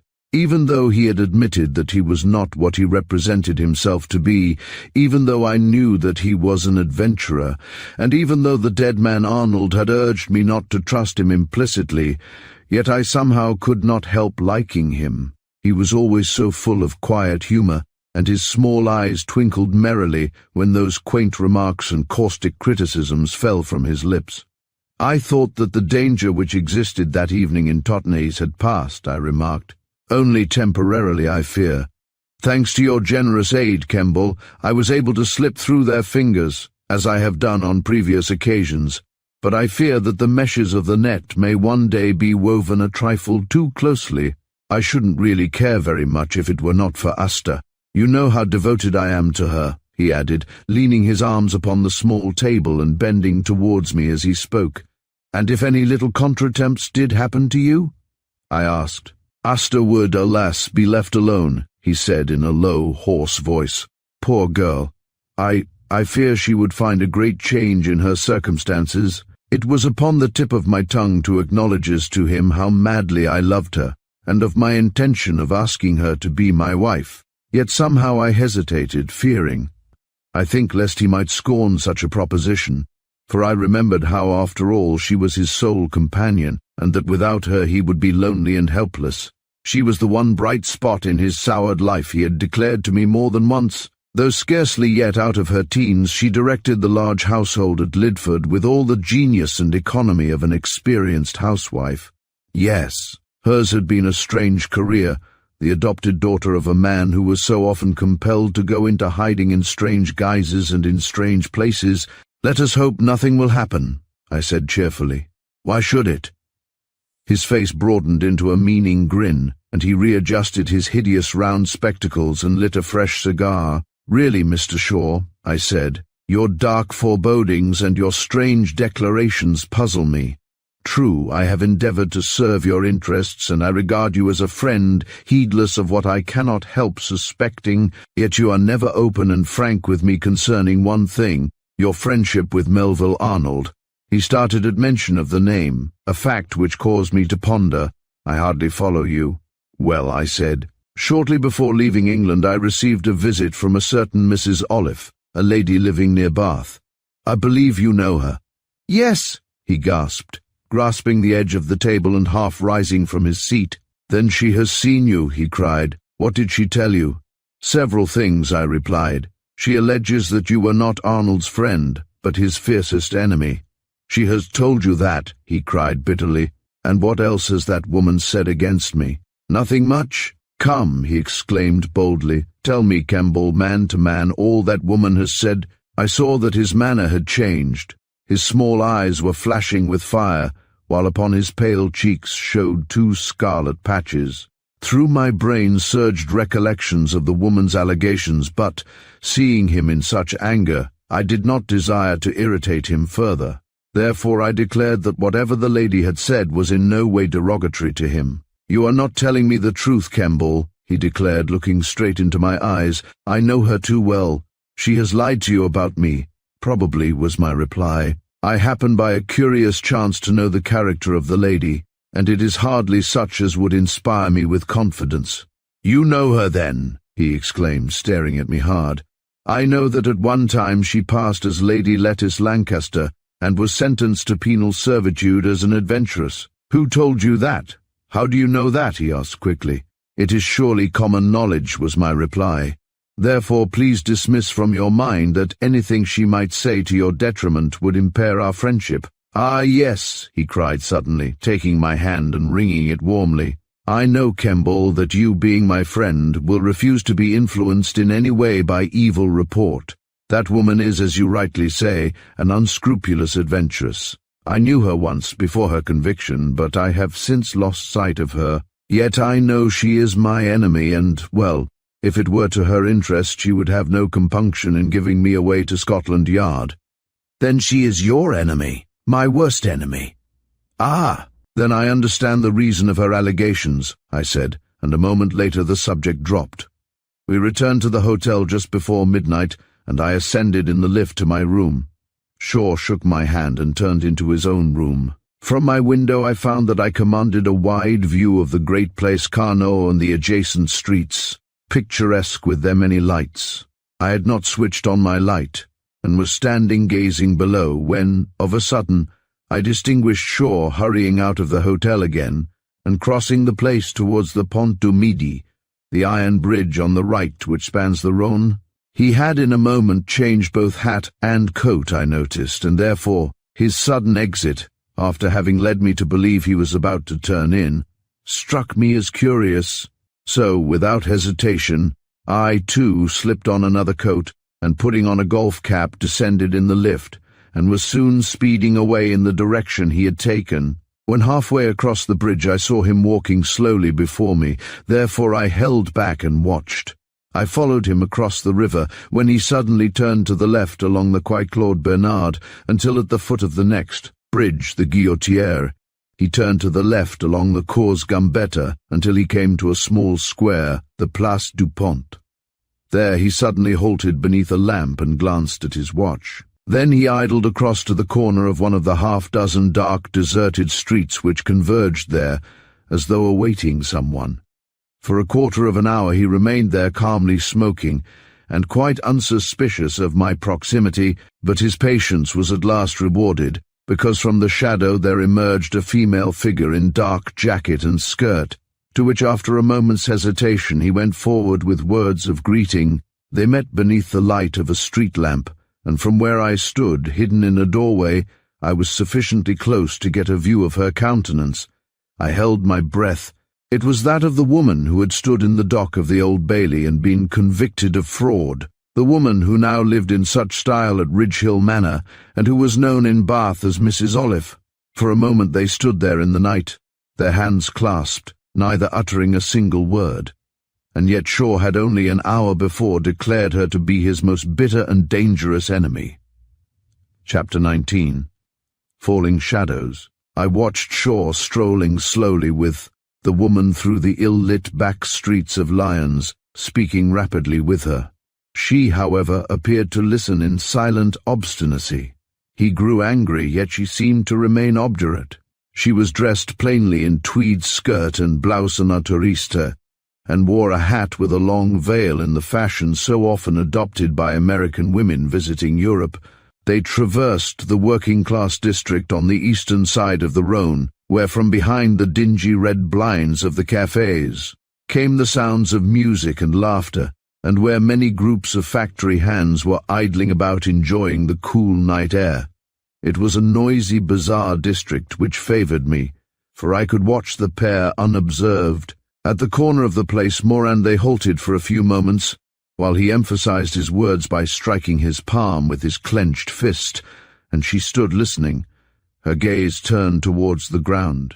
Then together they crossed the big square to the left and traversed the bridge, passing beneath the deep shadows of the high, handsome Hôtel de Ville, though at times I was quite near them. Yet I could not, of course, catch a single word uttered by either. Only by their actions and gesticulations could I judge, and it appeared plain that she had met him under compulsion, and was refusing to act as he desired. And yet he had only that very evening declared the woman to be his worst and most dangerous enemy. I reflected as I strode slowly on, keeping the two dark figures in sight. Shaw had, after all, never concealed from me the fact that he was wanted by the police for some offence. His sportsmanlike attitude, combined with his deep devotion to Asta, caused me involuntarily to like him. Perhaps it was because I loved her, and he was her foster father, always kind, indulgent, and solicitous for her welfare, that I really held him in esteem, even though he might be an adventurer. Yet why had this woman Olive, as she now called herself, declared that Shaw had been Arnold's bitterest enemy? Surely it had been through my host himself that the woman knew of my existence and my friendship with the dead man of mystery. But even while I watched them turn the corner by the Hôtel de Ville and stroll up that broad, deserted thoroughfare, in day so busy with its rows of fine shops, but now quiet and deserted, towards the Place Bellecour, my thoughts reverted to Asta, she who had lost her lover, but whom I had grown to love so truly and so well. Suddenly I turned upon my heel and abandoned pursuit of the pair. What mattered it to me? Their affairs, whatever they might be, were their own. I loved Asta. Indeed, because of my deepening affection for her, I had accompanied them upon that tour which had for its object my love's forgetfulness of the black tragedy which had so suddenly overshadowed her young life. Guy Nicholson had promised to reveal something to me in strictest confidence, but, alas, his lips had been mysteriously closed before he had had opportunity. Closed by whom? I turned down upon the quays and, following the Rhone bank, was soon back at the hotel. I left my hat in my own room and, on entering our private sitting-room, found, to my delight, that Asta was still there. She had been reading and had just risen as I entered, for she stood by the pale green curtains at the window, holding a fold of them in her hand and looking forth into the starlit night, her slim young figure clearly outlined against their dull, soft green, a becoming rose flush upon her cheeks, her lips slightly parted, and her eyes bewitchingly bright. "I've been waiting for Dad, Mr. Kemble," she said. "Do you know where he is?" "Out, I think," was my reply. "I suppose he's smoking in one of the cafes. He believed that you had gone to bed, I expect." And I threw myself lazily into a chair. I thought that her eyes filled with tears as she turned back towards the long open windows and gazed out into the place below, and I confess that this surprised me. "You are upset," I said softly, rising and standing at her side. "What's the matter, Miss Seymour? Tell me, confide in me, your friend—" I hardly know," she faltered, in a strange, hoarse voice. I took her hand and found it trembling. But what?" I asked. Her face was turned away from me towards the night. "Well," she said, after a long pause as though reluctant to tell me, "I fear that Dad has gone out to meet someone. When we arrived in this hotel, I saw among his letters a handwriting which I recognized. The writing of a woman, eh?" she started, turning to me quickly. "How did you know?" she gasped. "Well, I guessed," I laughed. "You guessed correctly, and I have suspicion that he has gone out tonight to meet her in secret, to—" I waited for her to conclude her sentence, but her lips closed with a snap. The colour had left her cheeks, while in her eyes was a strange, wild look of fear. "In confidence, Miss Seymour, I may as well tell you that I saw him half an hour ago walking with a lady, a person who lives near Bath under the name of Olive." "Then my suspicions are correct," she cried. "That woman has regained her power over him. My poor Dad, he has fallen into her clutches. Ah, Mr. Kemble, if you only knew all," she added. "If only I dare tell you. Why not tell me?" "Surely I am your friend. You may trust me not to betray any secret," I said in deep earnestness. "They have met tonight. There is some mischief brewing. She is cruel, evil, unscrupulous, I know, and a convicted criminal." "You know her, then?" she asked quickly, looking into my eyes. "Yes. I am acquainted with Lady Lettice Lancaster, as she was once called, and I know that she was sentenced at the Old Bailey for a series of remarkably ingenious frauds." "Is she an associate of your father's?" "She was once, I believe, before her sentence," replied the girl. "She exercised over him a strange, incomprehensible fascination, as an evil woman so often can over a man. He acted at her bidding, and, well, I know but little, Mr. Kemble, but alas, what I know is in itself too much. I am surprised that Dad, knowing the woman's character, should dare to again associate himself with her. She introduced me to her brother, George King. Do you know him?" "Yes. He sometimes passes as her brother and sometimes as butler or chauffeur. But he is her husband, Henry Earnshaw, sometimes known as Whore, and your father assisted them in their frauds, eh?" "That is my supposition. "I have no actual knowledge, for it was several years ago when I was but a girl," was her reply. "And you fear that the outcome of the meeting tonight may be another mutual arrangement?" She nodded sadly in the affirmative. "The combination of Dad and these people would indeed be a formidable one," she said. "Ah, if he would only take my advice and end it all. He has sufficient to live upon comfortably. Why does he court disaster in this way? He has always been so very good to me, ever since I was a tiny child, that I cannot help loving him." I did not reply. What could I say? I longed to speak frankly to her and take her out of that atmosphere of evil, yet what could I do? How could I act? "I have a suspicion that poor Mr. Arnold was a friend of that woman," I said a few moments later, as she stood against the table before me. "Yes," was her reply. "He was her friend and benefactor, I believe. He did all he could for her defense before the judge, but to no avail. Somebody betrayed her into the hands of the police. Dad told me so once. He believes it to have been her own husband, the man Earnshaw." I did not speak for a few moments.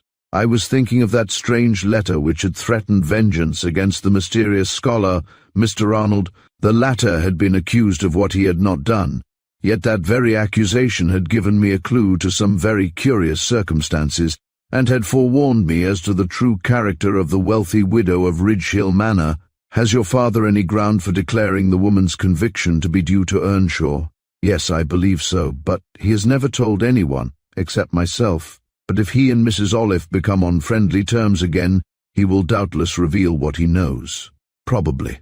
Then the man Earnshaw will turn against her, and against Dad also. In that lies the great peril for Dad which I apprehend." I realized how far-seeing she was, how carefully she had weighed all the consequences, and how anxious she was for her father's safety. On the other hand, however, Shaw was certainly not a man to run any unnecessary risks. From what I had seen of him, he appeared full of craft and cunning, as became one who lived upon his wits. "Tell me what you know concerning Mr. Arnold's association with this woman of 100 different names," I urged. "I have a reason for my curiosity. I know but little. Once, when I was about 15, Dad and I travelled with Mr. Arnold from Vienna to Terité and met her at the Hotel des Alpes there. She was very affable and nice to me, and she told me what an excellent friend Mr. Arnold had been to her. I recollect the incident quite well, for on that day she bought me a little chain bracelet as a present. I have it now. Your father quarrelled with Arnold, I believe." "Yes," she said. "They had some difference. I never, however, ascertained the real facts. He evidently wished to see me, for he wrote to me making an appointment, and when I went to the hotel for that purpose, I learnt, alas, that he was dead. Had he lived, his intention was to meet your father in secret at Totnes in Devonshire. Why in secret, I wonder? That same question has been puzzling me for a long time, Mr. Kemble," she said quickly. "I have arrived at the conclusion that he feared lest Mrs. Olive might know of his arrival in England and set someone to watch his movements." "He feared her. Then there may have been some reason why the woman desired that they should not meet, eh?" "Apparently so," I reflected. Mrs. Olive now knew that I had borne a message to Shaw from the dead man who had destroyed a fortune. Did she fear its results, and was she, for that reason, holding out to Shaw the olive branch of peace? I suggested that to Asta, and she was inclined to agree with me. "We must do what we can to break off your father's friendship with this woman," I declared. "It is distinctly dangerous for him." "Yes, Mr. Kemble," she cried. "I only wish we could. I only wish—" Her sentence was interrupted by a sound which startled both of us. We listened, looking into each other's serious face without uttering a word. The sound emanated from the next room, Shaw's bedroom, the door of which was closed. It was that low, peculiar whistle which I had first heard on the morning I had visited Titmarsh after poor Guy's mysterious death, and had heard on a second occasion when visiting at Lidford. "There's Dad again?" she cried in a strained voice. "He evidently doesn't know we are still up." The whistle was again repeated, a low, long-drawn, peculiar sound in a high, shrill note. It was not the unconscious whistle of a man thinking, but a sound full of meaning, a distinct call which, even as we listened in silence, was repeated a third time. Chapter 20. The Man with the Crimson Button. Pale and startled, she raised her finger in a gesture of silence, and we both stole noiselessly from the room, closing the door behind us. Upon the thick carpet of the corridor we crept past Shaw's door, and Asta disappeared into her own chamber, which adjoined, while I went on to mine. I could not get that peculiar whistle out of my ears. It seemed as though it were a signal to somebody, yet though I went back to Shaw's door and listened there for a full hour, I heard no sound of any movement. The room was in darkness, and he was no doubt already asleep. When I turned in, I lay a long time thinking over the reason of Shaw's friendship with the woman Olive. What Asta had told me only seemed to increase the mystery, rather than diminish it. I must have dropped off to sleep about 2 o'clock, puzzled and fagged out by the long hours on the road, when I was suddenly awakened by hearing a loud, shrill scream. I started up and listened. It was Asta's voice shrieking in terror. I sprang out into the corridor without a second's hesitation and rapped upon the door, crying, "What's the matter? Let me in." In a few seconds she unbolted the door, and opening it, I encountered her in a pale pink robe de chambre, her luxuriant chestnut hair falling about her shoulders, her large dark brown eyes haggard and startled, her hands clenched, her countenance white to the lips. "What has happened, Miss Seymour?" I asked, glancing quickly around the room. I hardly know," she gasped in breathless alarm. Only, she whispered in a low voice. I've seen the hand of death, again, seen it again." I echoed, but she raised her finger and pointed to her father's door. "Tell me the circumstances," I whispered. "There is something very uncanny and unnatural about this which must be investigated. Last night it appeared to me 120 miles away, and now you see it tonight. Are you quite sure you saw it?" I asked the latter question because it was still dark, and she had switched on the electric light. I felt a cold, rough contact with my cheek, and waking saw the hand again. "I burn a nightlight, as you see," and she pointed across to a child's nightlight in a saucer upon the washstand. "And it vanished as before, instantly. I thought I heard a slight sound afterwards, but I must have been mistaken." "Yes," I said, making a quick examination of the room, and looking beneath the bed. "There is certainly nothing here." I noted that the communicating door between her room and her father's was still secured by the small brass bolt. "Well," I declared, "it is utterly inexplicable."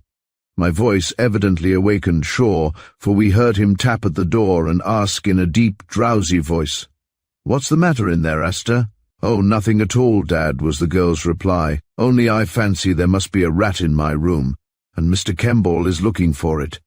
"Didn't you scream?" he asked wearily. "Yes," I said, as she unbolted the door, and her father entered. "Miss Seymour's scream woke me up." "Did you see the rat?" Shaw asked me. "No," I laughed, in an endeavour to conceal our fear. "I expect if there is one, it has got away down its hole. I've searched but can find nothing." "Ah," growled the man awakened from his sleep. "That's the worst of these confounded continental hotels. Most of them are overrun with vermin. I've often had rats in my room. Well, dear," he added, turning to Asta, "go to bed again and leave your electric light on. They won't come out then." The girl and I exchanged glances, and after a hearty laugh at the frightened spectacle we all three presented, we again parted, and I returned to my room. What was the meaning of that inexplicable apparition of the hand? Why had the dying man warned me of it? I could quite see Asta's reluctance to tell her father what she had seen, knowing well how he, plain matter-of-fact man, would laugh at her and declare that she had been dreaming. But it was no dream. I myself had seen the thing with my own eyes, while my own cheek only a few hours before had borne witness to its actual existence. I saw how horrified she was at its reappearance, and what a terrible impression it had produced upon her already overwrought nerves. I knew that she would not again retire that night, and indeed, feeling that some unknown evil was present, I slipped on my clothes and spent the remainder of the night in an armchair, reading a French novel. Dawn came at last, and as soon as the sun rose I descended, and went out for a long invigorating walk beside the Rhone. On my return I met Asta strolling alone under the trees in the place near the hotel and referred to the weird incident of the night. "Ah, Mr. Kemble, please do not recall it," she implored. "It is too horrible. I can't make out what it can be, except that it is a sign to us of impending evil, a sign to us both," I said. "But whom are we to fear? Perhaps that woman. Is she still in Lyons, I wonder? Probably. About 7 o'clock this morning, Dad sent an express message to somebody. He called a waiter, and I heard him give the letter, with instructions that it was to be sent at once. I said nothing, but half an hour later, by the judicious application of half a louis to the floor waiter, I ascertained that the note had been sent to a Madame Trelawney at the Hôtel du Globe in the Place Bellecour. Trelawney was, I recollected, one of the names used by the pseudo-lady Lettice Lancaster. Therefore, after my café au lait, I excused myself, stepped over to the hotel, and there ascertained that Madame, who had been there for 2 days, had received the note, packed hurriedly, and an hour later had left the Perriche station by the Paris Express.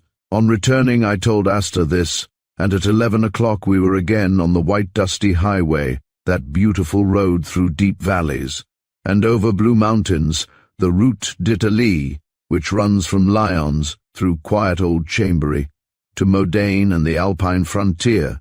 In Chambéry, however, we turned to the left, and ere long found ourselves in that scrupulously clean and picturesque summer resort of the wealthy Aix-les-Bains.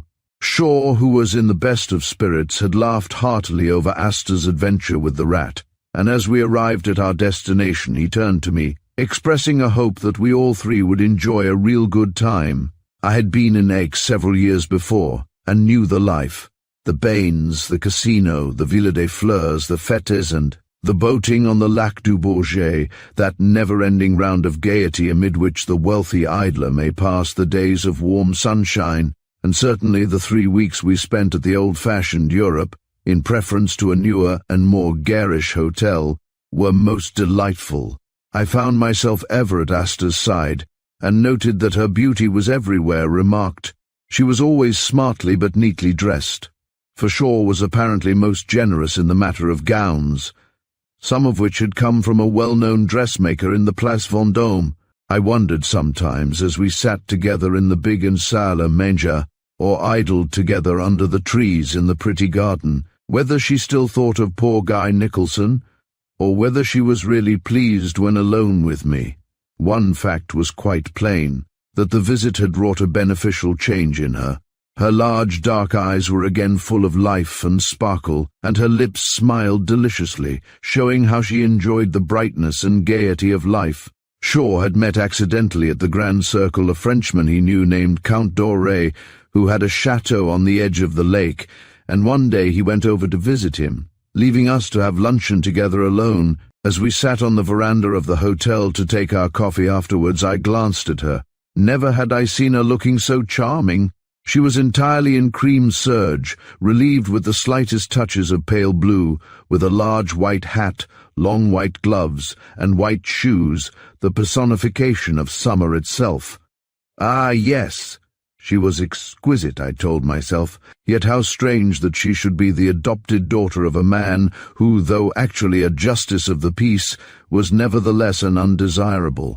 Time after time had I tried to induce her to reveal to me the reason why Shaw went in such terror of arrest, but she would not betray his secret. For that I admired her. For was she not devoted to him?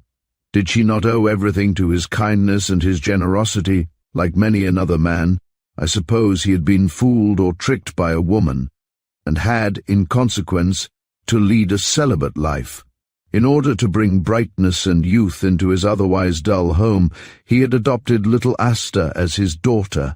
We had been speaking of a forthcoming fete on the following day when, of a sudden, she turned in her chair towards me, and with a calm, serious look upon her face said, "Do you know, Mr. Kemble, I am greatly worried." "Over what?" I asked quickly. "Well, this morning when I was walking back from the milliner's, I saw Earnshaw, that woman's husband. Fortunately, he did not see me. But she is, I suspect, here in Aix-les-Bains." "Why should you fear even if she is?" I asked. Well, I really do not know, she faltered. Only, to tell you in confidence, I believe some evil work is in progress, some base conspiracy. What causes you to suspect that? You do not believe that your father is implicated in it? How can I tell? She exclaimed in a hoarse whisper. I am filled with fear always, knowing in what peril he continually exists. I know, I said. Why he does not act more judiciously I cannot think. At home, at Lidford, he is surely unsuspected, and in security. I am always telling him so, but, alas, he will not listen. You said that he is now under the influence of that woman. I fear so, was her low reply as she sighed despairingly. We rose and strolled out together to the car which was waiting to take us for a run over the hills and among the mountains by the Pont de la Caille to Geneva, 70 kilometers distant. The afternoon was glorious, and as we sat side by side we chatted and laughed merrily, both of us forgetting all our apprehensions and our cares.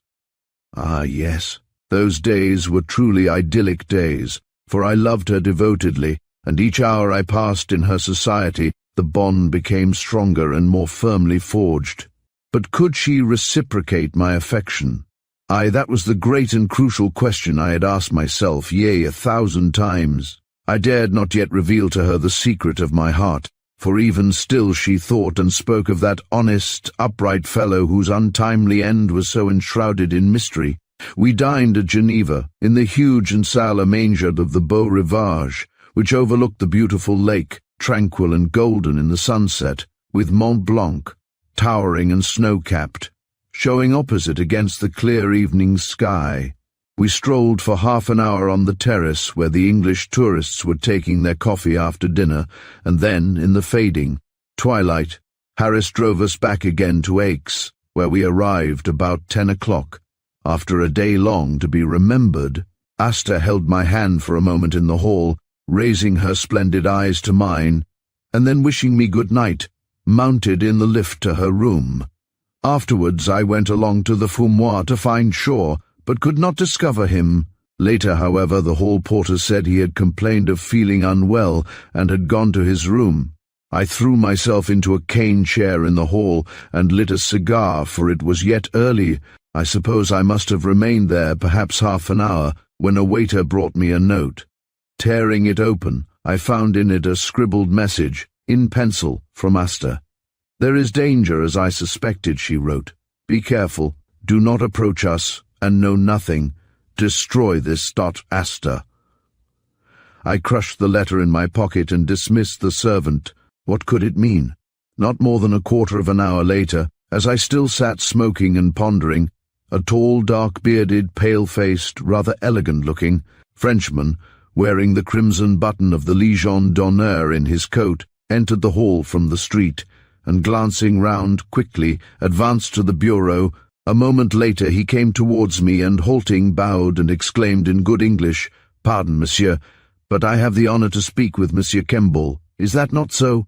"That is my name," I replied. "I have something of importance to communicate to monsieur," he said very politely, holding his grey felt hat in his hand and glancing quickly around. "May I speak with you privately?" "Certainly," I replied, and recollecting a small salon off the hall on the left, led the way thither, and switched on the light. Then, when he had carefully closed the door and we were alone, he said with a pleasant smile, "I had perhaps better at once introduce myself to monsieur. I am Victor Tramu, Inspector of the 1st Division of the Brigade Mobile of Paris, and I have called at the risk of inconveniencing you to put a few questions concerning 2 associates of yours living in this hotel, namely Monsieur Harvey Shaw and Mademoiselle Asta Seymour." "Associates," I echoed resentfully. "They are my friends." The police officer smiled as he caressed his silky brown beard, a habit of his. "Excellent. Then certainly you will be able to give me the information I require." "Of what?" "Of their recent movements, and more especially of their place of residence." I was silent, recollecting Asta's injunctions to know nothing, but the man stood regarding me with calm, searching, impudent glance. "By what right, pray, do you subject me to this cross-examination?" I demanded in French, full of resentment, as I stood in the center of the room facing him. "Ah, So monsieur is disinclined to betray his friends, eh? Laughed Tramou, whom I afterwards found out to be one of the most famous detectives in France. You arrived à Automobile from Lyons together, and previously from Versailles, he remarked. In Lyons your friend Shaw met other of his associates and again here, yesterday at the Villa Raysac. You see, I know a good deal of what has transpired and what is just now in progress. Indeed, I travelled from Paris for that purpose. Well, it surely does not concern me, I exclaimed. Pardon. I must differ from monsieur, he said, bowing slightly, his hands behind his back. I desire to know something concerning these persons, of where they live. You had better ask them yourself, I replied. It is scarcely likely that I shall give information to the police concerning my friends, I added, in defiance. Bien? Then shall I be frank with you, monsieur? The fact is that we have suspicions, very grave ones, but we are not absolutely certain of their identity. Then why trouble me? Because you can so easily establish it beyond a doubt. Well, Monsieur Tramou, I flatly refuse to satisfy your curiosity, or assist you against my friends, I replied, and turned abruptly upon my heel to leave the room. Then it is to be regretted. In that case, Monsieur Kemball, you must please consider yourself under arrest as an accomplice and associate of the two individuals in question, he said, very coolly but determinedly. And as he uttered the words, two men, police officers in plain clothes, who had evidently been listening without, opened the door unceremoniously and entered the apartment. The situation was both startling and unexpected. I was now faced with a most difficult problem. I was under arrest, my silence had cost me my liberty. Asta and her stepfather must also have both already fallen into the hands of the police, for were they not upstairs? Truly the coup had been very swiftly and cleverly effected, as it seemed were all coups made by the renowned Tramou, the trusted lieutenant of Monsieur Hamad of the Curated in Paris. The misfortune so long dreaded by Asta had, alas, fallen. What must the result be? Aye, what indeed? What could be the charge against them? Chapter 21.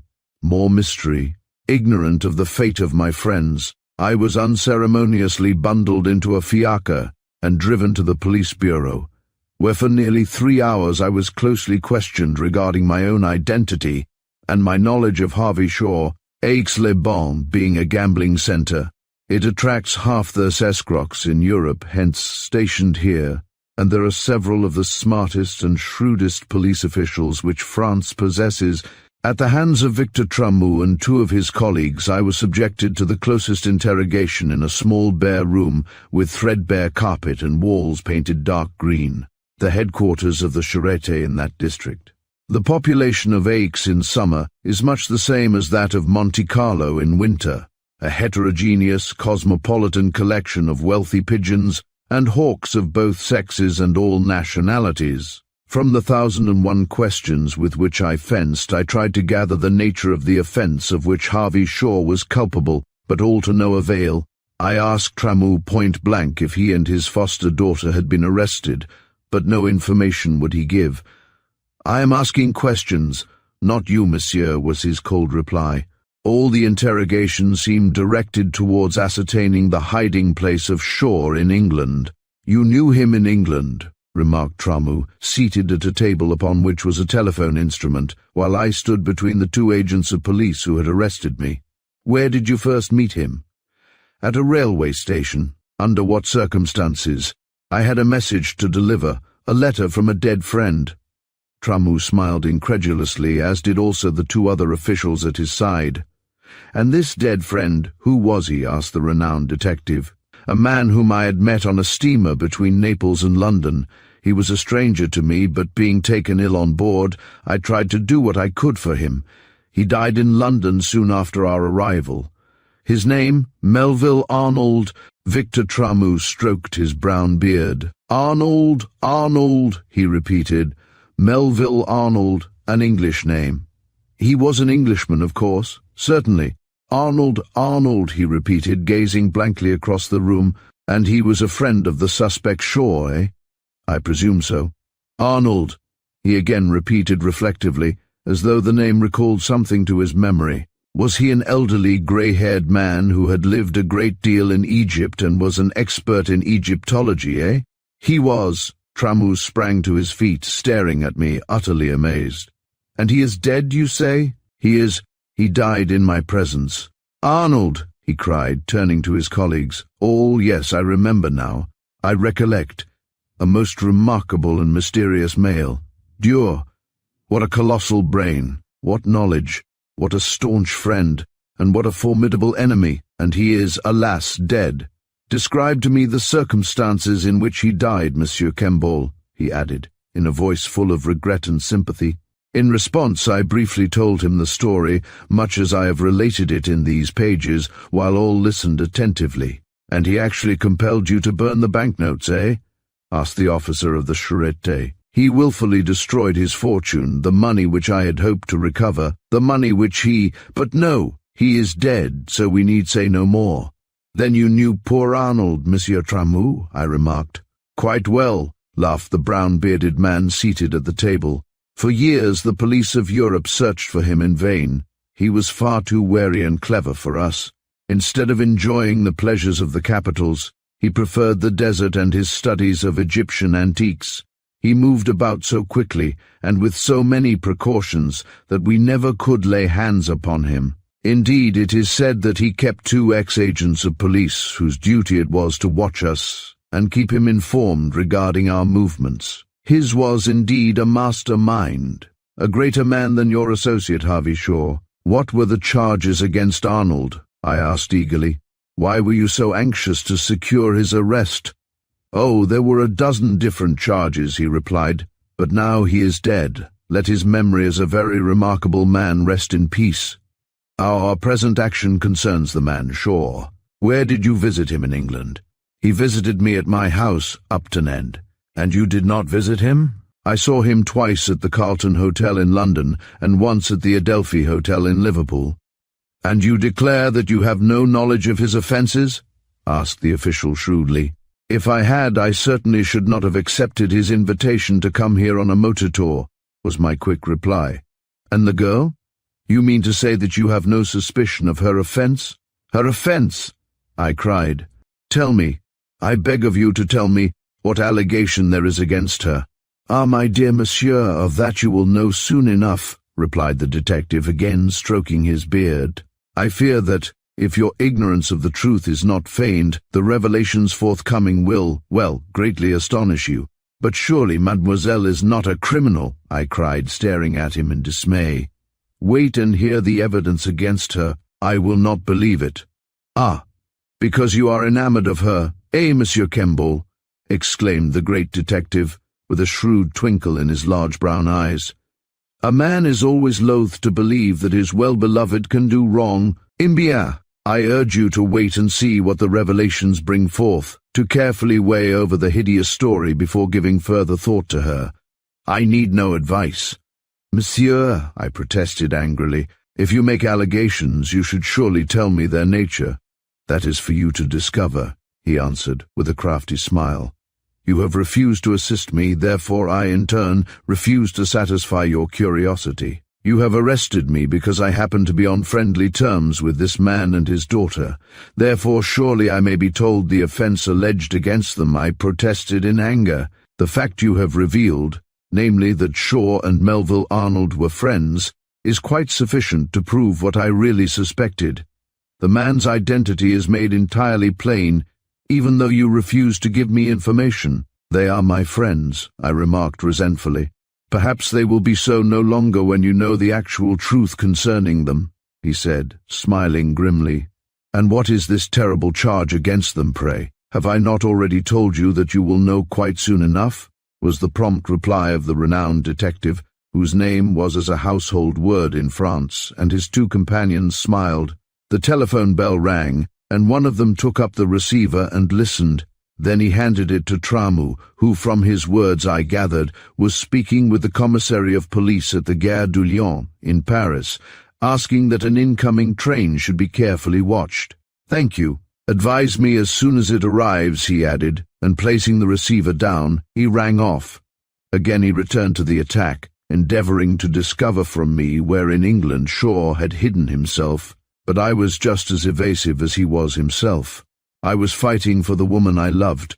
I told him vaguely that they lived in the north of England in order to mislead him, but I declared I did not know their actual place of residence. But he only smiled incredulously, replying, "Monsieur is enamored of Mademoiselle. I have watched you both for 2 days past, and I know that you are aware of her address in England." This man had actually been watching us, while we had been all unconscious of espionage. Fierce anger again rose within me.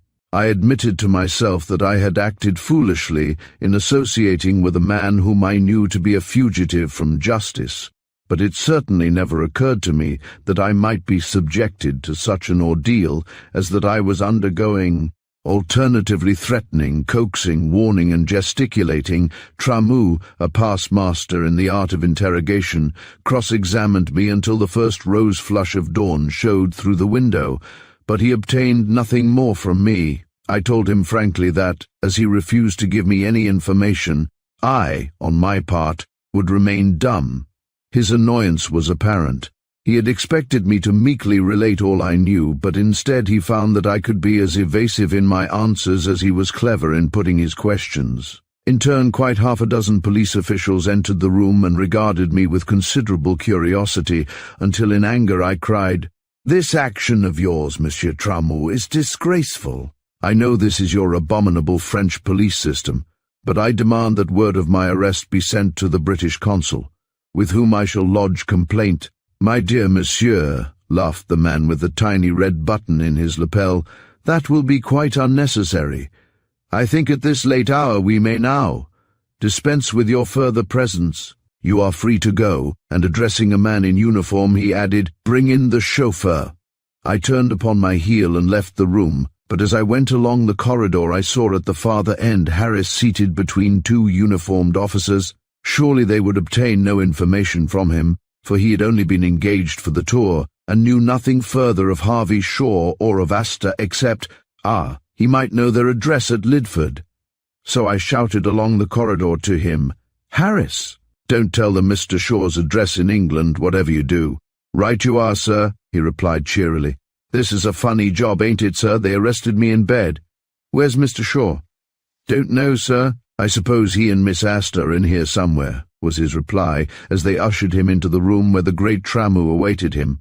On my return to the hotel, the sleepy night porter admitted me, no, he had seen nothing of Monsieur Shaw or of Mademoiselle. Hastily I ascended the stairs to our suite of apartments, but they were not there. The beds had not been slept in, but their baggage had been piled up, evidently by the police, in readiness for removal and examination. The drawers and wardrobes had evidently been searched after their arrest, for the rooms were in great disorder. In my own room, during my absence, everything had been turned topsy-turvy. The lock of my steel dispatch box had been broken, and its contents turned out upon the bed. In France, when the police make a domiciliary visit, they certainly do it most thoroughly. Was it possible that in examining the effects of Shaw and Astor, the police had ascertained the address of their hiding place in England? I stood in the center of the room gazing at the heap of papers and letters upon the bed, apprehensive and bewildered.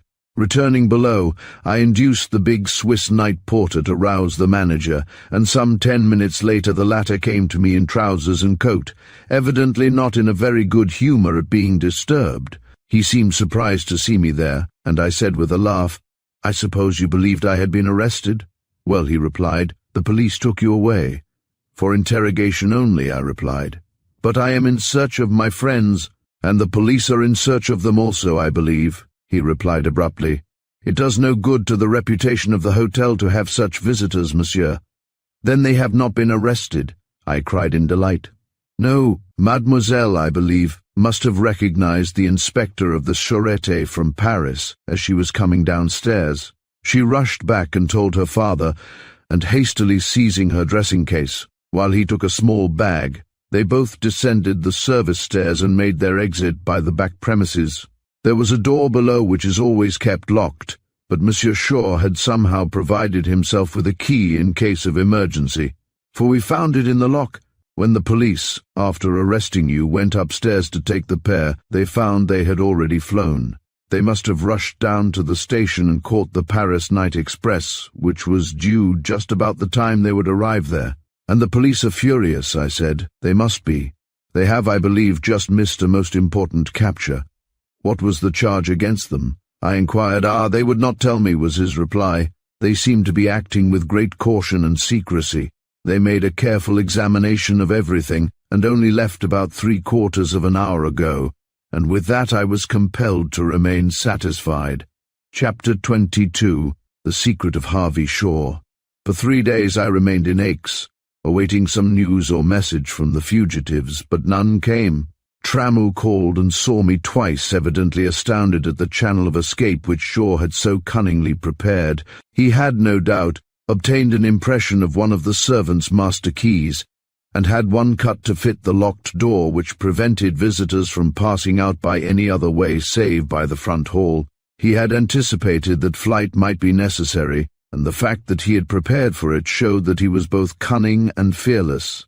Asta's injunctions to me to say nothing showed plainly that they intended still to keep their hiding-place a secret, and if Shaw was the adventurer I believed, it was not likely that either he or she would carry anything by which to reveal their more respectable identity. So at length, full of grave apprehensions, I left Aix, sickened by its music and summer gaiety, and travelled home, halting one night at the Grand in Paris, and duly arrived at the Cecil in London. There I found a batch of letters sent on to me from Upton End, and among them was a formal letter from a firm of solicitors called Napier and Norman, 129 Bedford Row, W.C., stating that they were acting for the late Mr. Guy Nicholson of Titmarsh Court, and asking me to call upon them without delay. Exercising caution lest I should be watched, I had immediately on arrival telephoned from my hotel bedroom to Lidford, but the response came back in a woman's voice that the master and Miss Asta were still abroad. Therefore, about noon on the morning following my return, I went round to Bedford Row in a taxi, and was quickly shown into the sombre private room of an elderly, quiet-spoken man, Mr. George Napier, head of the firm. "I'm extremely glad you have called, Mr. Kemble," he said as he leaned back in his chair. "I believe you were present at Titmarsh very soon after the unfortunate death of our client, Mr. Guy Nicholson. Indeed, I remember now that we met at the inquest. Well, Mr. Nicholson, with his father and grandfather before him, entrusted his affairs in our hands, and, naturally, after his decease, we searched his effects for any papers that were relative to his estate, or any private papers which should not fall into anybody's hands. Among them we found this letter, sealed just as you see it, and addressed to you. He evidently put it aside, intending to post it in the morning, but expired in the night. And taking a letter from a drawer in his writing table, he handed it across to me. I glanced at the superscription, and saw that it was addressed ready for the post, and that a stamp was already upon it. Poor Nicholson's death was a most mysterious one, I exclaimed, looking the solicitor full in the face. I don't believe that he died from natural causes. Well, I fear we cannot get away from the medical evidence, replied the matter-of-fact, grey-faced man, peering through his spectacles. Of course the locked door was a most curious circumstance. Yet it may be accounted for by one of the servants, in passing before retiring, turning the key, or, as you suggested at the inquest, the servant who entered the library in the morning may have thought the door was locked. It might have caught somehow, as locks sometimes do. I shook my head dubiously, and with eager fingers tore open the message from the dead. From its date it had evidently been written only a few hours prior to his untimely end, and it read, "Strictly private. Dear Mr. Kemble, I fear, owing to the fact that I have promised Asta to take her motoring on Sunday, that I may not be able to keep my appointment with you. Since my confidential conversation with you, I have watched and discovered certain things at Lidford which caused me the keenest apprehension. Shaw is not what he pretends to be, and many of his movements are most mysterious. By dint of constant watching, both while I have been guest there and also by night when they have believed me to be safely at home, I have ascertained several very remarkable facts. First, In secret and unknown to any, even to his gardeners, he sets clever traps for small birds, which he visits periodically at night, and takes away the unfortunate creatures he finds therein. Secondly, he is in the habit of going forth in the night and walking through Walden Woods to a spot close to Geddington village, at the corner of the road from Newton, and there meeting a middle-aged man who frequently stops at the inn. Once I followed them and overheard some of their conversation. They were planning something, but what I could not make out. However, I feel sure that they both discovered my presence, and hence he seems in fear of me and annoyed whenever I visit Lidford. Thirdly, in his bedroom there is a cupboard beside the fireplace. The door is enamelled white, and at first is not distinguishable from the rest of the panelling. Examine it, and you will see that it is secured by two of the most expensive and complicated of modern locks. What does that cupboard contain? The contents are not plate or valuables, for there is a large fireproof safe downstairs. Some mystery lies there. Fourthly, though he makes most clever pretenses of devotion to Asta, he hates her. Poor girl, she loves him, and cannot see those black covert looks he so often gives her when her back is turned, but I have seen them, and I know, at least I have guessed, the reason. Fifthly, if you are a frequent guest there, you will hear him sometimes utter a strange, shrill whistle for no apparent purpose, as though he does it quite unknowingly, but it is with a purpose. What purpose? I feel that Asta is in danger, and it is therefore my duty to protect her and elucidate the mystery of the strange conspiracy which I feel convinced is now in progress. It is to discuss these matters, and to combine to keep vigilant watch, that I am anxious to spend a few hours with you. Think carefully over these 5 points, and if I am unable to come on Sunday, I will motor over on Monday about 11 in the morning. Meanwhile, be careful not to show that you either know or suspect anything. I know Shaw suspects me, and therefore by some means I must remove his suspicions.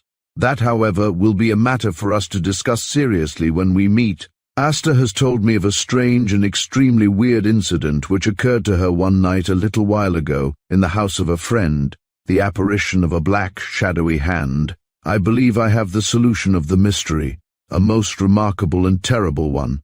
I ask your assistance in this affair, and am eager to meet you to discuss it fully. Kindly destroy this letter.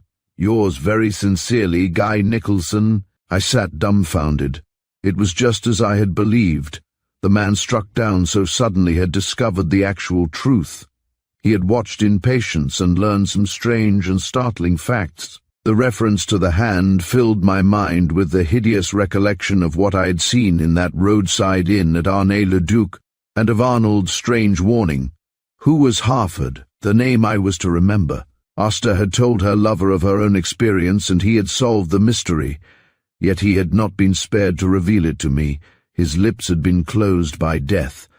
The name of Harford was still unknown to me. How long I sat there staring at the closely written letter in my hand, I know not, but I was awakened to a consciousness of where I was by Mr. Napier's quiet voice exclaiming, "I see that my late client's letter has made a great impression upon you, Mr. Kemble.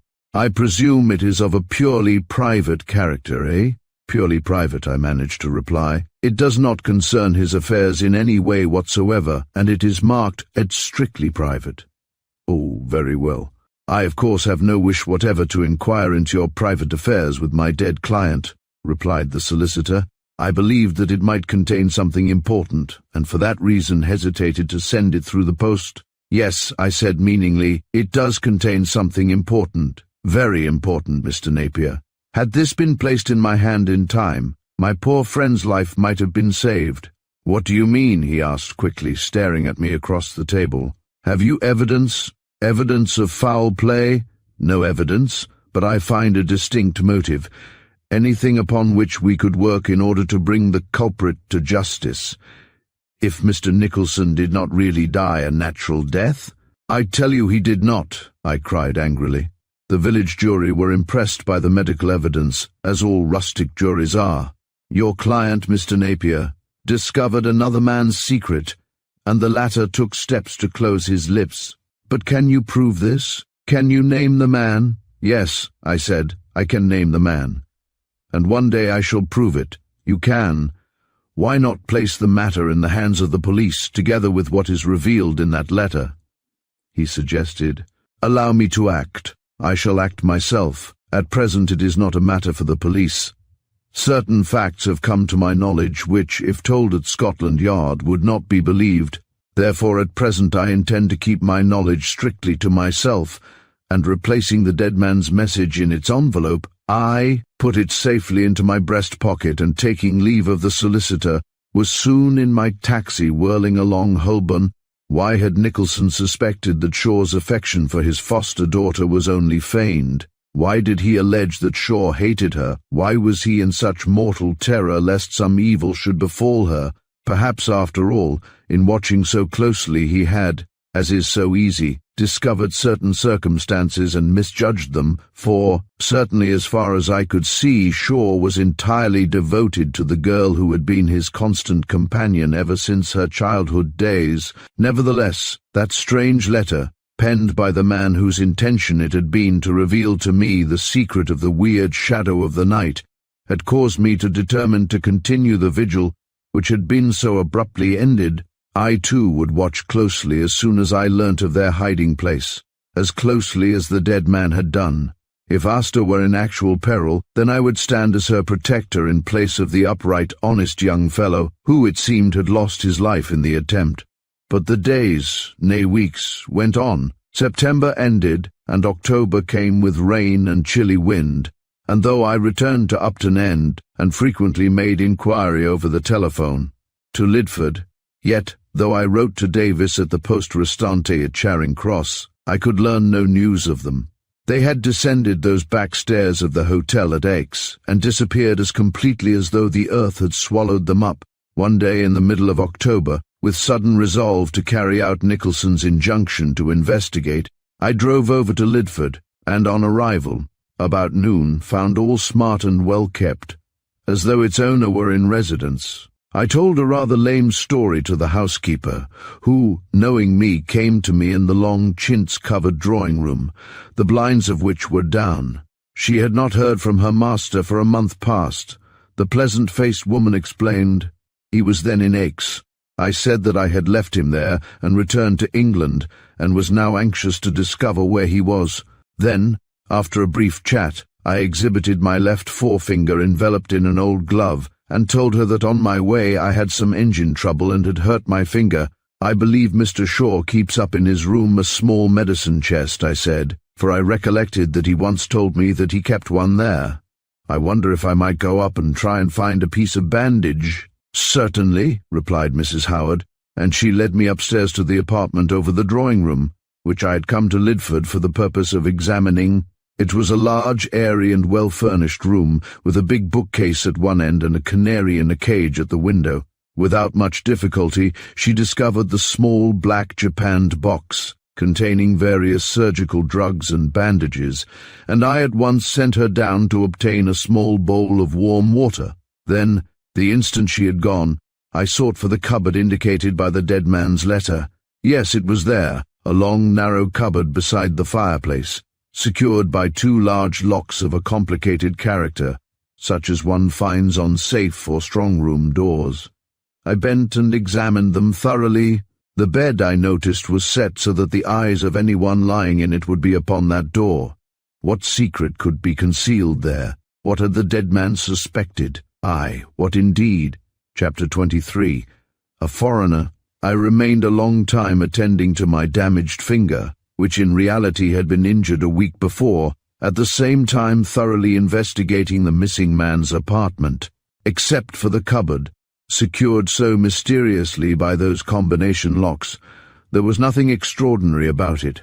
The outlook was pleasant across the wide, undulating park, and the chairs with soft cushions and couch showed plainly that Harvey Shaw loved to take his ease.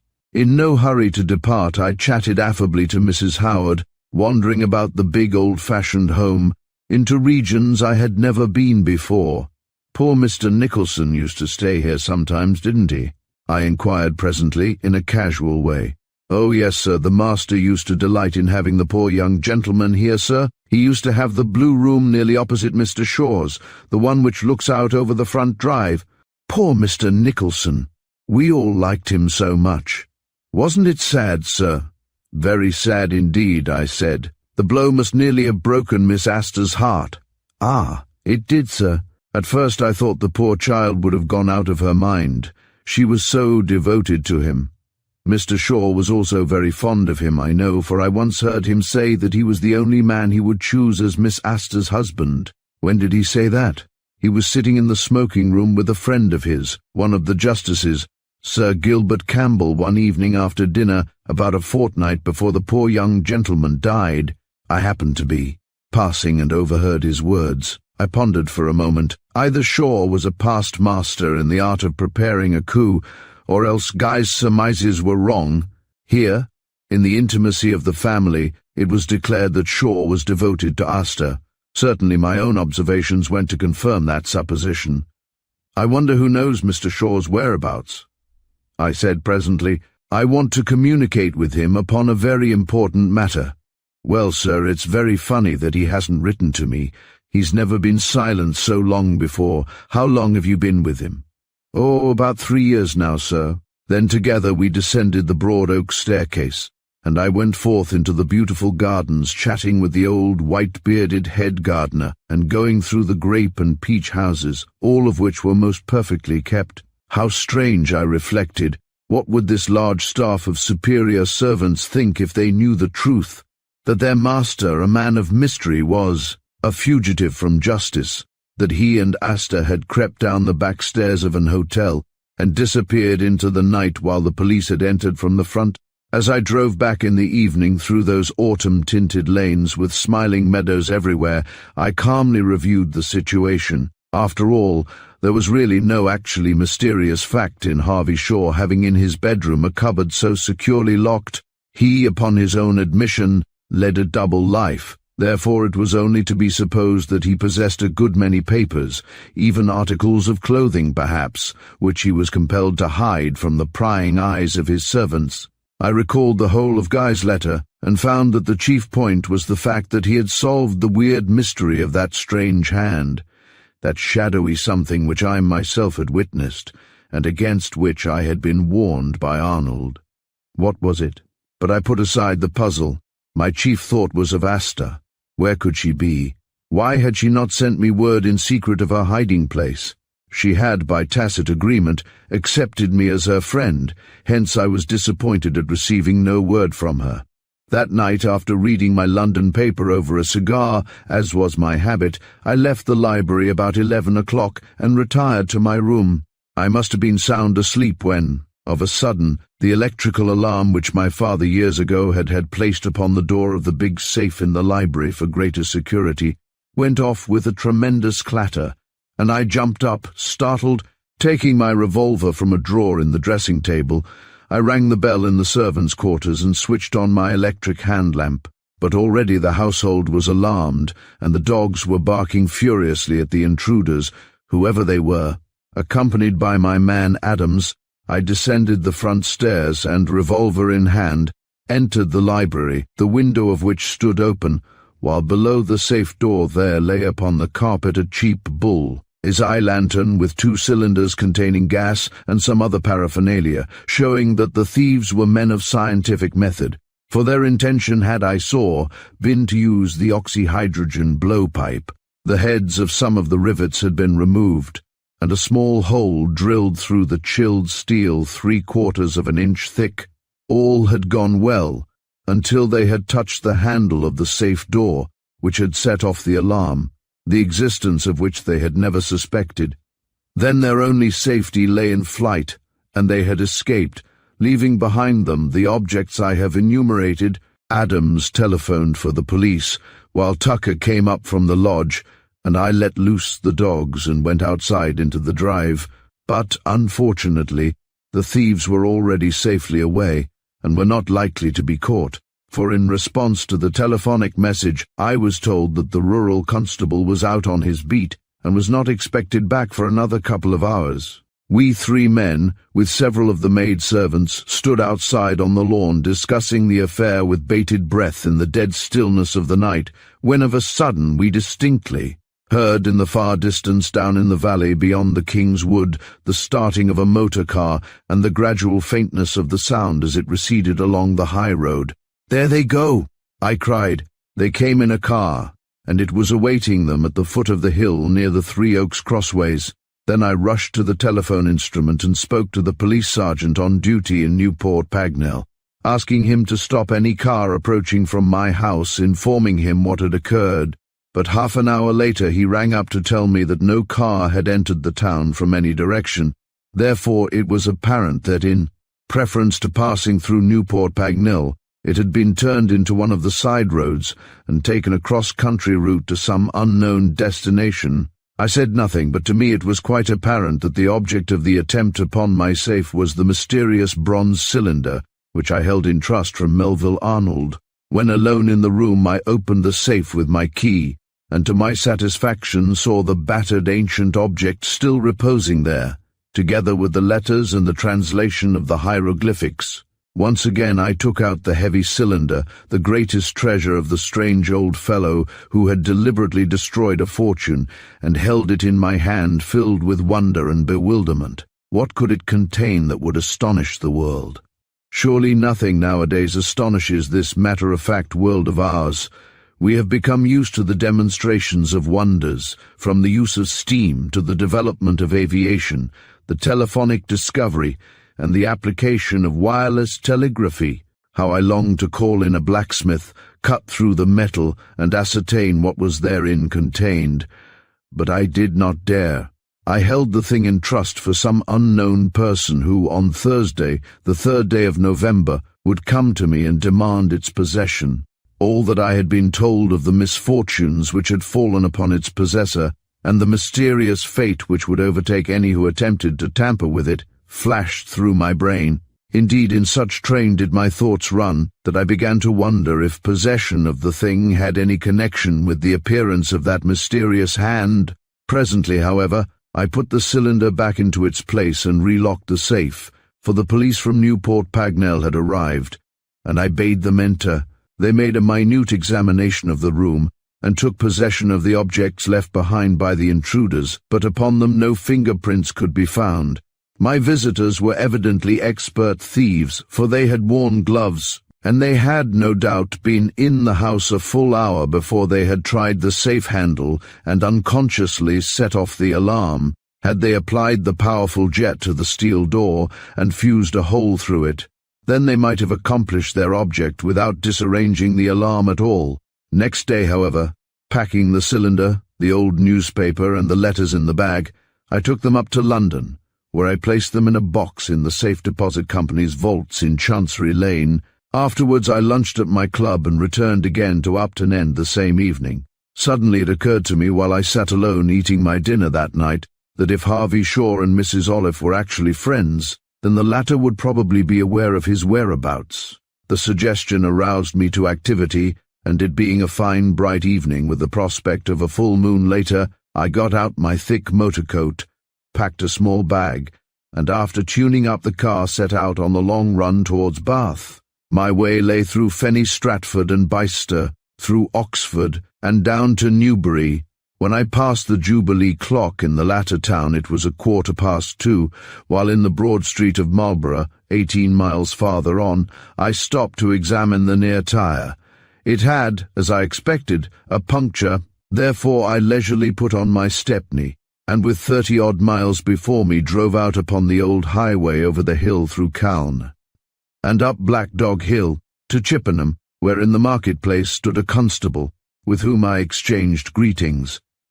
There is a certain weird charm in motoring at night when every town and village is dark and in slumber, yet it is surprising how many people are out at an early hour. Even ere the first flush of dawn one finds sturdy men going to work with their day's food in the bag upon their backs, and teams of horses being driven to the fields. It was nearly 5:30 when I sped down the steep incline of Box Hill, and, slipping through Box Village and Batheaston, found myself winding round that leafy road with the city of Bath lying picturesquely below. At 6 I was once again at the York House Hotel, and after a wash went for an early morning stroll in the town. Then, after breakfast, I took my hat and stick and strolled out for nearly 3 miles along the road to the inn at Kelston, where I called for a glass of ale and sat down to chat with the white-bearded landlord, who had once recognized me as having been a customer on a previous occasion. For a long time, as I sat in the cosy little parlour, the table of which was dark and polished with the ale of generations spilt upon it, we chatted about the weather, the prospects of harvest, and the latest iniquity of taxation, until in a careless way I remarked, "I suppose in summer you have lots of visitors down from London. I mean the people who have big houses about here entertain a lot?" "Oh, I dunno," replied the old fellow, sipping his glass which he was taking with me. "The Joyces do have a lot of visitors, and so do the Strongs, but Mrs. Olive's been away, and has only just come back. And Mr. King? He's been away too. Ridgehill's been shut up and half the servants away on holiday, and they are back now. Yes, Mrs. Olive's been abroad, so the butler told me yesterday. But there," and his lips closed suddenly, as though he had something to say but feared to utter it. "Rather a funny lot, so I've heard, eh?" I remarked. "Yes. Nobody can quite make 'em out, to tell the truth. Only the night before last, or rather about 4:45 in the morning, Mrs. Olive, her brother, and another gentleman went by air in a car on their way home. They'd been out all night, so the chauffeur told me yesterday. Mr. King drove the car." "Out all night?" I echoed, in sudden wonder. "Yes, and they'd been a long way, judging from the appearance of the car. I happened to get up to see the time and looked out of my window just as they came past. It isn't the first time either that they've been out all night. The village knows it, and everyone is asking where they go to and what takes 'em out of their beds like that." "Who was the gentleman with them?" I inquired eagerly. I couldn't see him very well. He was in a big frieze coat and wore a black and white check cap. I didn't catch his face, but by his clothes he was a stranger to me. "You've only seen him on that occasion?" "Only that once, sir. The chauffeur told me, however, that he isn't staying at Ridgehill and that nobody saw him. So he must have got out after passing through the village. Perhaps it was somebody they were given a lift to. I've seen Mrs. Olive taking notice of some queer people sometimes, and funnily enough only yesterday a gentleman came in here and was making a lot of inquiries after her. He was a foreigner, a Frenchman, I think." "A Frenchman," I cried. "What was he like?" "Oh, like most Frenchmen. He had finicking ways, was middle-aged, with a brown beard which he seemed always a-stroking. He had lunch here, and stayed all the afternoon smoking cigarettes and looking through this window as though he hoped to see her pass. He was so inquisitive that I was glad when he'd gone. I suppose," the man added, "he's somebody she's met abroad, eh?" But I knew the truth. His inquisitive visitor was Victor Tramou. Chapter 24. A Woman's Word. A hot, dusty walk took me beside the telegraph wires back to Bath, and the remainder of the day I spent in idleness in the hotel. If the great French detective were in the vicinity, then I had no desire to be seen by him.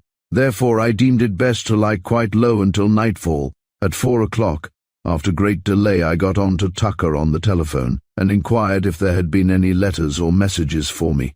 "The police have been here again, and there's a telephone message, sir," replied the old man's voice. "It came about 11 o'clock from a lady, sir. I took it down. 'Read it over,' I said. Then, listening intently, I heard the old man's voice say, 'The message, sir, is, please ask Mr. Kemble to ring up if possible 802 Bournemouth, the Royal Bath Hotel, at 6 o'clock this evening for Miss Seymour.' My heart gave a bound of delight. "Nothing else, Tucker?" "No, sir, that's all the lady said. She seemed very anxious indeed to speak to you." "All right, Tucker, I'll be back in a day or two. By the way, send on my letters to the Grand Hotel, Bournemouth." "Very well, sir. And tell the police not to worry any further over the burglary. Tell them I will see the inspector in Newport Pagnell on my return." "All right, sir." And then I hung up the receiver and rang off. Asta was at Bournemouth. My first impulse was to start at once to see her, but recollecting the reason I had come there to Bath, I managed to curb my impatience, eat my dinner in the quiet old-fashioned coffee-room, and afterwards wait until darkness fell. I had no fixed plans except to approach the manor-house unobserved. I longed to call boldly upon the woman whom I knew to be an adventuress, but I could not see what benefit would accrue from it. If any conspiracy were in progress, she would, of course, deny all knowledge of Shaw's whereabouts. Therefore, I bought some cigars, which I placed in my case, and when the autumn twilight had deepened into night, I put on my motor cap, and taking my stick, set out again to cover the 3 miles or so which lay between the hotel and the residence of the wealthy widow. I did not hurry, and as I approached the village and passed the inn with the red blinds, I kept a wary eye, fearing lest Tramu might be in the vicinity. That it was he who had been making inquiry of the landlord there was no doubt. In what manner the French police had gained knowledge of the woman Olive's address I knew not, and why he was in England watching her was equally a mystery. One fact was evident, namely that the Paris Sûreté had some serious charge against her, and further, that she must be all unconscious of the presence of the renowned police agent. Should I discover any hint or gain anything by giving her warning? I asked myself. No, she was far too clever for that. If, as I had suspected, she had had any hand in poor Guy's death, then it was only right that the inquiries and action of the police should not be interfered with. Again, was it not a highly suspicious circumstance that with her husband, the man King who posed as her brother, together with a stranger she had returned home at that early hour in a car, a few hours after a car had left the King's Wood, 1/2 mile from my own house?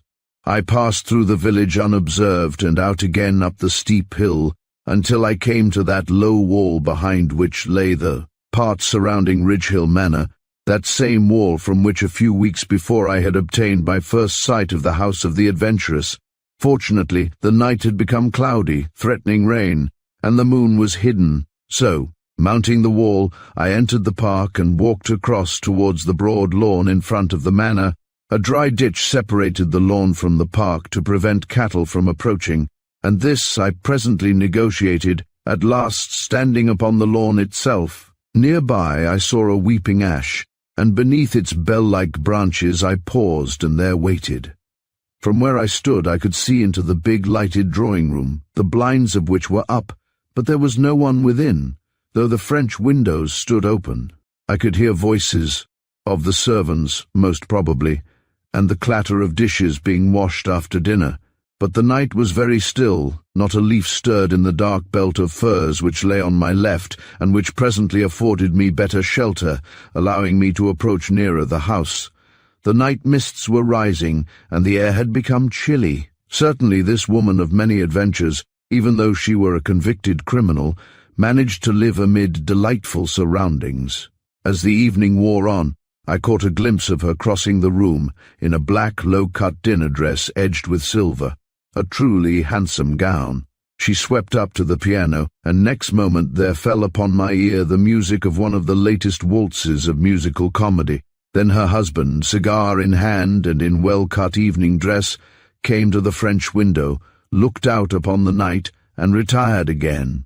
But after that I saw nothing until an hour later, when the butler closed the window carefully and bolted it, and then one by one the lights in the lower portion of the fine mansion disappeared, and those upstairs were lit. 2 windows, evidently the double windows of a corner room opposite me, were lit brilliantly behind a green Holland blind, but half an hour later they also were extinguished.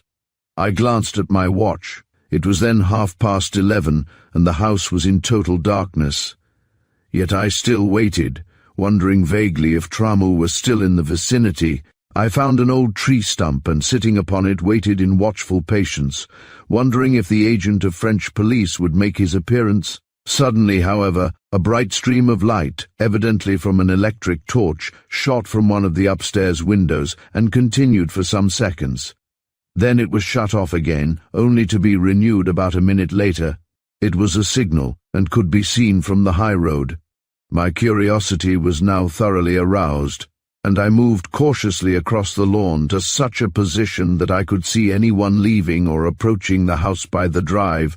Again I waited for fully 20 minutes, when a slight movement caused me to turn, and I saw the figure of a woman hurrying along the side of the lawn in the shadow of the belt of firs. At first I was puzzled as to who it might be, but presently, when she was compelled to pass out of the shadow into the grey light cast by the clouded moon, I saw that it was the woman who called herself Olive. She wore a dark dress with a dark shawl thrown over her head, In her eager hurry she had not noticed my presence as I stood there in the shadow. Therefore, when she had passed out into the misty park with its dark clump of trees, I quickly followed with noiseless tread over the dewy grass. She had evidently signaled to somebody, unknown to her husband.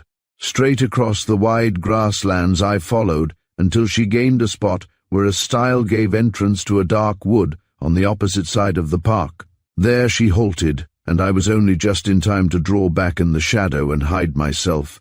I watched, and a few minutes later I was startled at hearing that peculiar whistle of Shaw's, and next moment he emerged from the wood and joined her. "Well, what's the fear?" I heard him ask her quickly.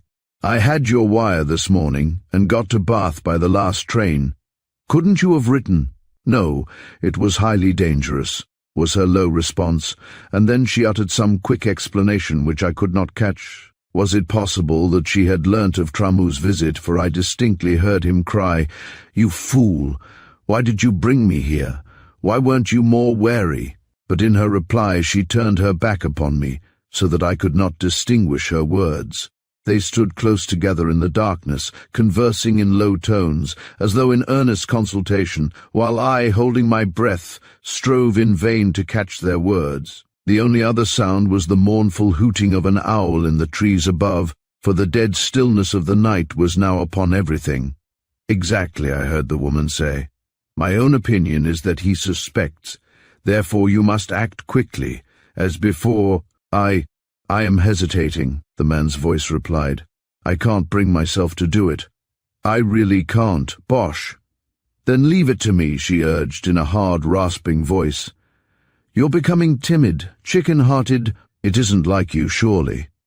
"I'm not timid," he protested. "Only I foresee danger, great danger. So do I, if you don't act promptly. Get her away from Bournemouth. Go anywhere else you like." "They were speaking of Asta."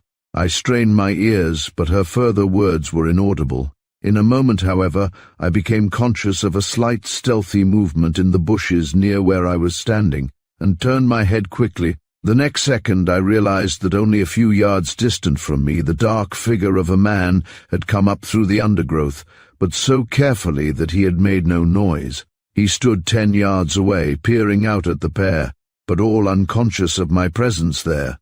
He was watching intently, and by his silhouette in the darkness I recognized the bearded face of none other than the great agent of the Paris Sûreté, Victor Tramou.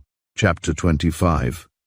In the night, fearing lest his quick eye should detect my presence, I stood there motionless as a statue. The pair, in earnest conversation, suddenly strolled away over the fallen leaves at the edge of the wood, whereupon Tramou emerged silently from his hiding place and crept after them. I being compelled to remain where I was. So the French police had traced Shaw to his place of concealment. I longed to give him warning, but was unable. What should I do? How should I act? Asta was at the Bath Hotel at Bournemouth. At least I could ring her up on the telephone and tell her what I had seen.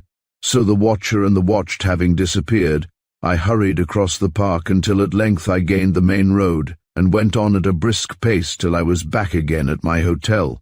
It took me a full hour to get on to Bournemouth, and after long delay I at last heard her sweet, well-remembered voice at the instrument.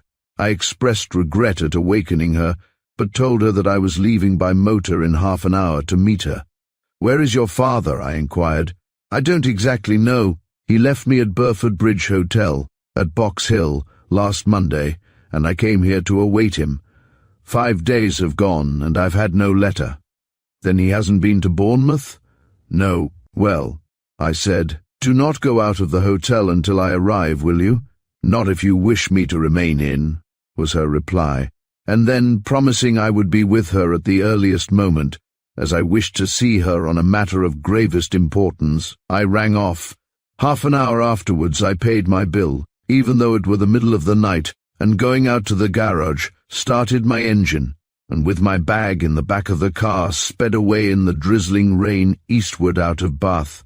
I chose the road through Norton St. Philip, Warminster and Wilton to Salisbury, where I had an early breakfast at the Old White Hart, and then, striking south, I went by Downton Wick and Fordingbridge through Ringwood and Christchurch.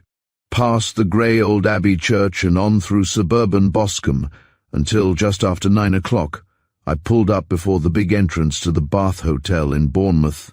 Into the pretty palm court where I waited, Usta, my lost love, came at last with outstretched hand, smiling me a welcome greeting. She looked dainty in blue serge skirt and muslin blouse, and there being no one else in the place at that early hour, the idlers not yet having arrived to read the papers and novels, we sat together in a corner to chat.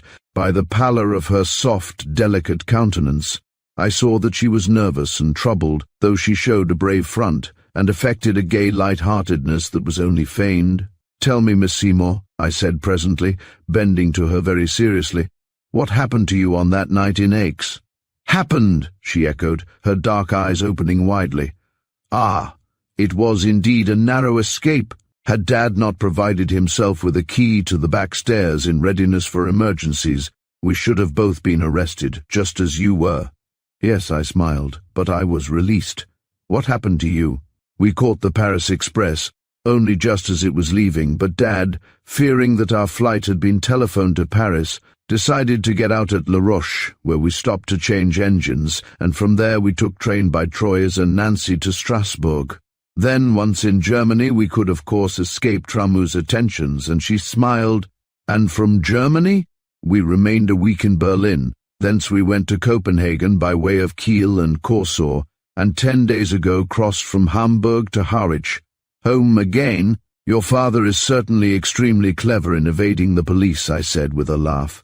"Our only fear was for you," she said, "whether they would learn anything by watching you. They learnt nothing, even though they submitted me to a very close examination. But," I added, "how did you know Tramou was in Aix?" "I was ascending in the lift that evening, and as we passed the first floor I saw him talking with the hotel manager. Dad had once pointed him out to me at Monte Carlo, so I suspected the reason of his visit there, and scribbled you a line of warning before we took our bags and slipped away."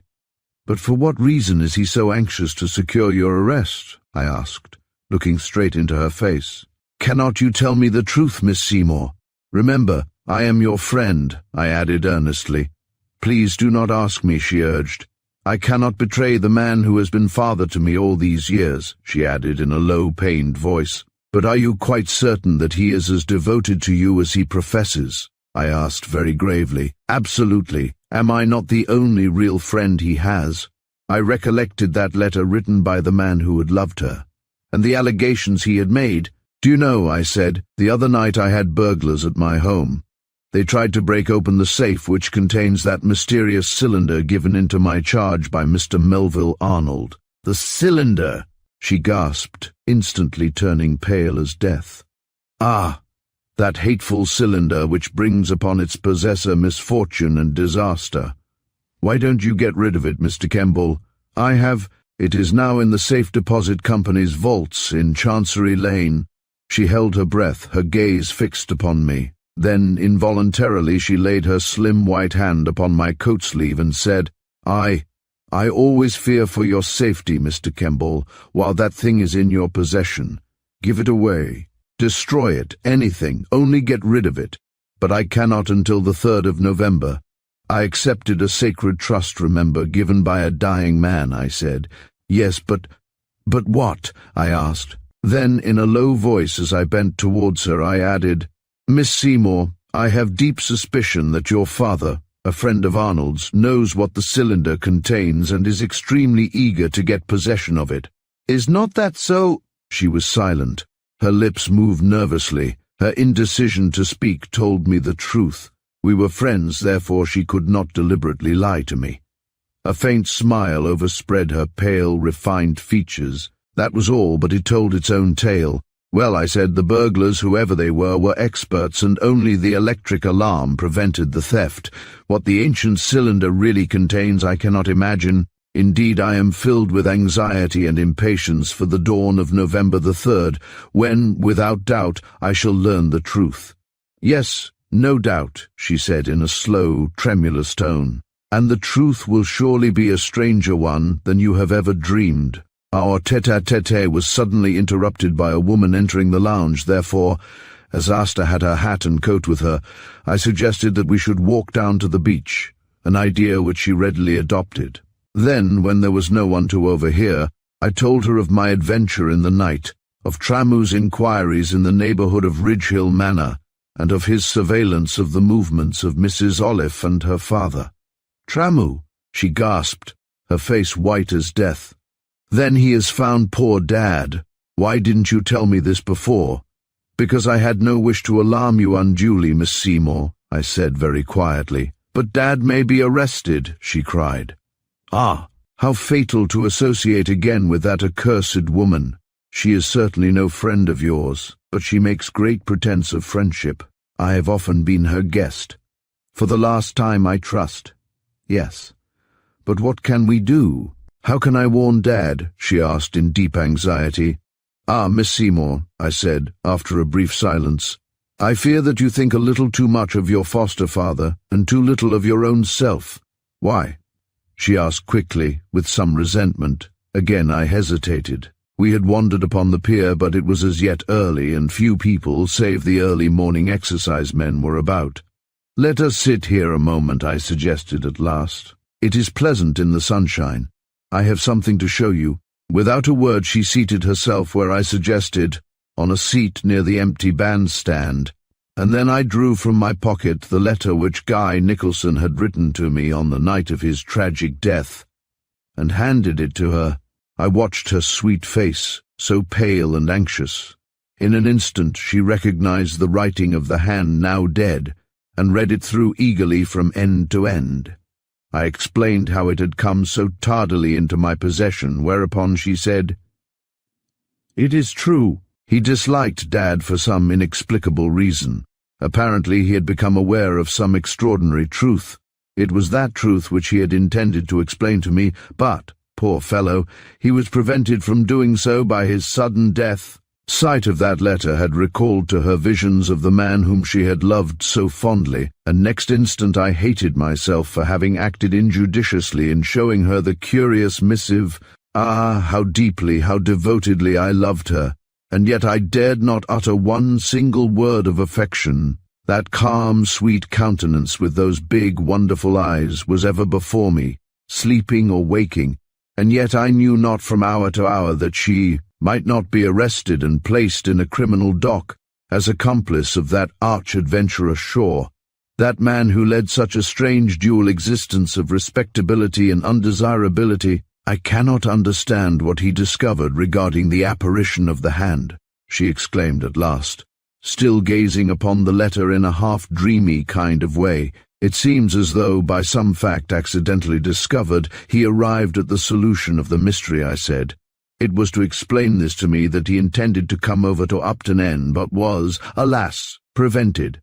"But why didn't he tell me?" she queried. "It surely concerned myself, for I had seen it, not in our own house, remember, but in the house of a friend at Scarborough. And I saw it in an obscure French inn," I said, "and previously I had been warned against it. Yes, I agree, Mr. Kemble, it is a complete mystery. Ah, how unfortunate that poor Guy never lived to tell you his theory concerning the strange affair. But," she added, "our present action must concern dear old Dad. What do you suggest we should do? How can we give him warning?" "I can suggest nothing," was my reply. "Tramu is watching them both. Probably he is fully aware of some ingenious conspiracy in progress."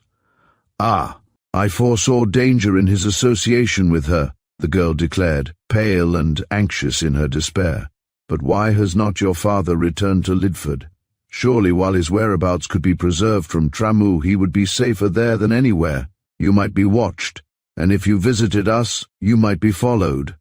Tramu is, as you know, one of the most famous detectives in Europe, and he has, in your father, one who is a past master in the art of evasion. But," I added, "tell me frankly, Miss Seymour, do you anticipate that he is anxious to possess himself of the bronze cylinder?" She hesitated again. "Well, yes. As you ask me for a plain reply, I tell you that I believe his intention is to gain possession of it. Why? Because of the great secret therein contained. And of what nature is this remarkable secret?" I demanded eagerly, much puzzled by her response. "Ah, How can we tell? It is a secret from all, save to the person who shall dare break it open and examine it. And dare you break it open, Miss Seymour? I asked. No. 1,000 times no, she cried, alarmed at the very suggestion. I would rather see it taken up and cast deep into the sea. Why don't you do that, Mr. Kemble? Take it out in a boat and sink it deep in the waters where no man, not even divers, could ever recover it. Sink it deeply, she urged, so that all fears may be dispelled and peace and love may reign. But I shook my head, expressing regret at my utter inability to accede to her desire, and then very slowly we retraced our steps back to the hotel, where an unexpected surprise was, we found, awaiting us. Chapter 26 contains an ominous message.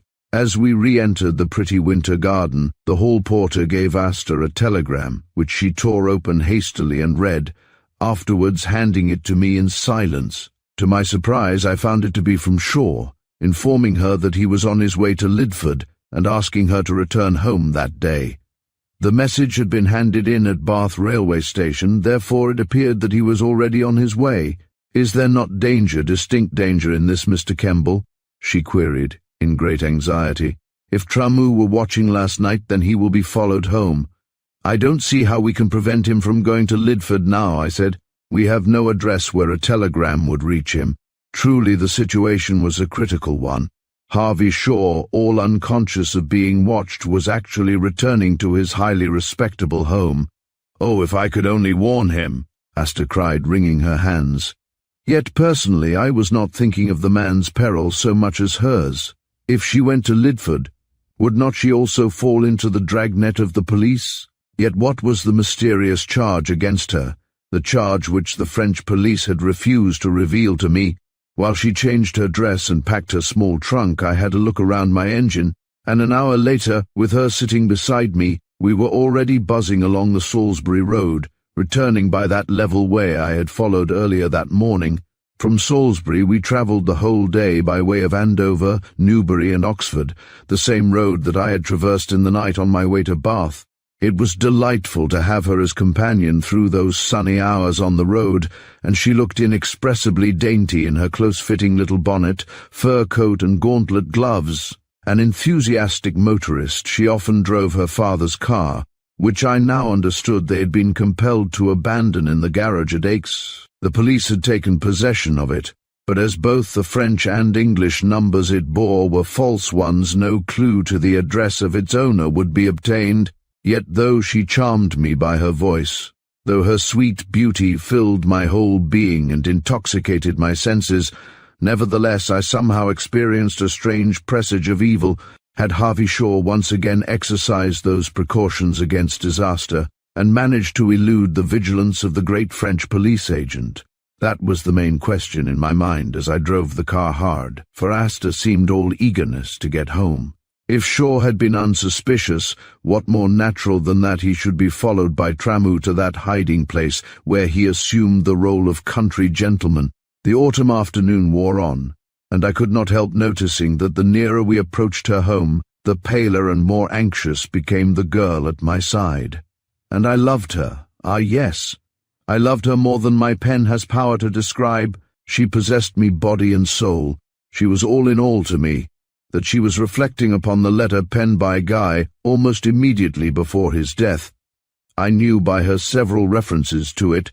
I wonder what is the solution of that shadowy hand which we both have seen, Mr. Kemble, she exclaimed suddenly, after sitting in silence for some time, her eyes fixed upon the muddy road that lay before us. You mean the solution at which Nicholson apparently arrived? I said. Yes.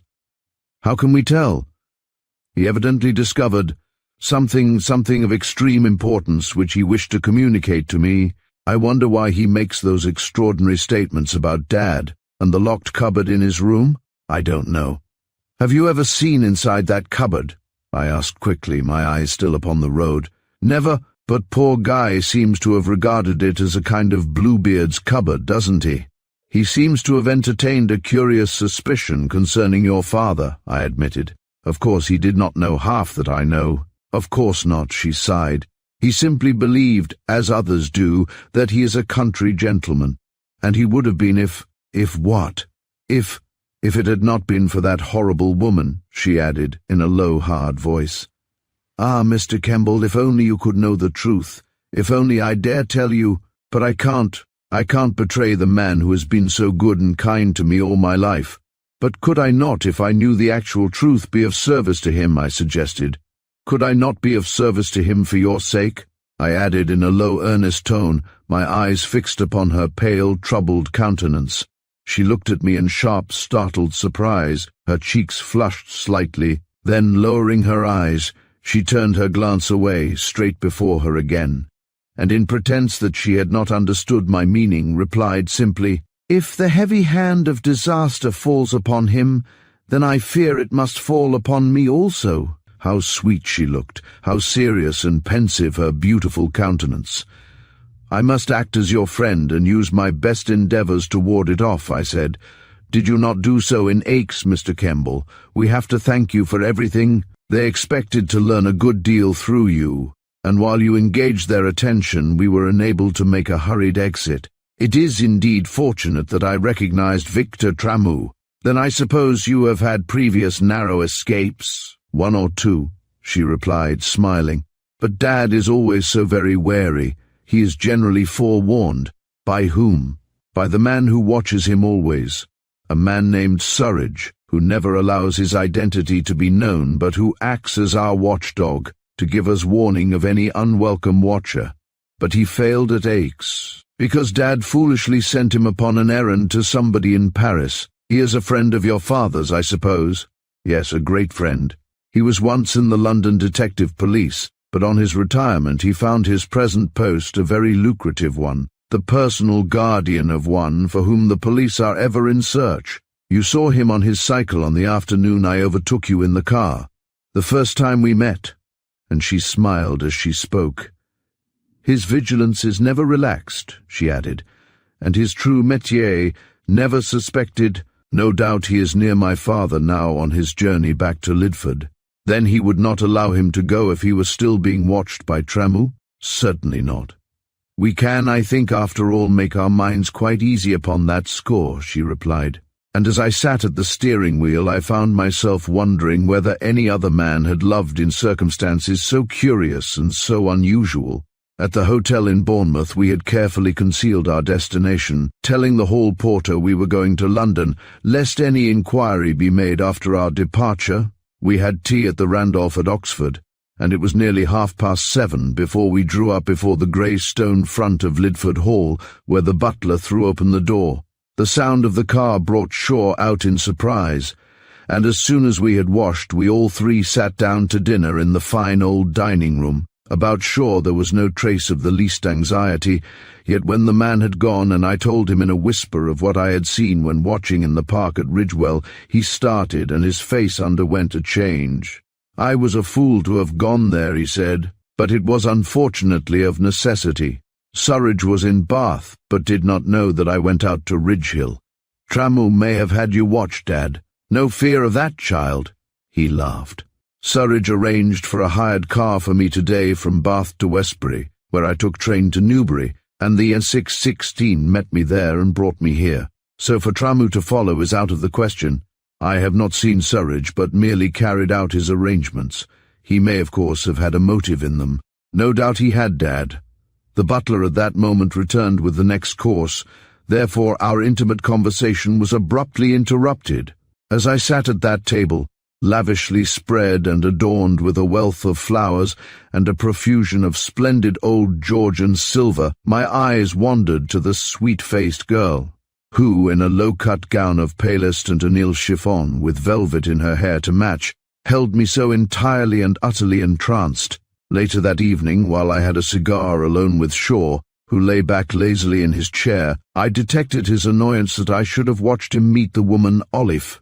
And yet how cleverly he concealed his anger, for he was, on the contrary, apologetic for the abrupt ending of our motor tour, and profuse in his thanks to me for my silence when interrogated by the police at Aix. Was this actually the man who had made the attempt to break open my safe and secure the bronze cylinder of Melville Arnold? No, I could not believe it. He was an adventurer, without a doubt, but men of his stamp are invariably loyal to those who show them friendship. What, I wondered, had caused Guy Nicholson to doubt his affection for Asta? I certainly could detect nothing to cause me to arrive at such conclusion. The girl entered the room to obtain a book, whereupon, removing his cigar from his mouth, he said, in a low voice, "Come and sit here, dear. I haven't been with you lately. I fear you must have found Bournemouth dreadfully dull." "Well, I did rather." "Mr. Kemble's unexpected arrival was most welcome, I assure you," she declared, sinking into a chair and placing both hands behind her beautiful head as she leaned back upon the yellow silk cushion. "I confess I had no suspicions that Mr. Kemble was in Bath," declared her father, with a smile. Then turning to me, he added, "I feared to communicate with you, lest Tramu might be watching your correspondence. He is one of the few really intelligent police officials that France possesses. He is evidently extremely anxious to make your acquaintance," I laughed. "I believe so. And I am equally anxious to avoid him. While I remain here, however, I am quite unsuspected and safe. It is really surprising," he added, "what an air of respectability a little profuse charity gives to one in a country district.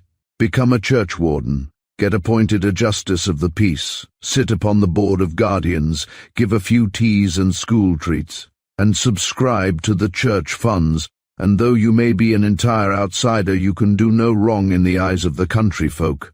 I know it from experience." "Ah, you are a little too reckless sometimes, Dad," exclaimed the girl, shaking her head. "Remember that when you've not taken Surridge's advice, you've run into danger." But the man with the small, shrewd eyes smiled at the girl's words of wisdom. Again and again there recurred to me those strange expressions in the letter of poor Guy. Ah, if he only had lived! And yet if he were still alive, my love for the girl before me must have been a hopeless one. Only on those last weeks had she abandoned her deep black, that she often sat for hours plunged in bitter memories I knew full well. Would she ever sufficiently forget to allow me to take his place in her young heart? Knowing her nature, her honest, true, open-hearted disposition, I sometimes experienced a strange heart-sinking that after all she could never reciprocate my love. Yet now, as the weeks had gone on, my affection had become stronger and stronger, until I was seized by a passion akin to madness. I loved her with my soul, as truly and as well as ever man has loved a woman through all ages. Yet, for what reason I cannot even now determine, I felt a strange foreboding that evil was pursuing her. I experienced exactly the same feeling that Guy Nicholson had felt when he penned that letter to me, the delivery of which was, alas, so long delayed. Presently, when Asta had risen again and left the room, Shaw turned to me and said, "Poor girl, Guy's death was a great blow to her, but she is gradually getting over it. Don't you think so? I should never have risked going to the continent had it not been for her sake, in order to give her a change. But in these last few weeks we've had sufficient change, in all conscience. She's always so cool and level-headed that I feel lost without her, Kemble." His words were surely not those of an enemy. No, more than ever was I convinced of his devotion to the girl who, as a tiny child, he had adopted as his own daughter. Mention of Nicholson, however, afforded me opportunity to tell him how tardily I had received a letter from the dead man. "It was written only an hour before he died," I added. "Written, I suppose, after his guests had left, eh?" asked Shaw, his face a little hard and changed, I thought. "He mentioned me. What did he say? What did he tell you?" "Nothing," I replied, sorry that I had spoken so injudiciously. "Poor Guy didn't like me, I fear," declared my host quietly. "He didn't know what you know, and hence he viewed me with suspicion. I couldn't very well tell him the truth, or he would have cast poor little Asta aside." "I quite understand," I said. "Well, what did he say against me?" he asked, looking at me strangely with those small, mysterious eyes of his. "Nothing whatever. You are deceiving me.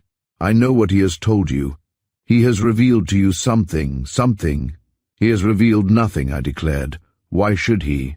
But the man lying back in his chair drew at his cigar hard and contemplatively, a strange smile overspreading his broad features. I saw that he was unconvinced, and that upon his countenance was a curious dark expression such as I had never before seen. Yet it was only for an instant, for next moment he was smiling, and invited me as I was to remain there the night. I, however, declined, for I expected some important business letters at home, and was compelled, therefore, to return to Upton End, towards which destination I set forth about 10 o'clock. I had travelled about 10 miles, when 3 miles the other side of Corby village, a double calamity befell me. Not only did one of my back tyres burst, but something went wrong with my magneto. Hence, in the darkness and with rain beginning to fall, I was brought to a complete standstill. Midnight passed. I was several miles from anywhere, and magnetos are tricky things. I could not get the car to budge, even though I had put on my Stepney wheel. I must, I suppose, have been pottering about for fully 3 hours, and not a soul had passed me in either direction. The distant chimes of a church somewhere had struck 2, and when just about to give up the attempt to readjust the magneto, I suddenly heard the sound of a galloping horse approaching in the darkness. As it came up, I saw it was ridden by a youth, and I was just about to hail him and ask him to fetch assistance when, with the perversity of such instruments, the magneto started again quite merrily.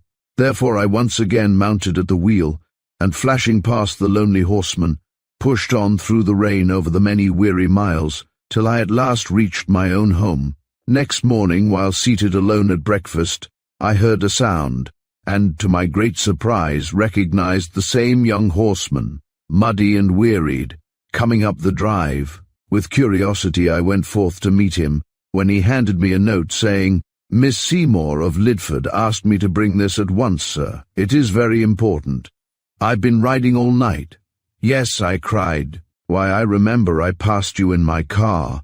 I tore open the letter, and found in it some scribbled words in pencil, which read, "I am in deadly peril. If you are my friend, come here at once, and save me. Asta." Chapter 27, In the Balance. "How did you get this?" I asked the youth. "Who are you?" "I'm John May, sir," was his answer.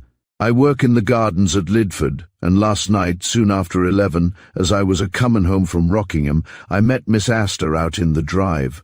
She was like a mad thing. She had the letter and wanted it delivered at once. So I went to the stables and, saying nothing, came away. Then she had written this note and gone out in the hope of finding someone to deliver it," I exclaimed, glancing at his horse and noticing that it was absolutely done up after an all-night ride. "I didn't know it was you, sir, that passed me in a motor car," the young gardener went on. "No," I said, rereading the mysterious summons for help. "But you and your horse must remain here and rest. I shall return to Lidford in the car." Full of anxiety, I put on my mackintosh and cap, for it was raining steadily, and within a quarter of an hour of receiving the note, I was already on my way along the autumn-tinted roads. The morning was that of the 1st of November, regardless of speed limits or of police traps. I tore along until, just before 11, I again pulled up at the ancient stone porch of the hall. A maidservant opened the door, and I eagerly inquired for Miss Seymour. "She's very ill, sir," was the girl's reply. "Mr. Shaw's been called on the bench this morning, but he'll be back in an hour. Dr. Redwood is here, sir." "Redwood? Then what's the matter?" I gasped. "I hardly know, sir, but here's Mrs. Howard." And looking along the wide hall, I saw the grave-faced woman in black standing out of the light. "Oh, Mrs. Howard?" I cried, walking up to her. "What's happened to Miss Astor? Tell me. Is she ill?" "Very, I'm afraid, sir," replied the housekeeper in a low voice. "The doctor is upstairs with her. What happened in the night was most extraordinary and mysterious." Tell me all, I beg of you," I cried quickly. "Well, sir, it was like this," said the woman. "Last night, about 11, I heard Miss Astor go along the corridor past my room, and downstairs into the servants' quarters. She was gone perhaps 20 minutes, and then I heard her repass again to her room and lock the door. I know she did that, because I heard it locked distinctly. Miss Astor sleeps at the other end of the corridor to where I sleep, just at the corner as you go round to the front staircase. Well, I suppose after that I must have dropped off to sleep, but just after 2 o'clock we were all awakened by hearing loud, piercing screams of terror, At the first moment of awakening I was too frightened to move, but realizing that it was Miss Astor, I jumped up instantly, slipped on a dressing gown, and ran along to the door of her room. Several of the other servants, awakened by the cries, were out in the corridor. She had, however, locked her door, and we could not get in. I shouted to her to open it, for she was still shrieking, but she did not do so. At that moment Mr. Shaw came along in his dressing gown, greatly alarmed, and with his assistance we burst in the door. "Then he helped you to do that?" "Yes, sir," replied the woman. Inside we found the poor young lady in her nightdress crouched down on the floor by the ottoman at the foot of the bed. She was still crying hysterically and quivering with fear from head to foot. I bent, and taking her in my arms asked her what was the matter, for as we had entered, somebody had switched on the electric light. For a moment she looked at me fixedly with a strange, intense expression, as though she did not recognize me. Then she gasped the words, "Death! Hand! Hand!" That was all. Next moment she fell back in my arms, and I thought her dead. Mr. Shaw was beside himself with grief. He helped to lift her onto a bed and tried all he could to restore her with brandy and sal volatile, but without avail. In the meanwhile I had telephoned to Dr. Redwood, who arrived about half an hour later, and he's been here ever since. "And how is Miss Astor now?" I inquired eagerly. "Still unconscious. The doctor has, I fear, but little hope of her recovery, sir. She has, he declared, received some great and terrible shock which has affected her heart. The circumstances were strangely parallel with those of Guy Nicholson's mysterious end. No one has formed any conclusion of what caused the shock." "No, sir. None of us, not even the doctor, can guess what hand and nth could signify more than the usual figure of speech," the woman replied. "To me, when she spoke, she seemed to be strangely altered. Her poor face seemed thin, pinched, and utterly bloodless, and when she fell back into my arms I was convinced that the poor thing had gone." "You are quite certain the door of her room was locked?" "Absolutely. I heard her lock it, as was her habit, and being the first person there on hearing the screams for help, I tried the door and found it still secured on the inside. Mr. Shaw is half demented, and would not at first leave the poor young lady's side, until compelled to go to the petty sessions. It seems that there is an important case, and no other magistrate is at home to take his place on such short notice, but I'm expecting him back at any moment now." "And is Miss Astor still in her room?" I asked. "I think you said that the door was broken open." "Yes, sir. For that reason we've carried her into the green guest room, which is lower down the corridor, nearer to my own." "Thank you, Mrs. Howard," I said. "I'll go up and find the doctor. I know my way." Then, in quick anxiety, I breathlessly ascended the broad, thickly carpeted oak staircase, and a few moments later was in the room which I knew by the door was the apartment in which the weird occurrence had taken place. I recollected only too vividly my own terrible experience, and by those ejaculations which had so puzzled everybody, I knew that she had again witnessed that claw-like hand. The room, cosy, well-furnished, and upholstered in pretty cretonne, was in great disorder. The bed, a brass one with cretonne hangings over the head to match the furniture, was tumbled with half the clothes upon the floor, while the green satin down quilt had been tossed some distance away. A chair lay overturned, and water and towels were about, showing the attempts at restoration. Upon a little wicker table near the bed stood a shaded electric light, and a novel which my love had evidently been reading on the previous night lay open. Yet though I investigated the room with careful deliberation, fearing every moment lest Shaw should return, I could detect nothing to account for the singular phenomenon. The window stood slightly open, but Mrs. Howard had explained how it had been unlatched by herself. I examined the lock of the door. The key was still on the inside, while the hasp was broken, while the hasp of a small brass safety bolt above had also been forced off. Hence the door must have been both locked and bolted. Certainly there could have been no intruder in that room. One object caused me curiosity, and my heart beat quickly. Upon the mantel-shelf was a little framed snapshot of myself and her father, which she had one day taken outside the casino at Aix. But what had she seen within that room to cause her such a shock? nay, to produce upon her almost exactly the same symptoms which in the case of Guy Nicholson had terminated fatally, I heard a footstep in the corridor, and emerging from the room came face to face with the fussy old doctor in his rough tweeds. My unexpected appearance caused him to utter an exclamation of surprise, but when I asked breathlessly for news of his patient, he looked very grave and said, "A weak heart and brain trouble, my dear Mr. Kemble. To tell you frankly, alas, I fear the worst." "Come here a moment," I said, taking him by the arm and pulling him into the disordered bedroom. "Now," I added as I pushed the door to as well as it would go, "tell me truthfully, Dr. Redwood, what do you make of this affair?" "Nothing at present," he replied with a peculiar sniff, a habit of his, "can't make it out at all. But I don't like the symptoms. Only once she has spoken. In her delirium she whispered something about a hand. She must have seen something or other, something uncanny, I think." "And yet what can there be here?" he asked, gazing amazedly round the apartment. "Look here, Redwood," I exclaimed firmly. "The facts are very similar to those at Titmarsh. Poor Nicholson saw something, you'll recollect. And he had locked himself in, just as Miss Seymour did." The doctor stroked his ruddy, clean-shaven chin. "I quite admit that in many of the details it is quite a parallel case. But I am hoping to get the young lady round sufficiently to describe what happened. The servants say that the screams were loud, piercing ones of horror and terror. Shaw himself told me that he had the greatest difficulty in breaking down the door.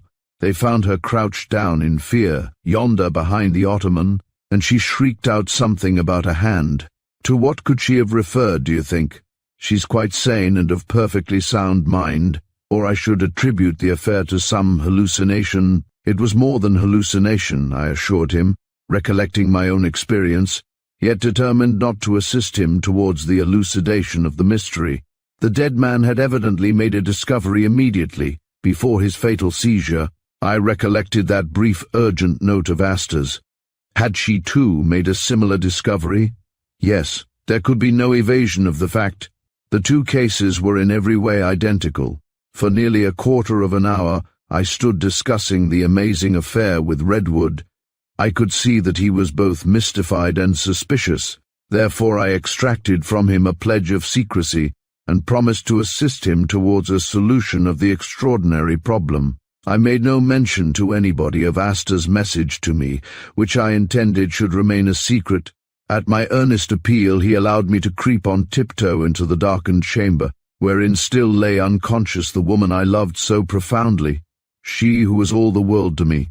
I bent over the poor white face that presented the waxen transparency of death, and touched the thin, soft hand that lay outside the coverlet. Then, with eyes filled with tears, and half choked by the sob which I was powerless to restrain, I turned away and left the room. Will she recover? I managed to ask the doctor, but he merely raised his thick eyebrows in blank uncertainty. What devil's work had been accomplished within that locked room? Aye, what indeed?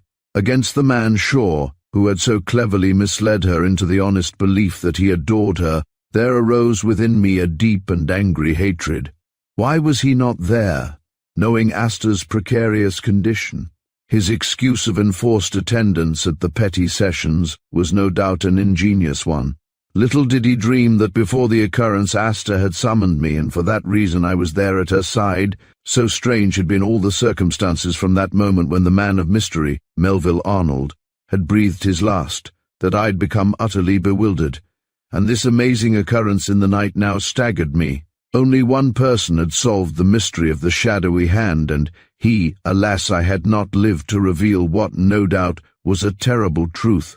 In the corridor I stood discussing my beloved's condition in low, bated whispers with the fussy country practitioner, a man of the old fox-hunting school, for nearly everyone rides to hounds in that grass country. He had already telephoned for Dr. Petherbridge in Northampton to come for consultation, and was now expecting him to come over in his car. "I have done all I can, Mr. Kemble," he said, "but as we don't know the cause, the exact remedy is rather difficult to determine. Every symptom is of brain trouble through fright. Exactly the same symptoms as those you observed in Nicholson," I remarked, whereat he slowly nodded in the affirmative. and again stroked his rosy, clean-shaven chin. "Well, Doctor," I said, "I intend to make it my business to investigate the cause of this peculiar phenomenon," and I sat down and wrote an urgent telegram to Cardew, who was, I knew, now stationed at Aldershot. Chapter 28. Another revelation. The dark, anxious hours of that dismal autumn morning went slowly by. Dr. Petherbridge arrived in hot haste from Northampton, and had a long and earnest consultation with Redwood. Both men were greatly puzzled. I met them after a long and eager wait, when they emerged in silence from the sick-room. "We are doing all we can, Mr. Kemble," declared Petherbridge.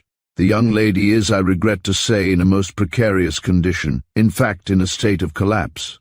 I begged him to remain, and he did so. For several hours they were constantly at her bedside, while Mrs. Howard, anxious and solicitous for the welfare of her young mistress, expressed surprise that Mr. Shaw did not return. My own suspicion was that he had already fled, yet it proved ungrounded, for at 2:30 he arrived in eager haste, in a hired carriage, his car having broken down.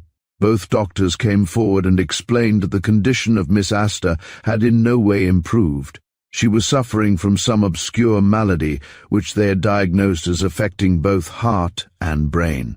"Poor girl, he cried, tears welling in his eyes. "Do your best for her, I pray of you both," he added. "She's all the world to me. Can't we summon a specialist? Sir George Mortimer in Cavendish Square might see her," remarked the doctor from Northampton. "Let's wire to him at once," urged Shaw eagerly. "I accept your diagnosis entirely, yet I would like to have a specialist's opinion." Both medical men acquiesced, and a telegram was dispatched to the great specialist on brain trouble. As Redwood, seated at the library table, wrote the telegram, his close-set eyes met mine. The glance we exchanged was significant. "How did you know of this terrible affair, Kemble?" asked Shaw abruptly, a little time afterwards. "I came over to invite you both to dine next Wednesday," I said, of course concealing the secret message I had received from the woman I'd grown to love. In response he gave a grunt of dissatisfaction and walked down the hall in hasty impatience. Was his impatience an eagerness to hear of the poor girl's end? Surely that could not be, for was he not utterly devoted to her? And yet her seizure and her symptoms were exactly similar to those of poor Guy Nicholson. The whole day I remained there, watching closely Shaw's demeanour and his movements. Once, when he found me alone looking forth from the window of the morning room, he came up beside me and, looking at me with those small, quick eyes of his, said, "This is a terrible blow for me, Kemble. I have been quite frank with you, therefore be frank with me. I've not been blind. I've noticed that you've been in love with the poor child, and, well, to tell the truth, I secretly hoped that one day you would propose marriage to her. My own position is, as you know, one of hourly insecurity, and my keenest wish was to see her happily settled before the crisis." "You guessed the truth," was my reply. "I do love her. I love her more than I can tell." He sighed deeply, a sigh that echoed through the big silent room. "Well," he said, "our grief must be mutual, I fear. Petherbridge has just told me that they do not believe she can live another hour." Hardly had those words left his mouth when Mrs. Howard ushered in a tall, thin, white-haired man, the eminent specialist Sir George Mortimer. Without delay he was taken to the poor girl's room, and then a long period of anxious waiting, while the trio of medical men remained with the door closed. I suppose it must have been about an hour afterwards when, on passing along the carpeted corridor near Shaw's room, next that of Astor, I saw that the door was shut, but as I passed I heard him utter that peculiar whistle, yet so very low that it was only just audible. Twice I heard it, and halting, found myself involuntarily copying him. He was whistling so softly that it could scarcely be overheard beyond the walls of his own room. What was the meaning of that sound? Probably it only escaped his lips when deep in thought. Some men invariably whistle softly or hum tunes while dressing, yet in any case it was curious that he should do this while Astor lay dying. All was chaos and disorder in that usually calm, well-ordered household. Just about 7 o'clock Redwood came to me and called me to one of the upstairs rooms, where the great specialist awaited me alone. "I believe that a friend of yours, a Mr. Nicholson, died a little time ago in somewhat similar circumstances to the present case," said Sir George, standing upon the hearthrug with his arms folded. "Now, as far as I can make out, the young lady's illness is due to brain trouble, brought on perhaps by fright. I have seen several similar cases in my experience, and I have treated them. But Miss Seymour, will she live?" I asked in frantic anxiety. "Ah, that I cannot foretell," he replied calmly, in his soft-spoken voice.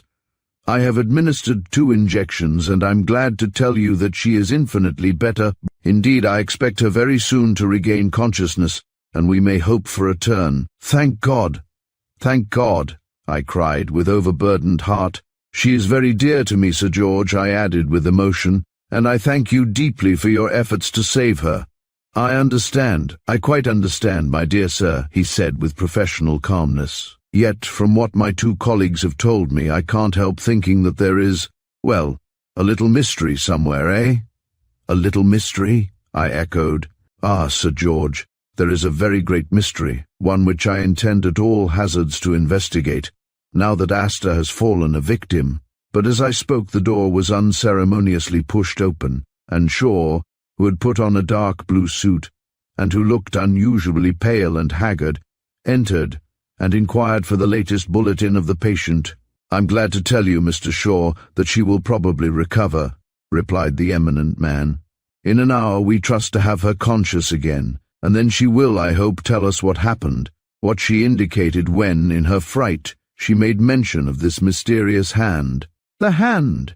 I recollected those written words of Melville Arnold. "She was delirious, I suppose, poor girl," Shaw said. "But this is real good news that she is getting better. You are quite sure that she will not be taken from us?" "I hope not. I have treated similar cases." "Ah, then there is nothing abnormal in this?" he cried eagerly. "I cannot exactly say that, Mr. Shaw. When the poor young lady recovers, she will be able to tell us what really occurred to cause her mysterious seizure." Sir George replied gravely. "Yes," said Shaw. "I hope she will be able to clear up the mystery." "You think in an hour or so she will be conscious again?" "I sincerely hope so." And then both men left the room together. Towards 9 o'clock the crafty-faced butler came to inform me that Captain Cardew wished to see me, and, a few seconds later, I grasped hands with Guy Nicholson's friend. The dining room was empty, for, though the table had been laid, nobody had thought of dinner. Contrary to expectations, alas, Asta had not recovered consciousness. Only 10 minutes before I had seen Redwood, who admitted that she had taken a slight turn for the worse, and that their anxiety had been considerably increased thereby. I had then sought Shaw, but could not find him. He had gone over to the garage for a moment, Mrs. Howard told me. As soon as I got Cardew alone, however, I told him as briefly as I could what had occurred. "Then Miss Seymour's case and Guy's are practically identical," he cried, staring at me. "Yes, and I want you to stay here with me and investigate," I said. Then I related how, on the door of her room being burst in, she had, before losing consciousness, made reference to some mysterious hand. "That's distinctly curious," Cardew declared. "I wonder what she could have meant." "Ah, that remains to us to discover. Will you assist me?" "Of course," cried the captain enthusiastically. "Only I hope the poor young lady will recover. Surely the doctors ought to be able to diagnose something. They can't say anything definite. It's for you and me to furnish proofs. What do you suspect, Kemble?" he asked, looking straight into my face. "Wait and see," I replied. "At 11 o'clock, if Asta is not then conscious, we will go and investigate the room in which she was lying when seized." We ate some cold meat and drank a glass of claret, for I had touched nothing that day, while he had had a long journey from Aldershot. Then again we sought news of my beloved. Her precarious condition had not altered, and she remained still unconscious. Afterwards I was told by Mrs. Howard that Shaw was in the library writing. He was greatly upset at the girl's continued unconsciousness, and had expressed a desire not to be disturbed. As I passed the door I heard him speaking over the telephone to someone. All I heard was the number of the woman Olive. I tried to gather what he said, but was unable. He was purposely speaking in a low voice so as not to be overheard. When the long, old grandfather's clock in the hall had chimed 11, I ascended the wide staircase with Queux, and with an electric torch which I had several hours ago found in the library, we gained the landing. Redwood brushed past in haste, and in reply to my question gave but little hope of my poor love's recovery. "Mortimer is about to make a last effort with another injection," he said, "but I fear, Mr. Kemble, that we must now abandon all hope." My heart stood still. His words fell upon me as though he had struck me a blow. "No hope?" I managed to gasp. "No, none, Mr. Kemble," replied the doctor, and he hurried away to fetch something from the servants' quarters.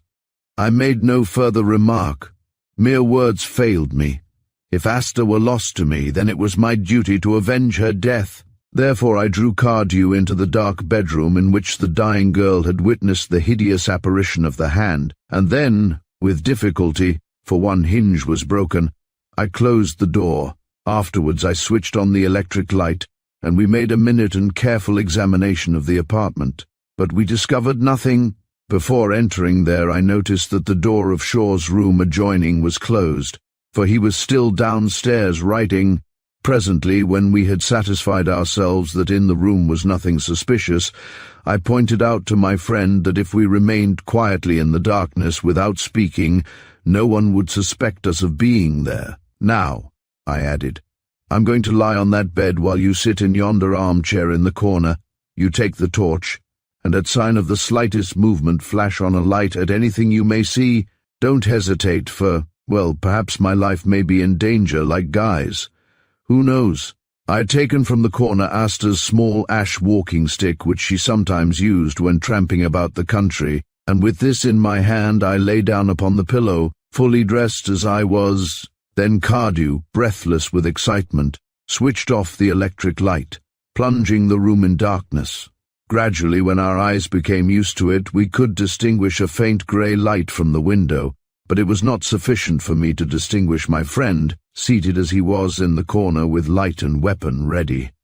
An hour passed, but nothing happened. We were waiting there, every nerve strained to the utmost tension, but in vain.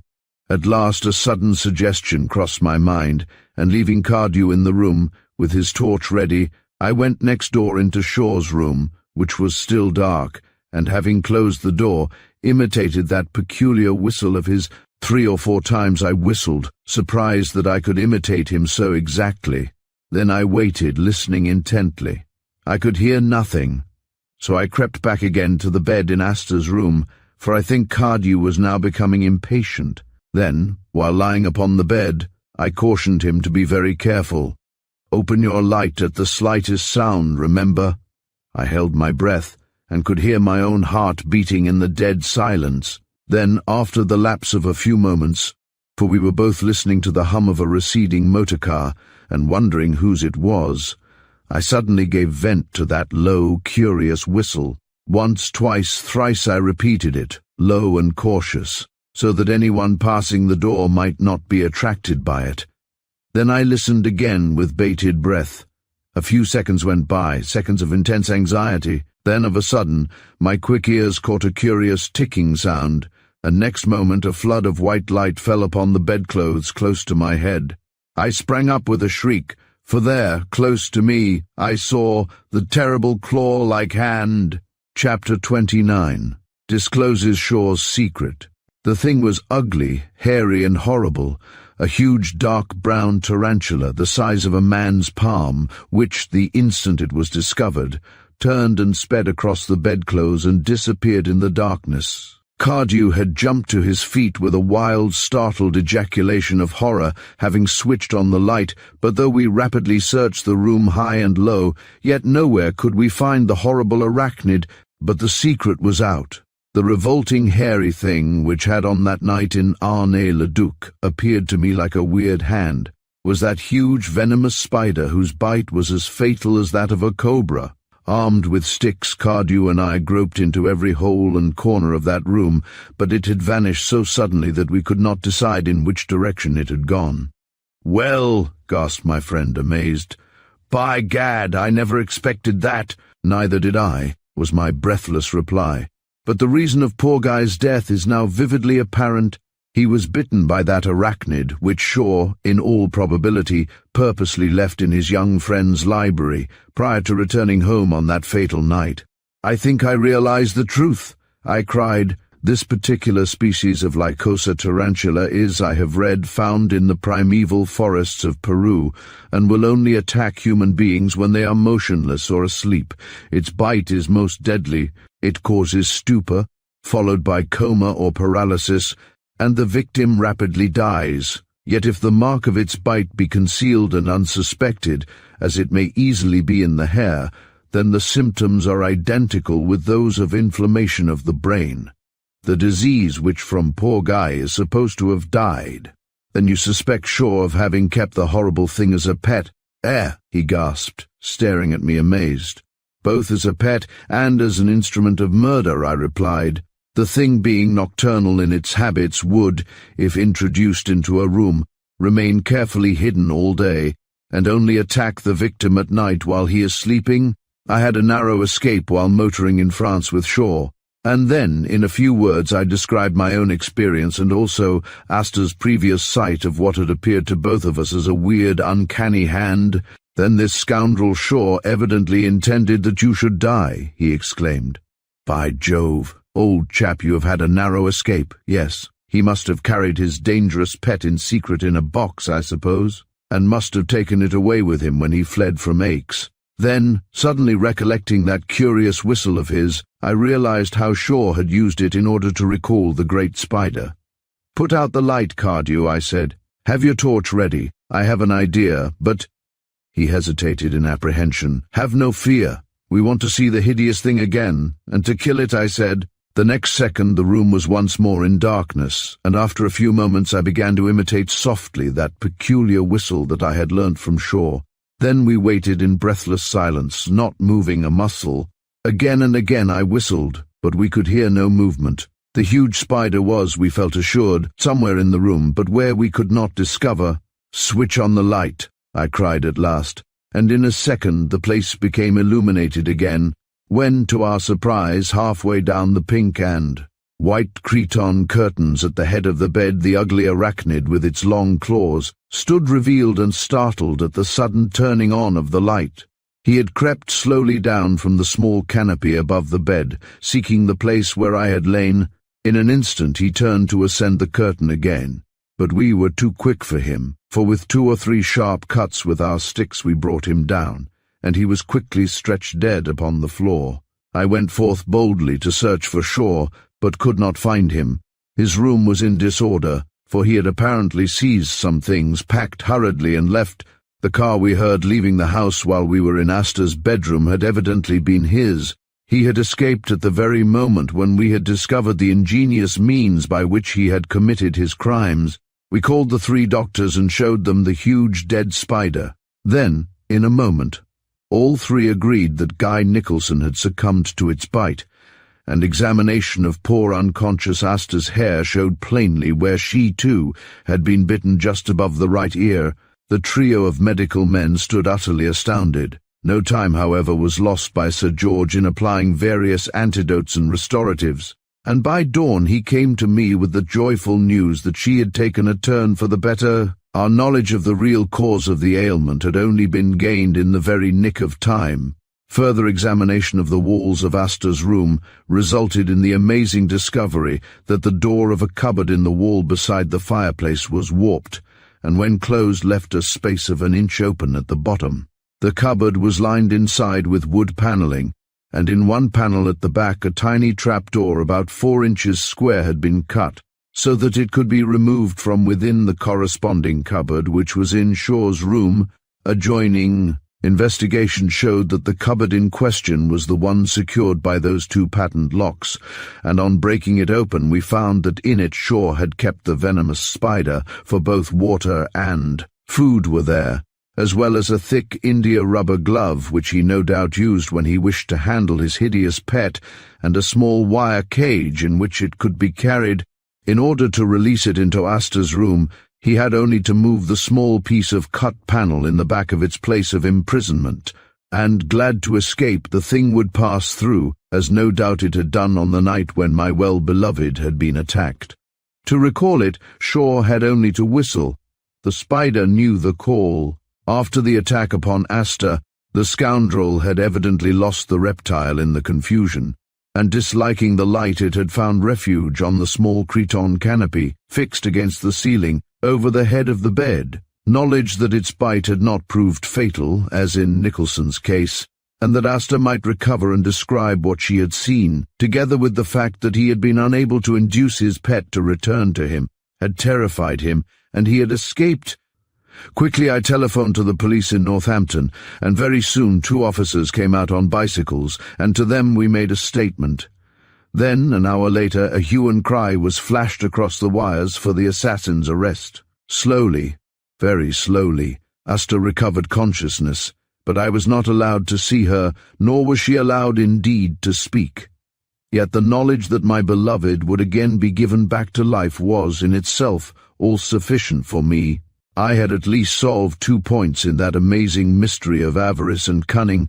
I had discovered the cruel, ingenious manner in which Guy Nicholson had been killed because of the knowledge he had accidentally gained, and I had also established the fact that Shaw intended that poor Asta should succumb. But what was the motive of this double crime? That point was, in itself, the most puzzling point of all. Chapter 30. The 3rd of November. Through the whole of the following day I remained at the Hall, but as may be imagined, the consternation was great when it became known to the servants and through them to the countryside that Mr. Harvey Shaw, the eminently respectable county magistrate, was being searched for by the police. Curious how quickly popularity disappears at the first breath of scandal. The very persons who had been loudest in Shaw's praises were now the first to hint at dark things and declare that they had all along suspected him of leading a double life. Sir George remained, but the 2 local practitioners went forth to do their daily rounds. Asta had greatly improved, and though ordered not to refer to the tragic events of the past few hours, I was allowed to see her for 5 minutes about 7 o'clock. Wan and very pale, she was in a blue silk dressing jacket, propped up with pillows. As I entered, she put out her small white hand, and a single trembling word, my name, escaped her lips. I saw in the shaded light that her big eyes were filled with tears of joy by which mine were also dimmed. I've had such a bad dream," she managed to say. "But oh, Mr. Kemble, how glad I am that it is only a dream, and that the doctor says I am getting better. I hope, Miss Seymour, that you'll be quite right and about again within a week," exclaimed Sir George cheerily. And hearing those words, she turned her wonderful eyes full on mine. What words of sympathy and congratulation I uttered I scarcely know. How can I remember? I only recollect that when the great specialist touched me upon the shoulder as sign to leave her bedside, I bent and kissed her soft white hand. All through the day and all that evening I remained eagerly expecting to hear news of Shaw's arrest. Yet, knowing what a past master he was in the art of evading the police, I despaired that he would ever be caught and brought up for punishment. As I sat smoking in his armchair in the big morning-room, I reflected deeply, and saw with what marvellous cunning and forethought he had misled Nicholson, Asta, myself, and indeed everybody, into a belief that he was devoted to the girl whom, so many years ago, he had adopted and brought up as his own daughter. That decision to kill her lover and afterwards kill her was no sudden impulse, but the result of a carefully thought-out and ingenious plan. Whether the huge tarantula had been put into my room at that French inn with evil intent, or whether it had got loose and had concealed itself there, I could not determine. Yet in the case of Guy and Asta there must, I decided, have been some very strong incentive, a motive which none had ever dreamed. As regards the incident at Scarborough, he must have placed the tarantula in Asta's room in secret, and have succeeded in regaining possession of it. Indeed, inquiry I afterwards made showed that he had bribed one of the maid-servants while everyone was absent to show him the house, his explanation being that he thought of purchasing it. Shaw was a master criminal, bold and defiant, yet he was at the same time ever ready with means for escape, in case he was cornered. His exploit in the hotel at Aix showed how cunning and clever he was in subterfuge. He preserved a cloak of the highest respectability, and had even succeeded in being placed on the roll of justices of the peace. He, the man who regarded murder as the practice of a science, had actually sentenced poachers, wife-beaters, tramps and drunkards to terms of imprisonment. And yet so clever had he been that the Criminal Investigation Department had never recognized in the wealthy tenant of Lidford Hall the fugitive for whom they had so long been in search. A second night I remained there, so as to be near the woman I loved so fervently. Sir George gave me an assurance as we sat together before we turned in for a few hours' sleep, that his patient was progressing favourably, and that I might again see her the next day. Cardew also remained, and as we three sat smoking we discussed the strange affair, wondering what motive the man Shaw could possibly have in attempting so ingeniously and in such cold blood a second crime. But we could arrive at no definite conclusion. The whole affair was entirely shrouded in mystery. In the morning I was permitted to see Asta again. She seemed much better and spoke quite brightly. "Mr. Kemble," she said, after we had been chatting for some minutes, I want to tell you something very important when we are alone." "No, not now, Miss Seymour," interrupted Sir George, shaking his finger at his patient and laughing. "Later on, a little later on. You must not excite yourself today." And so, with a pretty pout, she was compelled to remain silent at the doctor's orders. I suppose I must have been there a full quarter of an hour, though the time passed so rapidly that it only appeared like a few moments. Then I bade her be of good cheer and went forth again. She had made no mention of the man who was a fugitive. The only poignant remark she had made was a warning. "Be careful when you go into my bedroom. There is something in there," she had said. But I had only laughed and promised her that I would not intrude. About 11 o'clock Redwood arrived, and as he met me in the hall he pushed a copy of that Days and Times under my nose, asking, "Seen this, Mr. Kemble? It concerns you, I fancy. That's the name you mentioned yesterday, isn't it?" Eagerly I scanned the lines which he indicated. It was an advertisement which read, "Entry Melville Arnold will. The gentleman to whom Mr. Melville Arnold has entrusted a certain ancient object in bronze kindly deliver it according to promise, first communicating with Messrs. Fryer and Davidson, solicitors, 196 London Wall, London, E.C." I read it again and again. Then of a sudden I recollected that it was the 3rd of November. On that day I had instructions to deliver the bronze cylinder to the first person who made application for it. The low, soft-spoken words of the dying man, as he had handed me the heavy cylinder, bidding me keep it in safe custody, recurred to me as I stood there with the newspaper in my hand. So I resolved to go at once to London and call upon the firm who had advertised. Soon after 3 o'clock, therefore, I ascended in the lift of a large block of offices in London Wall, and entered the swing doors of Messrs. Fryer and Davidson. When asked by the clerk for my name, I gave a card, adding that I had called in response to the advertisement, and a few moments later found myself in a comfortable, private room with a thin, clean-shaven, thin-faced, alert-looking man of middle age, who introduced himself as Mr. Cyril Fryer, the head of the firm. After thanking me for my call, he said, "Perhaps, Mr. Kemble, I may tell you briefly what I know of our client Mr. Melville Arnold's rather eccentric action. He lived mostly abroad in recent years for certain private reasons, and one day, early this year, we received from him a somewhat curious letter upon the notepaper of the Carlton Hotel, saying that he had returned to England unexpectedly, and that he had entrusted a certain bronze cylinder, containing something very important, to the care of a friend. That friend was, curiously enough, not named, but he instructed us to advertise today, the 3rd of November. We made inquiry at the Carlton, but he was unknown there. Today we have advertised according to our client's instructions, and you are here in response. There is considerable mystery surrounding this affair, Mr. Fryer," I exclaimed in reply. "I do not doubt it. Our client, whom I have known for a good many years, "Was a very reserved and mysterious man," replied the solicitor, leaning back in his padded chair. "Well," I said, "I met him on board ship between Naples and London, and then in detail described his sudden illness, how he had induced me to accept the trust, and his death, a narrative to which Mr. Fryer listened with greatest interest.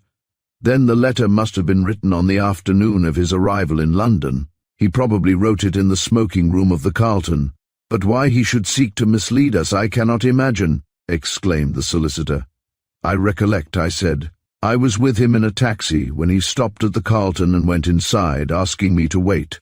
I did so, and he returned in about a quarter of an hour. In the meantime he must have written to you. He was very ill then, and that same evening he died. He did not mention us. He made no mention whatever of any friends, save one, a Mr. Dawnay, to whom I afterwards delivered a note." "Dawnay," repeated Mr. Fryer. "You mean Harvey Shaw?" "Exactly. So you know him, eh?" The solicitor nodded in the affirmative, the deep lines upon his thin face becoming more accentuated. I then told him of his client's willful destruction of a large quantity of English banknotes which he had compelled me to burn, whereat the man seated at his table laughed grimly, saying, "I do not think we need regret their destruction. They were better burnt." "Why?" "Well, because they were not genuine ones." "But surely your client was not a forger?" I cried. "Certainly not. He was a great man. Cruelly misjudged by the public, he was compelled in recent years to hide his real identity beneath another name and live in strictest retirement. His actions were put down as eccentricities, but he was a great thinker, a wonderful organizer, marvelously modern among modern men, a man whose financial schemes brought millions into the pockets of those associated with him, yet whose knowledge of ancient Egypt and dry-as-dust Egyptology was perhaps unique. But above all, he was ever honest, upright, and just. He was a complete enigma to me, I declared, as he was to most people. I, who have been his legal adviser and friend through much adversity, alone understood him. I was not even aware of his death. If he took a liking to you, I shall not be surprised to find that he has left you a substantial legacy. He gave me a present before he died," I said, and told him of the banknotes I had found in the envelope, and also that I held the cylinder in the security of the Safe Deposit Company's vaults in Chancery Lane. Finding the solicitor was perfectly frank and open with me, I related the curious and startling circumstances which had occurred within my knowledge since I had made the acquaintance of Mr. Harvey Shaw. As I sat in the fading light of that November afternoon, I narrated the facts in their proper sequence, just as I have herein set them down in the foregoing pages of this personal history. The man before me sat with folded arms in almost complete silence, listening intently to every word. The twilight faded and darkness fell quickly, as it does in November in the city. He had given orders that we were not to be disturbed, and he sat silent, so transfixed by my strange story that he did not rise to switch on the light. I told him all, everything, until I described to him the discovery of that venomous tarantula in Asta's bedroom. Then he suddenly struck his table with his fist and sprang to his feet, crying, "Ah! I've been expecting to hear of this all along. The scoundrel meant to kill the poor girl. There were reasons, very strong reasons, for doing so." "What were they?" I demanded quickly. "I have told you everything, Mr. Fryer. Now be quite frank with me, I beg you, and tell me the whole truth." He was silent.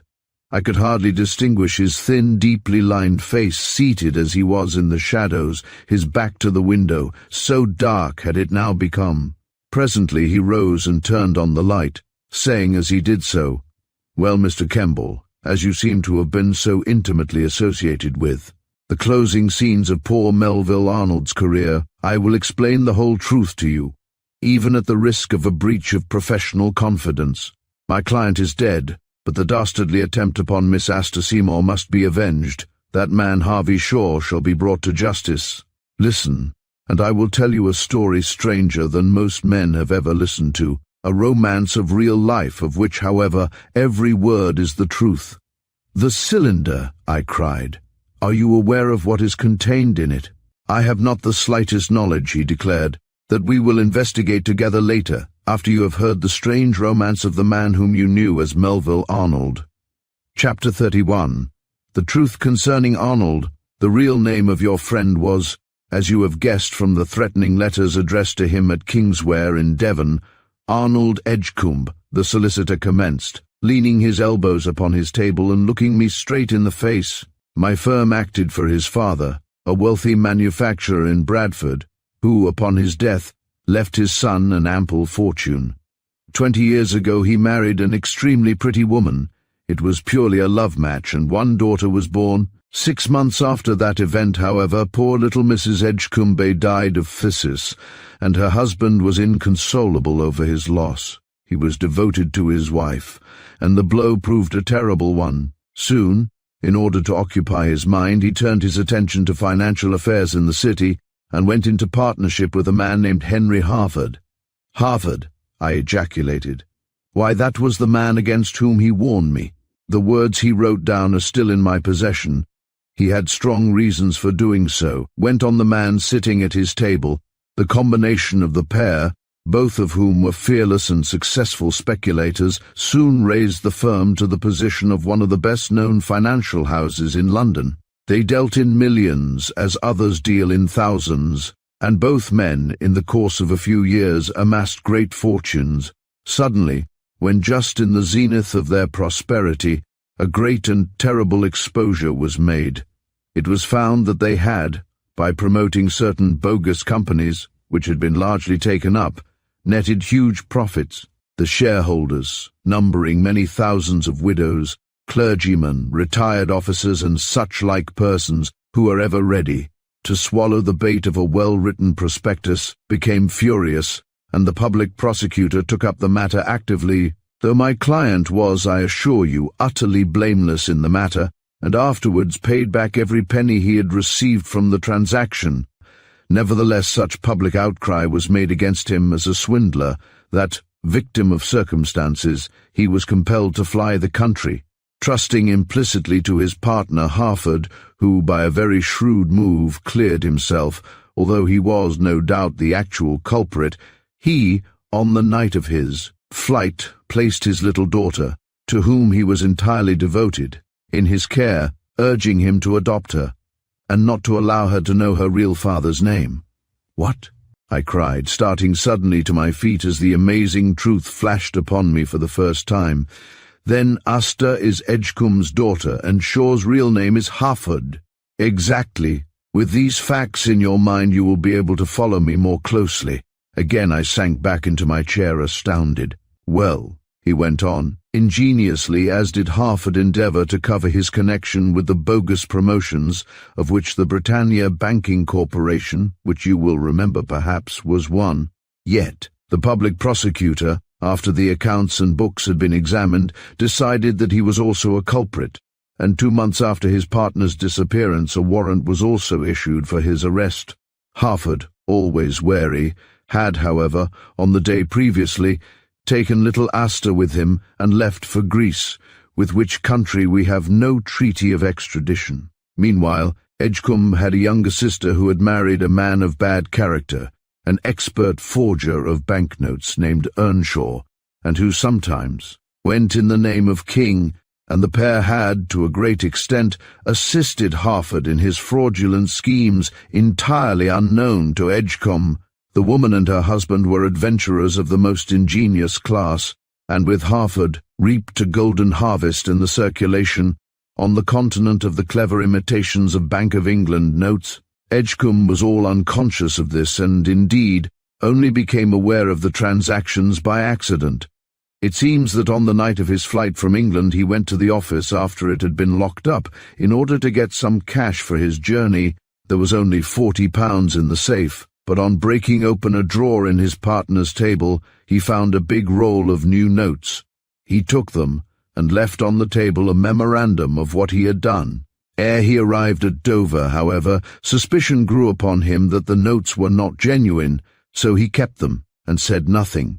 It was his first suspicion that Harford was playing a double game. Through all the years that elapsed from that day till his death, they remained in his possession as evidence against Earnshaw and his accomplice, but in order that after his death they should not be found in his possession. He apparently got you to destroy them. But this man Harford, or Shaw, who was he? I inquired eagerly. Of that I know very little, except that before meeting Edgecumbe, he had lived for many years in Ecuador and Peru, where he had been engaged in the adventurous pursuit of collecting orchids and natural history specimens. Probably while there he knew of the giant venomous tarantula, and had trained one to answer to his call, was Mr. Fryer's reply.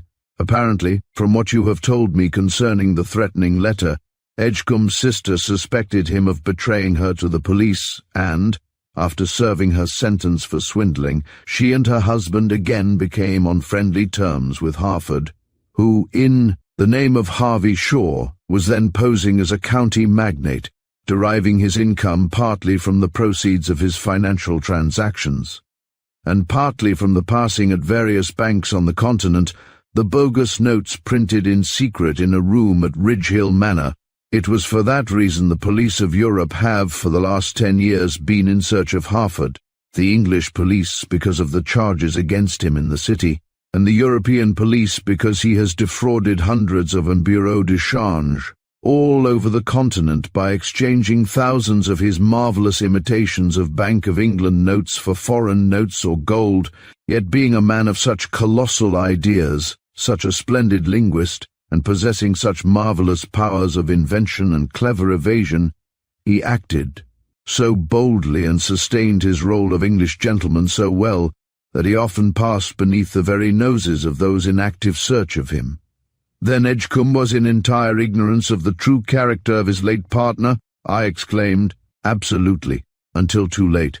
He only became convinced on the day of his death. He wished you to assist him, though he warned you against him. Apparently, by slow degrees during his rare visits to England, he had become cognizant of Harford's criminal instincts, and of the fact that he was in possession of that venomous pet which the man had once, I believe, boastingly described as his pied hand. Yet Edgecumbe was diplomatic enough not to quarrel with him.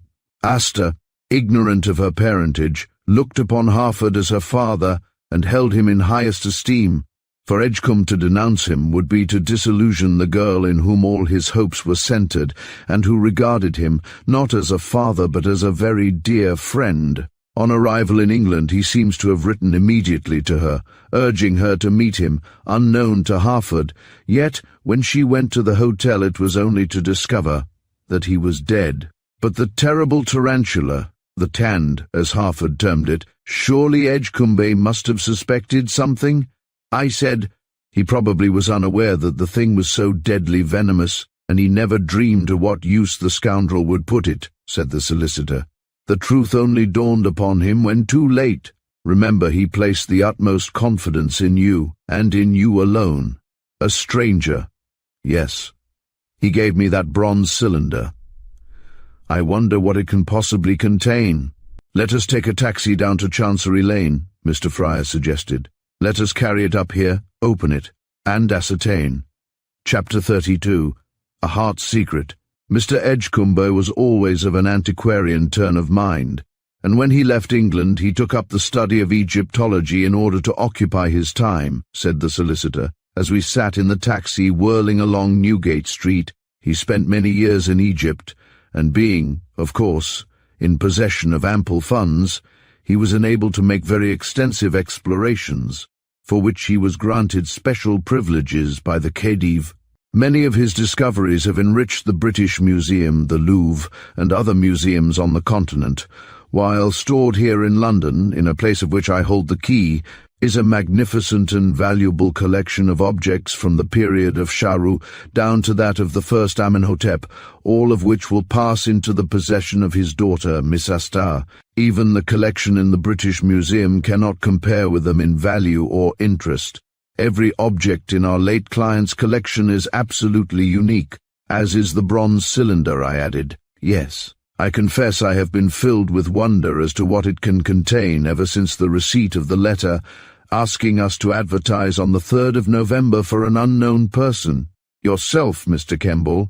Whatever were the actions of the late Mr. Edgecumbe, we must not lose sight of the main fact that the death of his wife, whom he adored, caused in him certain eccentricities.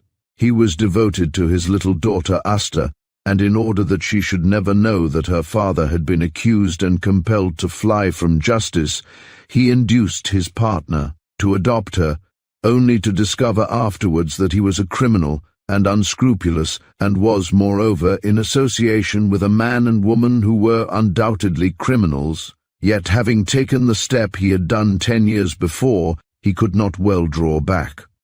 I advised him, as soon as exposure came, to stay and face the music, but the death of his wife had utterly broken him, and his only reply was to say that he was tired of an active business life, and preferred obscurity and study abroad. Yes, Mr. Kemble, added the man at my side, Arnold Edgecombe was a decidedly remarkable man, a man of great talent and attainments, of wondrous perception, and honest as few men in this city of London are honest nowadays.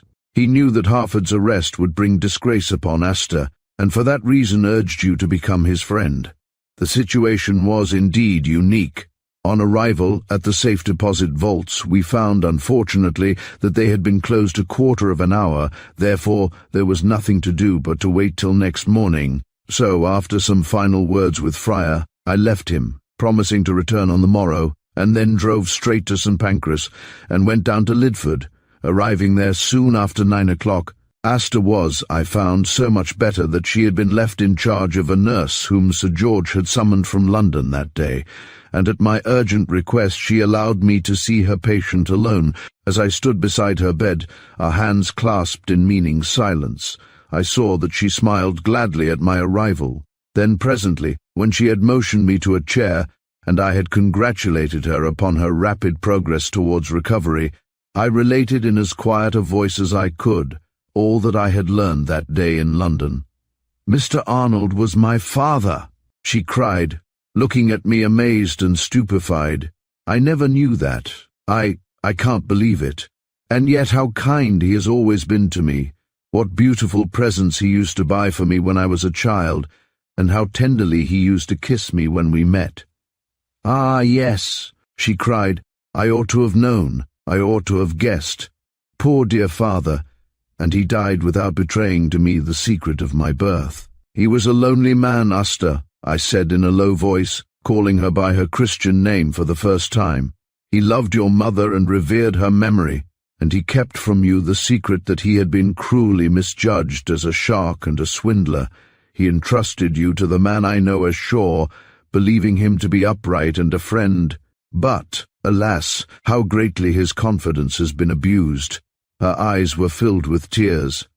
"You alone, Mr. Kemble, have stood my friend," she said scarcely above a whisper, as she turned her bright gaze upon me. "When I saw that terrible spider in my room, I sent word to you, after chasing it out into the corridor. A vague suspicion that it had been placed there purposely crept over me, but Shaw must have allowed it to pass into my room again, after I had dropped off to sleep. 'I was your father's friend,' I replied, 'and I hope—' Poor dear father, why did he not tell me? He wrote to me to come to the hotel, urging me to say nothing to Mr. Shaw. Perhaps he had something to tell me. Ah, who knows?" she exclaimed reflectively. "But I arrived there, alas. Too late, too late. He probably intended to reveal to you the truth," I remarked, looking into her pale, wan countenance. "But had he done so, perhaps you and I would not have been such close friends as we are today." "Perhaps not," she sighed. "I remember how, when we motored to Aix, Shaw was very careful of a little box. Ah, yes, I owe more to you than I can ever repay." "No," I said softly. But let me make a confession to you, Asta," and I took the tiny hand that lay outside the down quilt. "When I first knew you, I grew jealous of poor Guy forgive me, because, Asta, I loved you." Her pale face reddened and her eyes were downcast. She tried to withdraw her hand from mine, but I knew what a good honest fellow he was, and I determined to become his friend. Alas! His friendship for me, because he intended to consult me and tell me what he had discovered, cost him his life. "Ah, no," she cried, "do not recall that. It is all too terrible, too terrible." "I know what a blow it was for you," I went on madly. "I suffered all your poignant grief because I loved you. No, let me finish. Let me tell you, Asta, now, once and for all, what I feel and what is in my heart. I knew that, with memories of poor Guy still upon you, that you could care nothing for me, perhaps barely like me. I know that at first you almost felt you hated me, yet I have kept my secret to myself, and I have loved you, Asta, loved you better than mere words of mine can tell. And I bent and drew her gently to me. She made no response, only she looked at me swiftly, and a long sigh escaped her lips. In all my life I have never loved any woman but you. So long as I live I never shall, I declared, in a fervent voice. If you are not my wife, Asta, then no other woman will ever be. I could not speak before, I dared not. I could not think that you even liked me, and I should have to take time to teach you the sweet lesson I longed to teach you. But tonight, my beloved, I have thrown hesitation to the winds. Now that you are to live, I have told you. I ask you, my love, to be my wife. And I thought, yes, I said, tightening my hold upon her hand and placing my arm softly about her neck. I never thought that you loved me, she said suddenly, but the look in her splendid eyes, the tone of her voice, the rare sweet smile which parted her lips in sheer gladness, unconsciously shown at my confession, told me more than a whole volume of words could have told me, and slowly my lips met hers in a long kiss, a long, long kiss of ecstatic love, a kiss that changed my whole life from that moment. I love you, dearest. I love you with all my soul, I said, looking down at the pale, thin little face that rested upon my shoulder as she lay. You love me. Her words were scarcely a breath, but I heard them clearly enough in the silence of the room. I love you, I repeated, with fervor and simplicity. I love you, Asta, as I have never loved, and as I shall never love again. But you, it is of you that I have had the doubt. It is your love that I have feared I might not yet have won. Have you nothing to say to me? You rest here in my arms. You have let me kiss your lips. Through the room there sounded a half-laugh, half-sob that silenced me. Two soft arms wound themselves about my throat and lay softly there. Two sweet tear-dimmed eyes looked straight into mine with something in their depths. That held me silent for sheer joy, and two warm lips lifted to mine gave me back, shyly, one out of my many caresses. Yes, Lionel, I do love you, she said at last, so low that I had to bring my ear close to her lips to catch the words. And if you really mean that you want me for your wife, really mean it. I echoed. My dear love, cannot you understand that I live for you alone, only you, that for you to be my wife is the greatest, almost the only wish of my life? Then it shall be as you wish, she said softly. What passionate words escaped me I do not remember. All I know is that our lips met again and again, many, many times, and we sat in each other's embraces, childishly blissful in our newborn happiness. For a long time indeed, no further word was spoken between us. Our minds were too full for mere uttered phrases. Thus we sat until recalled to a sudden consciousness of the situation by the nurse's light tap upon the door. Then, before I left that room, and heedless of the presence of the nurse, I bent and kissed fondly upon the lips my wife who was to be. Can I adequately describe my feelings that evening, my heart bursting to tell to some intimate friend the secret of our love? No. I will leave you who have loved to imagine the boundless joy I felt at the knowledge that Asta loved me after all, and that we were betrothed. Chapter 33. Plot and Counterplot. In London next day I met Mr. Fryer by appointment at 11:30 at the Holborn restaurant, being near Chancery Lane, and together we went to the safe deposit, Company's vaults, where we obtained the ancient cylinder from the strong box in which I had placed it, and then entered a taxi and drove to the city. Across Holborn, in Red Lion Street, we found a locksmith, and took him with us to Fryer's office in London Wall. He brought with him some tools, but when he seated himself and examined the mysterious cylinder, he shook his head, remarking, "This'll be a pretty tough job. It's been very well welded together. I'll have to file it off." "Is it ancient welding?" I asked. "Oh, no, sir. It's a very ancient bit of bronze, but the top's been off of late, and when welded on it's been painted over green to imitate the patina of the old bronze." Whoever did it was one of those fakers of antiques, I should say. Well, said the solicitor, make a start on it, and get it open. The mechanic seated himself at the table and, taking up a long sharp file, began to cut into the hard metal, while we stood aside watching him intently. What could it be that was so securely concealed therein? The thing that had been withheld even from Mr. Fryer, the dead man's confidant in everything. For a quarter of an hour the man worked hard, but made little or no impression upon the ancient metal, so the solicitor took me into an adjoining room, where after a brief chat he said, "Since our conversation last night I've been carefully weighing matters. The motive of the cruel and ingenious assassination of your friend Nicholson is perfectly plain. Harford knew that there was a will in existence, for now I recollect Mr. Edgecombe, after getting me to make it, told me that he had revealed its provisions to his friend. They are that his daughter should inherit the whole of his very substantial fortune, but in the event of her death while unmarried, it was to go to Harford himself, in recognition of his friendship and of his kindness to Miss Astor. Now, if Nicholson had married her, the money would have passed beyond his control. Therefore, aided no doubt by Earnshaw and his wife, they killed him by a method which fully bears out my estimate of the craft and cunning of my client's late partner. Edgecombe, not long before his death, had somehow become aware of the existence of the huge spider, kept as a pet, and having suspicions as to what use it might be put to, warned you of it with his last effort. Nicholson, against whom it is more than probable an unsuccessful attempt was made one night while sleeping at the Hall, also discovered Harford's secret. He intended to reveal it to you, but was attacked and succumbed before he could call upon you. Harford next feared lest you might propose marriage to his ward, hence the fact that he carried his pet to the Continent with him, and you saw the terrible hand, and narrowly escaped its fatal grip on that night in the old French inn. Yes, Mr. Kemble, Fryer added, depend upon it that Harford played his last card when he allowed the terrible spider to pass into Miss Astor's bedroom. He intended that she should die, and that Arnold Edgecombe's fortune should be his, a plot which would, alas, have been successfully accomplished, had your suspicions not been providentially aroused.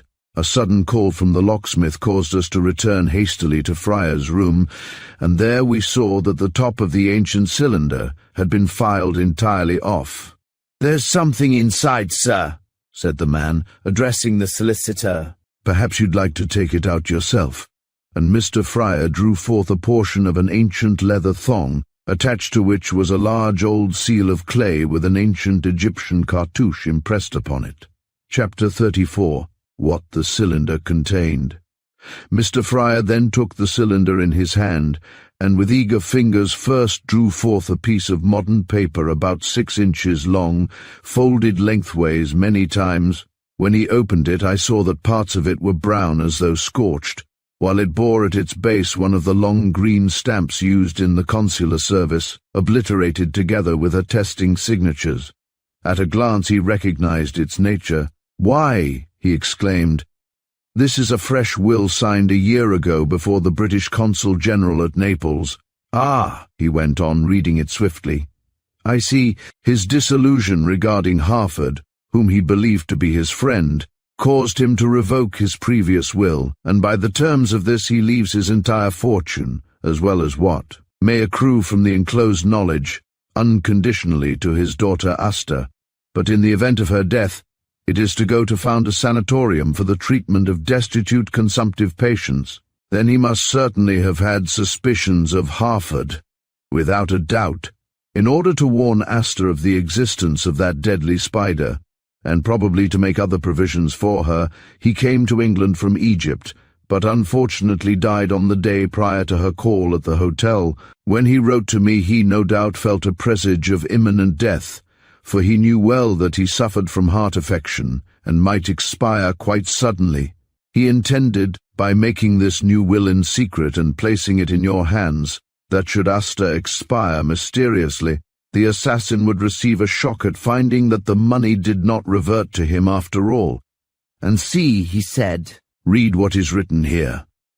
I peered over his shoulder and read the lines of small but clear handwriting at the foot of the document, evidently penned after it had been completed at the consulate. Memorandum made by me this 4th day of February 1909, in case of the sudden or mysterious death of my dear daughter Asta. Before the opening of this cylinder, I desire that the circumstances of her death be fully investigated. The man Harford, alias Harvey Shaw, in whose charge I injudiciously placed my beloved daughter, keeps as pet a specimen of the Lycosa tarantula of Ecuador, which is most venomous and dangerous, and will attack human beings when they are asleep.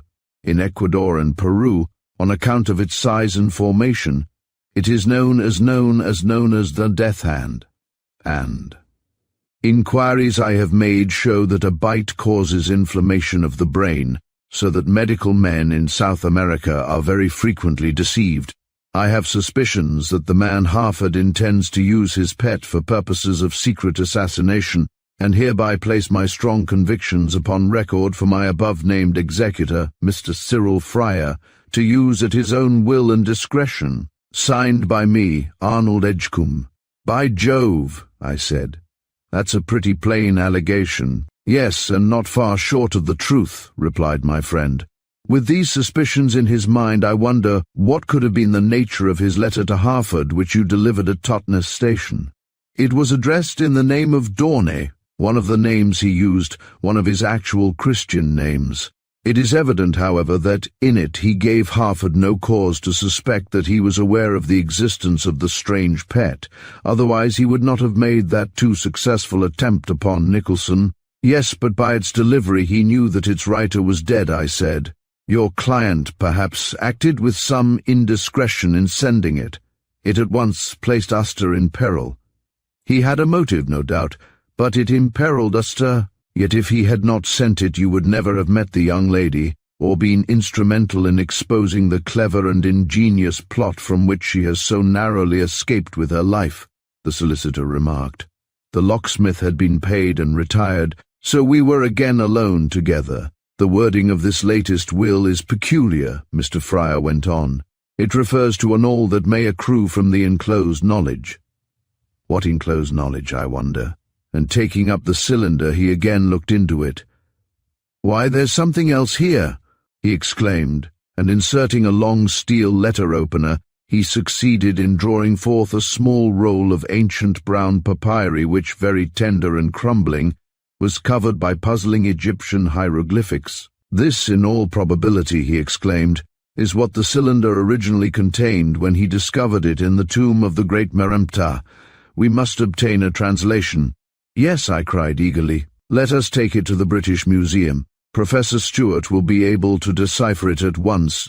So, replacing the papyri in its bronze case, we took it with us in a taxi, and half an hour later sat in the room of the professor, the same eminent Egyptologist whom I had seen on my previous visit there. The great scholar put on his spectacles very leisurely, and with great care opened the crumbled relic out before him, as he sat at this table and placed a sheet of glass over it. Then for a long time he pored closely over the queer, crude drawings. At last he broke the silence as he looked up at us through his round glasses, saying, "This, I may as well tell you, is one of the most remarkable and interesting records that have ever come out of Egypt, and, like the papyri which I deciphered for Mr. Arnold, and which was found accompanying this cylinder, it is in the hieroglyphics in use during the period after Alexander the Great had delivered Egypt, and it was ruled by Ptolemy and his descendants. Ptolemy the First, you will remember, perhaps, reigned from 323 to 285 billion C, and was succeeded by 12 other kings of his dynasty. The famous Cleopatra was daughter of Ptolemy the 11th, and in 43 billion C became Queen of Egypt.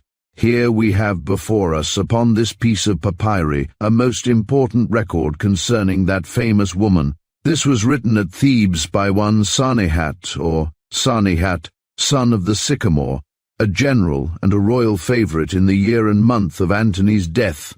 Listen, and I will decipher one or two extracts to show you its purport, and carefully wiping his spectacles, the celebrated Egyptologist readjusted them, and then, examining the half-faded lines of hieroglyphics, said, "The opening is a long one in which Sanahat, son of the sycamore, probably from his having been born or living at some place where there was a celebrated sacred sycamore, describes the love between Cleopatra and Antony, and the great treasures of the wonderful palace of the Ptolemies, which stood about in the center of the shore of the eastern bay of Alexandria. He relates how Antony and Octavian fought desperately for the possession of the world at the Battle of Actium, and how, after that wonderful royal banquet which Athenaeus has already described to us in his writings, Antony sank deeper and deeper in the flood of his wild passion for Cleopatra. We have the queen's marvelous beauty, her fascinations, her limbs like gold and her hair like lapis lazuli, so precious in Egypt in those days, and her sins here described by the hand of one who was her most trusted general, and who, by the way, is mentioned in at least 2 other records of this period, one now preserved at St. Petersburg, and the other at Berlin, published in facsimile in the Denkmaler of Lepsius. It tells us of the gorgeous life led by this most brilliant queen of queens, of the wealth and favors she lavished upon Antony and his captains, and of how she built her tomb near the temple of Isis Loche, at the eastern end of the harbor where Fort Silsila stands today. All this is most intensely interesting, coming as it does from the hand of the Queen's trusted favorite.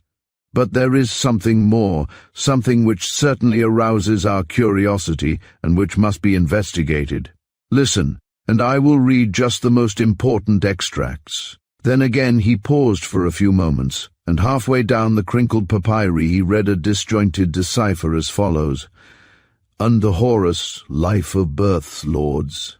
Of crowns, life of births, king of Upper and Lower Egypt, Kepa-Hara, son of the sun, Amenemhat, ever rising into eternity. Order for those who read. Behold, this order of the queen is sent to thee to instruct thee of her will, Cleopatra, whose ruling passion was to be a monarch of a greater Egypt, and to enlarge the borders of the south, remained in the palace of her fathers. But Antony was valiantly defending the fortress of Pelusium against Octavian. In dead of night I was called by the Lord Steward unto the pearl chamber of the queen, and she, reclining upon her bed of pearl and gold with censers of sweet perfumes burning, commanded me to silence, and sent away her slaves. She had received Neb-Ka-en-Ra as messenger from Antony, telling her of Octavian's strength.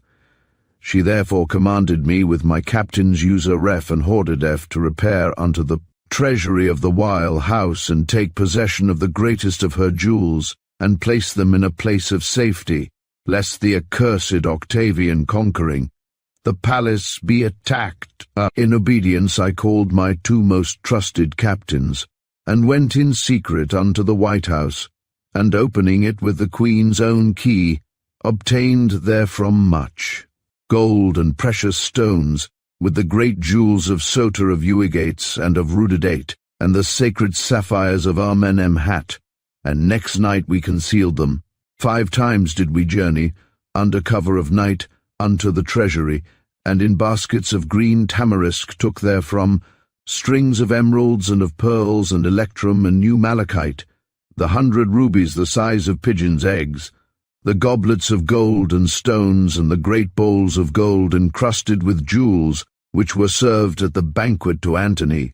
Know ye that 15 baskets full of precious stones of Ka, statues of gold, breast ornaments of emeralds, beads of lapis lazuli, and pearls of great price did we take and conceal in the place where Octavian, whose name be accursed, should not know.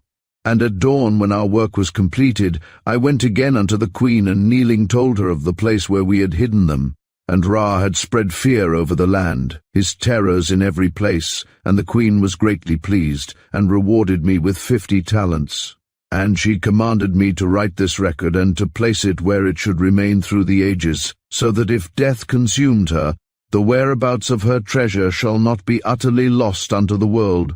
Know therefore, ye who dareth to open this tube of bronze which she gave unto me, and to face the wrath of the sun god, and of Osiris the Eternal, that the pit where we have dug, and wherein we have concealed the great treasure and gold and lazuli and heart scarabs and kulal stones set in gold of our Queen Cleopatra the Magnificent, lieth 300 cubits and 7 towards the sunrise from the eastern angle of the temple of Dendera, which our Queen hath founded, and which beareth her image graven by Uba Anna upon its wall, with thy back unto the eye of her image pace 300 cubits and 7, and the gold and jewels which our Queen secured for. Antony, shall there be found hidden, and Sarnehat, make this record lest the great treasure of Cleopatra be lost for all time. I write this so that he beloved of Ra, of Horus, and of Hathor, who readeth this my message, may seek and may find. For Antony fought well, and went from battle unto death by his own hand, because he heard falsely that his queen was already dead. Yea, in their splendor but 1 moon ago, they founded the Synopathano-Menoi, the people who are about to die together. And so Antony took his life when he heard that his queen was dead. Sen 2 suns have not set since User-Ref and Hordedef, my loyal and well-beloved captains, were put to death by the queen's orders, the month Paufi. The 7th day the god entered his horizon, so that they may not betray the hiding place of her jewels, and I have fled here unto Thebes, for alas, her hand is now uplifted against me for the same cause. And this written record will I place in the tomb of the great Merempta, that it shall remain there through generations in the keeping of Ra, till it be discovered by one of courage who cometh after me, and upon whom may the blessing of our great Osiris for ever rest. Excellently finished in peace. He who destroyeth this roll may Tahuti smite him. How curious! I exclaimed, utterly astounded. Does this temple of Dendera still exist? Most certainly, replied the professor. I myself have seen the graven image of Cleopatra upon its wall, as well as that of her child Caesarion. As far as I can distinguish, this record, which has reposed in its cylinder for nearly 2,000 years, is perfectly genuine. And as it is known that the marvelous Egyptian queen must have possessed untold treasures, this record of Sanehat should certainly be investigated. It was evidently written on the day of Cleopatra's death, but before the news that the gorgeous queen had committed suicide rather than be carried captive to Rome had become known. But does this wonderful collection of gems still exist, do you anticipate? Inquired Friar. Well, after reading such an authentic document as this, I am certainly inclined to believe that it may very possibly be found. I recall that the vicinity of the temple is desert, and that the ground at the spot indicated certainly shows no signs of recent excavation. Then knowledge of this papyri must be kept a profound secret, and the Egyptian government approached in confidence with a view to allowing exploration in the vicinity, Friar said, his business instinct at once asserting itself. Most certainly, replied the professor. I am, of course, most intensely interested in this matter, and if I can be of any assistance I shall only be too happy. Personally, I believe that by this important papyri the great treasures which Cleopatra was known to possess, and of which history gives us no account after her death, may actually be recovered. Chapter 35. Conclusion. 12 months have passed. The days have slipped away rapidly since that well-remembered morning when I stood beside Professor Stewart and watched him, peering through his glasses, decipher those puzzling hieroglyphics which Sanehat had penned 2,000 years before. No doubt you read the newspapers and of course have seen the interesting results of the excavations made, and still being continued by the Egypt Exploration Fund, under the auspices of the Egyptian government, with whom Mr. Friar, as the late Arnold Edgecombe's executor, came to a mutual arrangement. Professor Stewart has, for some months past, been out at the Temple of Dendera, that Cyclopean pile which Cleopatra built for herself, and though from time to time vague reports have found their way into the papers of important discoveries close to that famous edifice, yet, truth to tell, we are endeavoring to keep the actual extent of the discoveries as private as possible for the present. All I can say is that ancient jewels, worth many thousands of pounds taken from the spot, have already reached London. Jewels, ornaments, and heart scarabs which once adorned the person of Egypt's most gorgeous queen but it is of my own sweet-faced queen that I think the most, she who sits here in silent love beside me at Upton End as I now pen these final lines. We have already been man and wife for 8 months, and after a delightful honeymoon spent beside the Nile, during which we paid a visit, of course, to Cleopatra's temple where Professor Stewart was superintending operations, have returned home and settled down in peace and happiness, a rural bliss perfect and entire, that will last always. The hated name of Harvey Shaw is never mentioned between us, and little wonder indeed. Within a month after his flight from Lidford, 2 men, one a foreigner, called at night at a lonely cottage near Hexworthy, far away on Wild Dartmoor, and asked to see the tenant, a gentleman who had recently taken the place furnished. The broad-speaking old Devon housekeeper went upstairs to inform her master of his visitors, but she found the door locked. Shaw, for it was he, had recognized the voice of Victor Tramu, and knew instantly that he had at last been run to earth. The second visitor, a well-known officer from New Scotland Yard, rushed upstairs and called upon the accused to open the door, but on doing so they heard the report of a revolver, and bursting in, found the assassin of poor Guy Nicholson lying shot through the head and quite dead. It appeared, too, that on the day following Harford's flight, Ridgehill Manor was found by the police to be tenantless, and Earnshaw and his clever wife have not yet been found. The police, however, are confident that, possessing only slight funds, they must be heard of again ere long at their old game of passing forged notes to continental money changers. Asta, instead of existing upon the charity of a criminal and unwittingly exchanging forged notes for genuine ones and gold, as she had done so many times, is now wealthy in her own right, while Mr. Fryer has received a very handsome legacy as executor. Cardew, fond of adventure, got 6 months' leave to assist in the excavations in Egypt, and recently, on his return, has been here at Upton End on a visit, and has told us much of interest concerning what has of late been found there, and as evidence of the genuineness of that half-faded record, penned by the trusted general of Cleopatra, whom she afterwards desired to kill in order to protect her secret of her treasure, and preserved for so long in that bronze cylinder.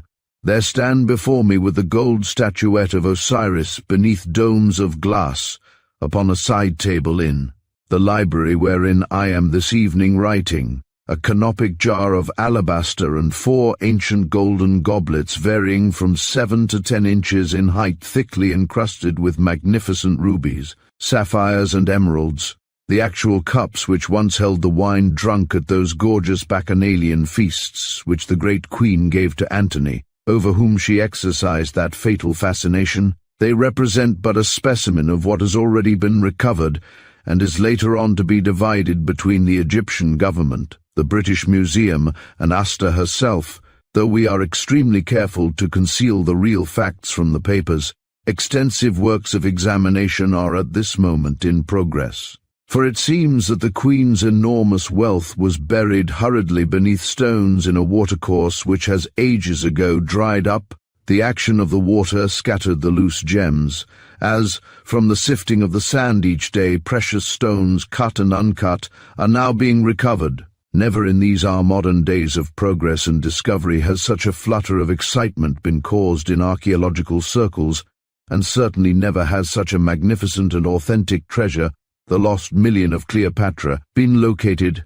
Arnold Edgecombe, always attracted to the study of Egyptian archaeology, had devoted the last 17 years of his broken life to studies in Upper Egypt, and, truly, the discovery he made in the tomb of Meremptah has resulted in the recovery of great numbers of the gems and ornaments actually worn by Cleopatra herself. Every national museum in Europe has eagerly offered to purchase specimens, hence the estate of the late Arnold Edgecombe, the man so cruelly misjudged and hunted down by the investing public will be greatly enriched by the remarkable discovery, which, on that evening of his death, he predicted to me would astound this our prosaic modern world. Often have I congratulated myself upon my narrow escape from a sudden end on that night in the old French inn, For surely the cunning ingenuity and truly devilish resourcefulness of Asta's foster father from the moment when he so successfully cast the blame of fraud upon his friend Arnold Edgecombe and caused him to flee to Egypt until that night when he so nearly succeeded in taking the young girl's life, showed him to be a veritable master criminal. But the days of darkness, insecurity and despair are happily over. The clouds have parted, and the sunshine of happiness now falls upon the dear sweet girl who, 8 months ago, knelt beside me at the altar of that grey, square-spired village church which, here as we sit in the summer sunset, we can see peeping beyond the old elm avenue across the park. Yes, my darling, I am at last truly happy, she whispers softly in my ear, bending over to kiss me in reply to a question. So happy that I cannot adequately describe what I feel amid this perfect peace. And so, with her sweet lingering caress upon my lips, a kiss more full of love and holy passion than ever Cleopatra gave Antony beside the Nile, I embrace her with all the tenderness of my affection, with all the strength of my very soul, and while so doing conclude this my strange personal narrative, and write. Thank you for joining us on this thrilling journey through William le Queux's The Lost Million. As Lionel Kemble navigated peril and deception, we were reminded that fortune often comes at a sinister price. Le Queux's masterful storytelling keeps us questioning every motive and clue right until the last revelation. If you enjoyed this tale of secrets and suspense, don't forget to like, subscribe, and explore more classic detective stories right here on Classic Detective Mysteries. Until next time, keep your wits sharp and your secrets safer.